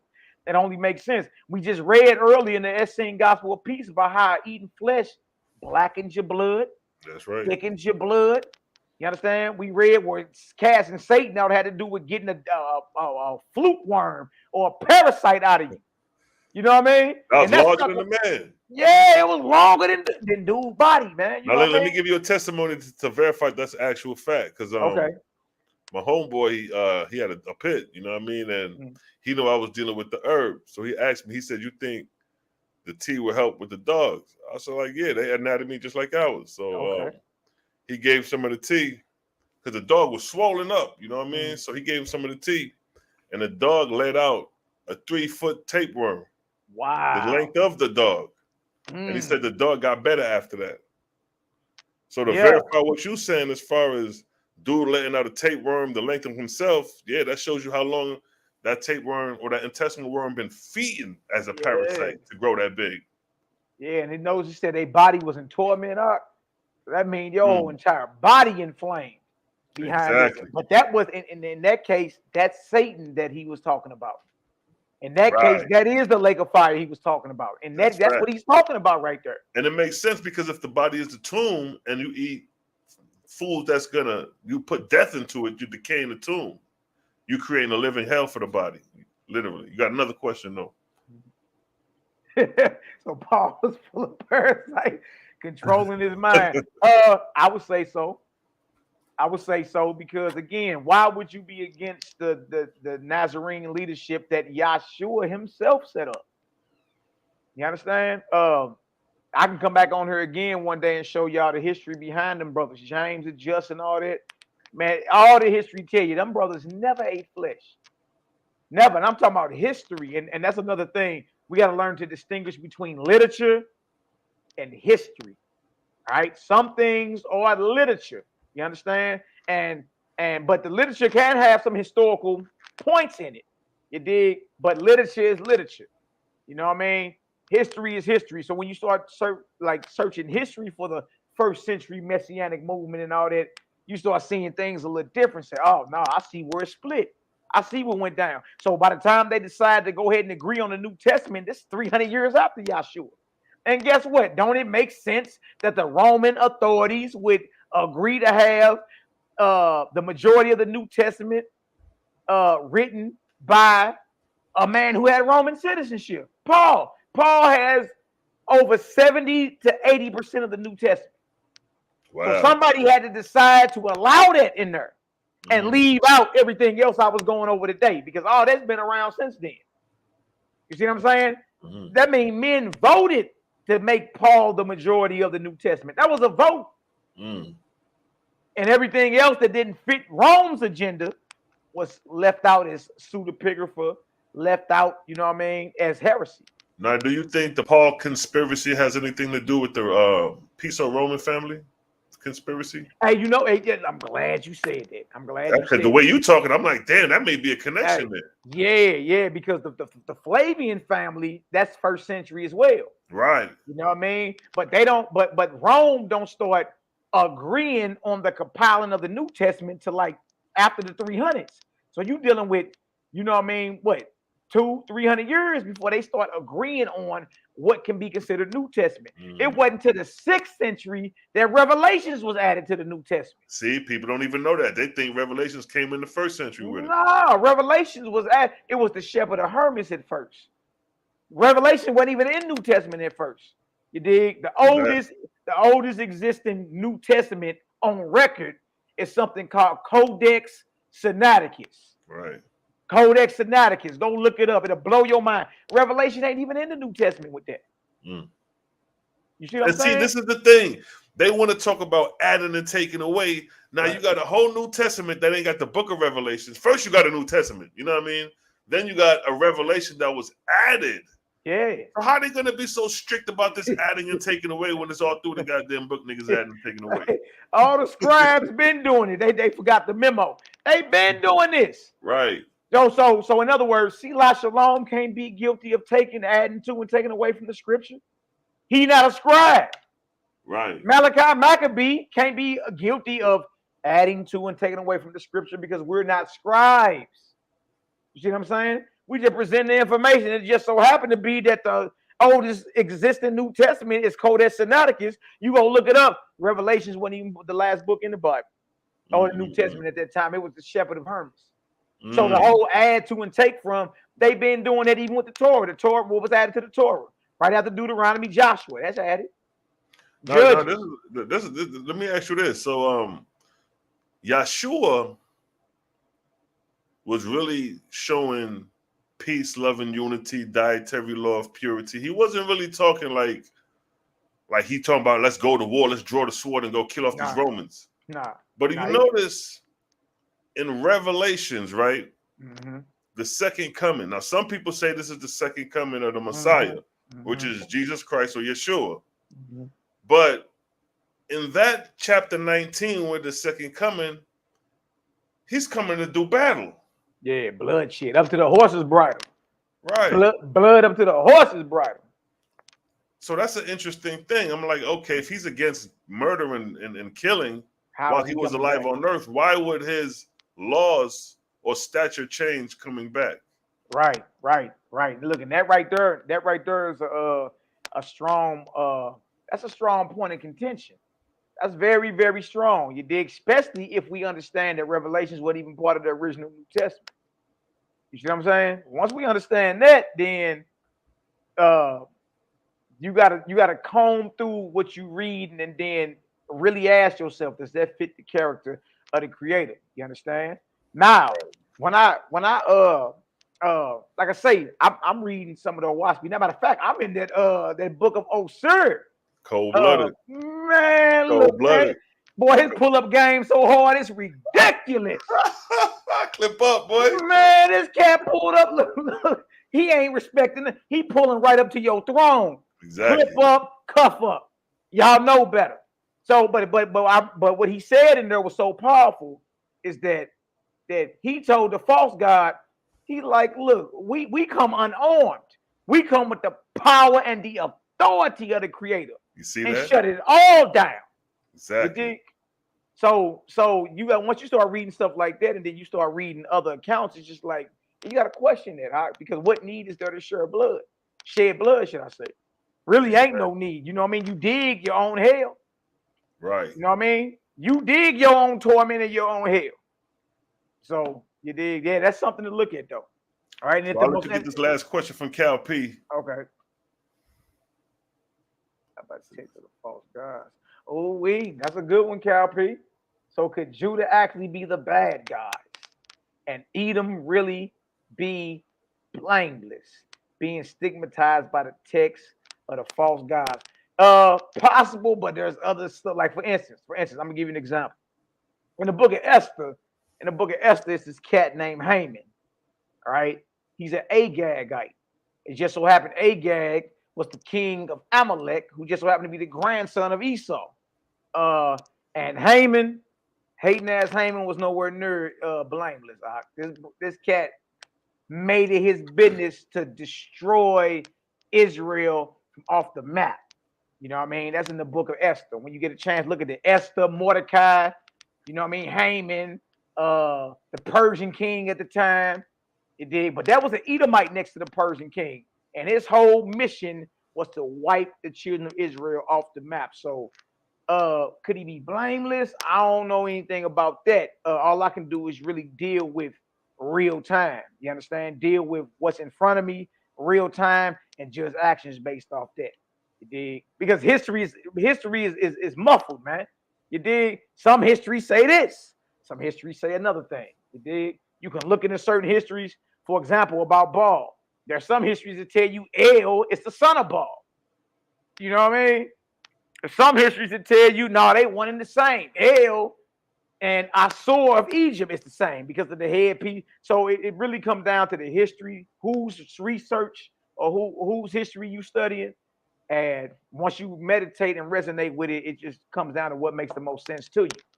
You know what I mean? Actual facts. I'd you know, if anybody got at least one more question, then we could close it out. My man Malaki Maccabee came through and showed him proof, did his thing, you know what I mean? Tore down the floor for like 2 hours straight, giving you actual facts. So this is going to be a great video to look back to and see the actual true lessons coming from the true faiths, the true Israelites, the true Nazarenes, the true Essenes, dealing with the Creator and purity of diet. That's right. Dealing with nature. You know, I'm dealing with the sun, moon, and stars, solar cycles, lunar cycles, being totally in tune with the Creator. You know what I mean? Yeah, and man, that's why when we all me, you, Cosmo, and Cal, Yazoo, Phil, when we start rapping behind the scenes, you know, you know how we chop it up. That's all the Most High, bro. Because you know what I mean, like that got to be the Most High Spirit moving brothers to look at the same information and then comparing stuff and be like, bro, we got so much in common. It's crazy. Exactly. Let me ask you this question real quick. Go ahead, King. What is the purpose? Because, you know, some people will say this, I'm going to die anyway, so I'm going to eat what I want to eat. Yeah. They'll run that line. So what is the reason and purpose of really having an herbivorous diet or eating purity? What is the benefit of that if we're going to die anyway? Well, because your actual diet directly affects your spiritual body. Directly affects what some people call the soul, spiritual body, and spiritual progression. We just was reading some of that in the Essene Nazarene literature. You understand? This stuff, like when your body becomes defiled, so does your soul. That's right. So does your conscience. You understand? So this is major. The diet is major. It ain't, people are like, but is it salvational? Yeah, it's salvational. You know what I mean? Meaning this. Why go through torment that you don't have to go through? You know what I mean? Why go through that? You ain't got. Why go through torment within your body and have worms pulled about that sucker that's longer than your body? Why go through all that? You know what I'm saying? Why go through? Why have all these parasites, a colony of parasites in your gut and in your stomach? And you understand? Why go through all that when you can just get on it now and then do preventative? You should be cleansing every day. Be drinking on some bitters every day. You know what I mean? So, is there any camps that teach like this, like how you teach, as far as with the purity of diet, the Nazarene, and because I hear a lot of rosters talk about like they Nazarene. I know they deal with kind of like the purity, the ISO diet and stuff like that, but like more like, you know, in the States. It's a few. But you know what? I don't know. But like me is some. I'm a whole different monster. So I mean, I ain't say like me. You know what I mean? But there are Nazarene brothers and Essene brothers out there that's actually been coming from this perspective longer than myself. It's just when I got it, it's just like, you know, I guess based off the platform and based, some of us are influential. I started dropping bombs last year and they ain't recovered from it since. So there are brothers and sisters that's been on this walk longer than I have, and I'm talking about the transition from this hard body Israelite to, I'm still an Israelite, no doubt. I ain't never denying that, but you know what I mean. We followers of the higher law, the higher way. We followers of the Creator. You know what I mean. So like us, I couldn't say that, but there are other Essene and Nazarene brothers and sisters out there. You understand? Salute to all them brothers and sisters, even if we got disagreements, you know what I mean? Ain't nothing but love, man. Much love. No doubt. My man Malaki Maccabee came through and tore the party down. Much love, King. So check it, man. Go ahead and you know what I mean, close out. And you know what I mean, let the people know what you got going on this coming Friday.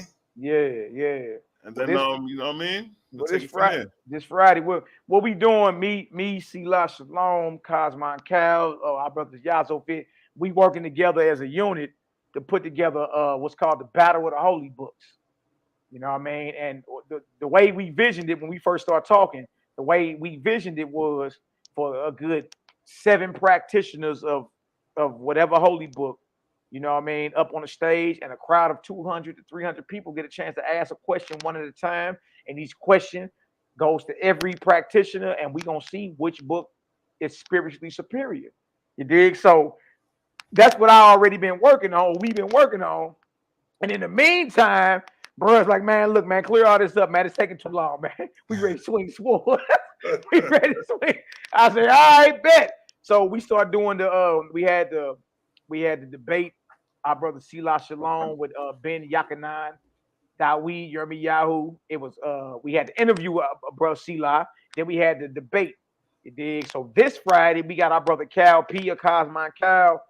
He'll be on Honor and Humility 8 p.m. Central Standard Time. Him and our brother Benadad Ben Yah, and they gonna be chopping it up over the authorship of the Torah versus authorship of the Oahspe. So that's what we got going on. And y'all, what we doing is we about to make everybody have these conversations. Period. That's you know right. what I mean? You call yourself out here teaching, and you know, YouTube scholar, Facebook scholar, Instagram scholar. Come on outside and teach that, man. Like bring the text to the table so the people can ask the questions. You dig? And let them and trip about this, and then you go into the book and get them the answer. That's right. We can leave ego out of it, and then that way the masses can see which text is spiritually superior. You see what I'm saying? So that's what we doing. But this Friday, 8 p.m. Central Standard Time, Honor and Humility STL is the YouTube channel. Honor and Humility STL is the YouTube channel. Y'all go there, subscribe it. That channel been up since like 2012, so 10 years. We put a lot of work in there, and you'll see the growth. You'll see me back on the streets teaching. Back in the day, you'll see debates. I done had debates, Egyptologists, Yahweh Ben Yahweh followers, classes. I'm taught plenty of classes, all the way up to the transition of purity of diet, differentiating between the creator and the false gods. It's a beautiful thing, man. I truly, my family is better off for it. I'm better off for it. So all praise to the Most High, man. Yo, man, I seen your body, your work, and I must say, man, I was amazed. Like, since we was talking and you reached out to me, you know what I mean? And then one day I said, let me check out the YouTube page. And when I went on there, I was like, yo, this cat got a body of work, like a serious body of work, you know what I mean? And a lot of cats, because I seen a couple cats you was with, and I'm like, oh, that's dude from over there. Oh, that's dude from over there. Oh, he know all these dudes, you know what I'm saying? So it's interesting how you deeply connected with these cats as far as over the years and the transition you made to more of a higher frequency and vibration dealing with the creator. You know what I mean? It's dope, man. I commend you for that. You know what I mean? Hey, you know what, bro? And it take a certain caliber of individual, because you can't be afraid to lose. If you about truth, you got to stand on that truth, man. You can't be afraid to lose. You dig? So we at the time we had a very, very popping platform. You dig? But bro, I seen something I can't unsee. Right. I'm like, hey, look. I mean, okay, so look, bro, donations rolling in. We had a building down here at the time, so the donations was taking care of the building. And I'm like, look, I don't give a hell what I gotta lose. You dig? If truth is truth, it's absolute, man. You gotta stand on it. So, brothers and sisters, you can't be afraid to lose anything. I don't care if it's a relationship. I don't care if it's money. I don't care if it's a job, whatever it may be. I don't care if it's camaraderie, fellowship. You did? Because when I came outside and was like, hey, look, this Nazarene literature is a threat to the Bible or a threat to the Hebrew Israelite movement. And mind you, I'm a brew, but this right here is a threat. It's very revolutionary. Bruh, these men, I'm talking about, bruh, people was holding councils. Bruh, you know what I mean? 20 men on one panel. We condemn Malaki, man. I'm like, get out of here. It was like that, King? Yeah, so I said, all right, well, I call all y'all out then. You dig? Meats off of the idols. That's the first topic. Let's get it. You dig? Nobody took it. Nobody, you know what they did? They went home and started making videos, but nobody said, hey, Wolf, I'm with that. So all those brothers eat meat. Yeah. All the brothers eat flesh. That's why they convicted. They don't want to deal with it because of conviction. Shit, them worms in them, bro. We just seen today. Those are the demons. The brothers was praying. Let me please kill this nigga. I say, dang. Damn, yo. So that lets you know those demons, them worms, and then the man, that flesh produce maggots, man. You dig? So, but man, I thank the Most High, man. I thank the Most High for showing us. We came outside, lost a little bit. Those that remain, still solid. You dig? So I salute all the brothers and sisters that remain. And then it's like the Most High is constantly growing and not allowing us to get stacked. You dig? Because I bumped into you on YouTube back in 2015, huh? I seen you debate the elder Ben Melech. I seen it. That's I wild, think, yo. look, even then, I was like, good night. He straight watched it. We watched the hell he did. Like, if you be real, if you watch it from a non-biased perspective, it was a facts. slaughter. It wasn't even funny. You Facts. dig? So I've been, and I've been watching videos of yours here and there, but it came back around. And then I go look at your playlist, bruh. I salute that. That's what I'm saying. We both got a crazy body of work. That's why, and then the fruit shows, because it's like the fruit shows when you deliver your message. You can see the wisdom that comes and flows with it through the years you've been experiencing whatever you've been indulging in. You know what I mean? The doctrine you've been teaching. So I definitely can hear when you speak it. It's like, this brother on top of his game. And then being that you staying on the necks of these cats with the dietary law, because that's the first law, is purity of the body. Like, you can't even approach, the holy angels can't even approach you because of the impurity. You know what I mean? So if these cats is getting prayers from their God, then what God you really getting answers to? You know what I mean? Hey, the angry and jealous God. Yeah. You got to question all that, man. The infant killer God. The infant killer. That's another thing. Come on now. Like, look, and then when we ask everybody, well, some of the people who in their right mind would be like, oh, hell no, I'm not killing no child. Exactly. But there's a lot of brothers that be like, hell yeah. You got to watch that. You know what I mean? Because that's the behavior of the God. Look, the Creator don't need you to go spill no blood for him. Exactly. Think about it. So there are things that, brothers and sisters, there are things that have to be questioned because there are multiple worships being propagated. Exactly. You need to know if you solid with the Creator or not. That's it. That's it. See, Don Yehuda in the building. Peace, God. Peace to the God. Peace to the God, Don Yehuda. Yeah, that was an excellent interview y'all did with our brother Selah Shalom, man. Much love, man. Yeah, we got to get him on here and drop some knowledge. You know what I mean? All the brothers can drop some knowledge. But, man, Malaki Maccabee came over here and roasted it on the dietary law. You know what I mean? Gang, create a gang in the building. Create a gang in the building. All that. All that. All that. So, you know what I mean? You do your last sign out, then we gonna get up out of here. And, we're going to chop it up in the messenger. You know how we do after, you know what I mean? But all good, y'all. But like I say, man, look, all praises to the Most High, first and foremost, period, point blank in the story. Again, I'm on Honor and Humility STL. That's on YouTube. Facebook, Malaki Maccabee. Instagram, Malaki_Maccabee. I love to build with the brothers and sisters. I'm not looking for any type of student, any type of follower or nothing. I love to build and study with the brothers and sisters, get each other's perspective on things, and whatever I can apply to affect righteous change in my life right now, that's what I do. Whatever I can't, I leave it where it's at in the past. You dig? So love all y'all brothers in deed and in truth, all you sisters in deed and in truth, and y'all stay focused. Look, you heard nothing satanic tonight. That's right. You dig? Nothing satanic tonight. Nothing satanic coming from the Selah Shalom. He just challenging you. Look, deal with the Creator and purify your body. What's wrong with it? Exactly. Nothing satanic. But you know what is satanic? Go over there and kill you some babies. Yeah. That's wicked as hell. You know what I mean? You know what is satanic? Kill everybody. Old, young, infant, suckling, down to the cattle. Utterly destroy them. Who talks like that? Good. What type of God talk like that?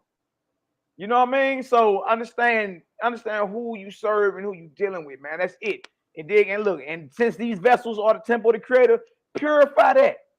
You understand? You feel a lot better. You'll thank the Most High. Look, you'll be in more fellowship and one accord with your brothers and sisters, and we can build. We can actually do things and go about establishing the Creator's kingdom on earth. All the colonies and all that, you know what I mean? Before we, get up out of here. But since we heard, we might as well go ahead and handle our business, man. You dig? So that's all, man. Love, much love, peace, love, light, healing, and balance to all my faithless Nazarene and sing brothers and sisters. Bless up, clip up. To the next time, bro. You already know. Clip up. That's my man, Malaki Maccabee, man. I appreciate you coming on. No doubt. We definitely going to have a round two. We're going to come up with another topic. We're going to touch on it. And we're going to keep these motherfucking clips going. We're going to keep these clips going. We're going to keep this energy going because it's good energy. The last 2 weeks, 3 weeks, it's been a high vibrational frequency. You feel me? Yeah. No doubt. Right on for having me on. And remember that, y'all, create a gang. All that. Create a gang. all that. All right, salute, King. Salute, King. All right, shalom. Blessings, blessings. So there we have Malaki Maccabee family. He came through, dropped that knowledge on that dietary law, showing you that, you know what I mean, Israel was worshiping goat gods, burning fat, sweet saviors to the Lord. You know what I mean? That's when they strayed away from the Creator. And you could tell that the Messiah was sent from the Creator through the Nazarene literatures when you read it, because it fits right in exact with the dietary law. And you know, the Oahspe, we already know the Oahspe speaks of not eating flesh due to, you know what I mean, purity realms in the afterlife and the atmospheric realms of purity so your body could reside. So, you know, they on the right path. The Esain Nazarenes, the Nazarenes who practice that lifestyle, y'all on the right path, because in the Oahspe it talks about how there's levels of impurity in the spiritual world and there's levels of purity in the spiritual world. So the physical dietary law is preparing us for these spiritual conditions that await us after death. The more impure is on near the earth, the more pure is higher up. So the more you start to purify your body while alive on earth, the better you'll have a spiritual place higher up in the atmosphere in comparison to be lower in the realm. So that's dealing with just the dietary law alone. You know what I mean? So that's a good thing the brother decided to touch on that. You know what I mean? And we're going to address more things to come. Sisters, I'm looking forward for coming getting y'all on here as well. I see y'all starting to go heavy body with the Oahspe and the knowledge. You know what I mean? So with that, it's your boy Selah Shalom. We chiming out and we out of here. It's a vibes, you dig? And that's how we moving. Bless up.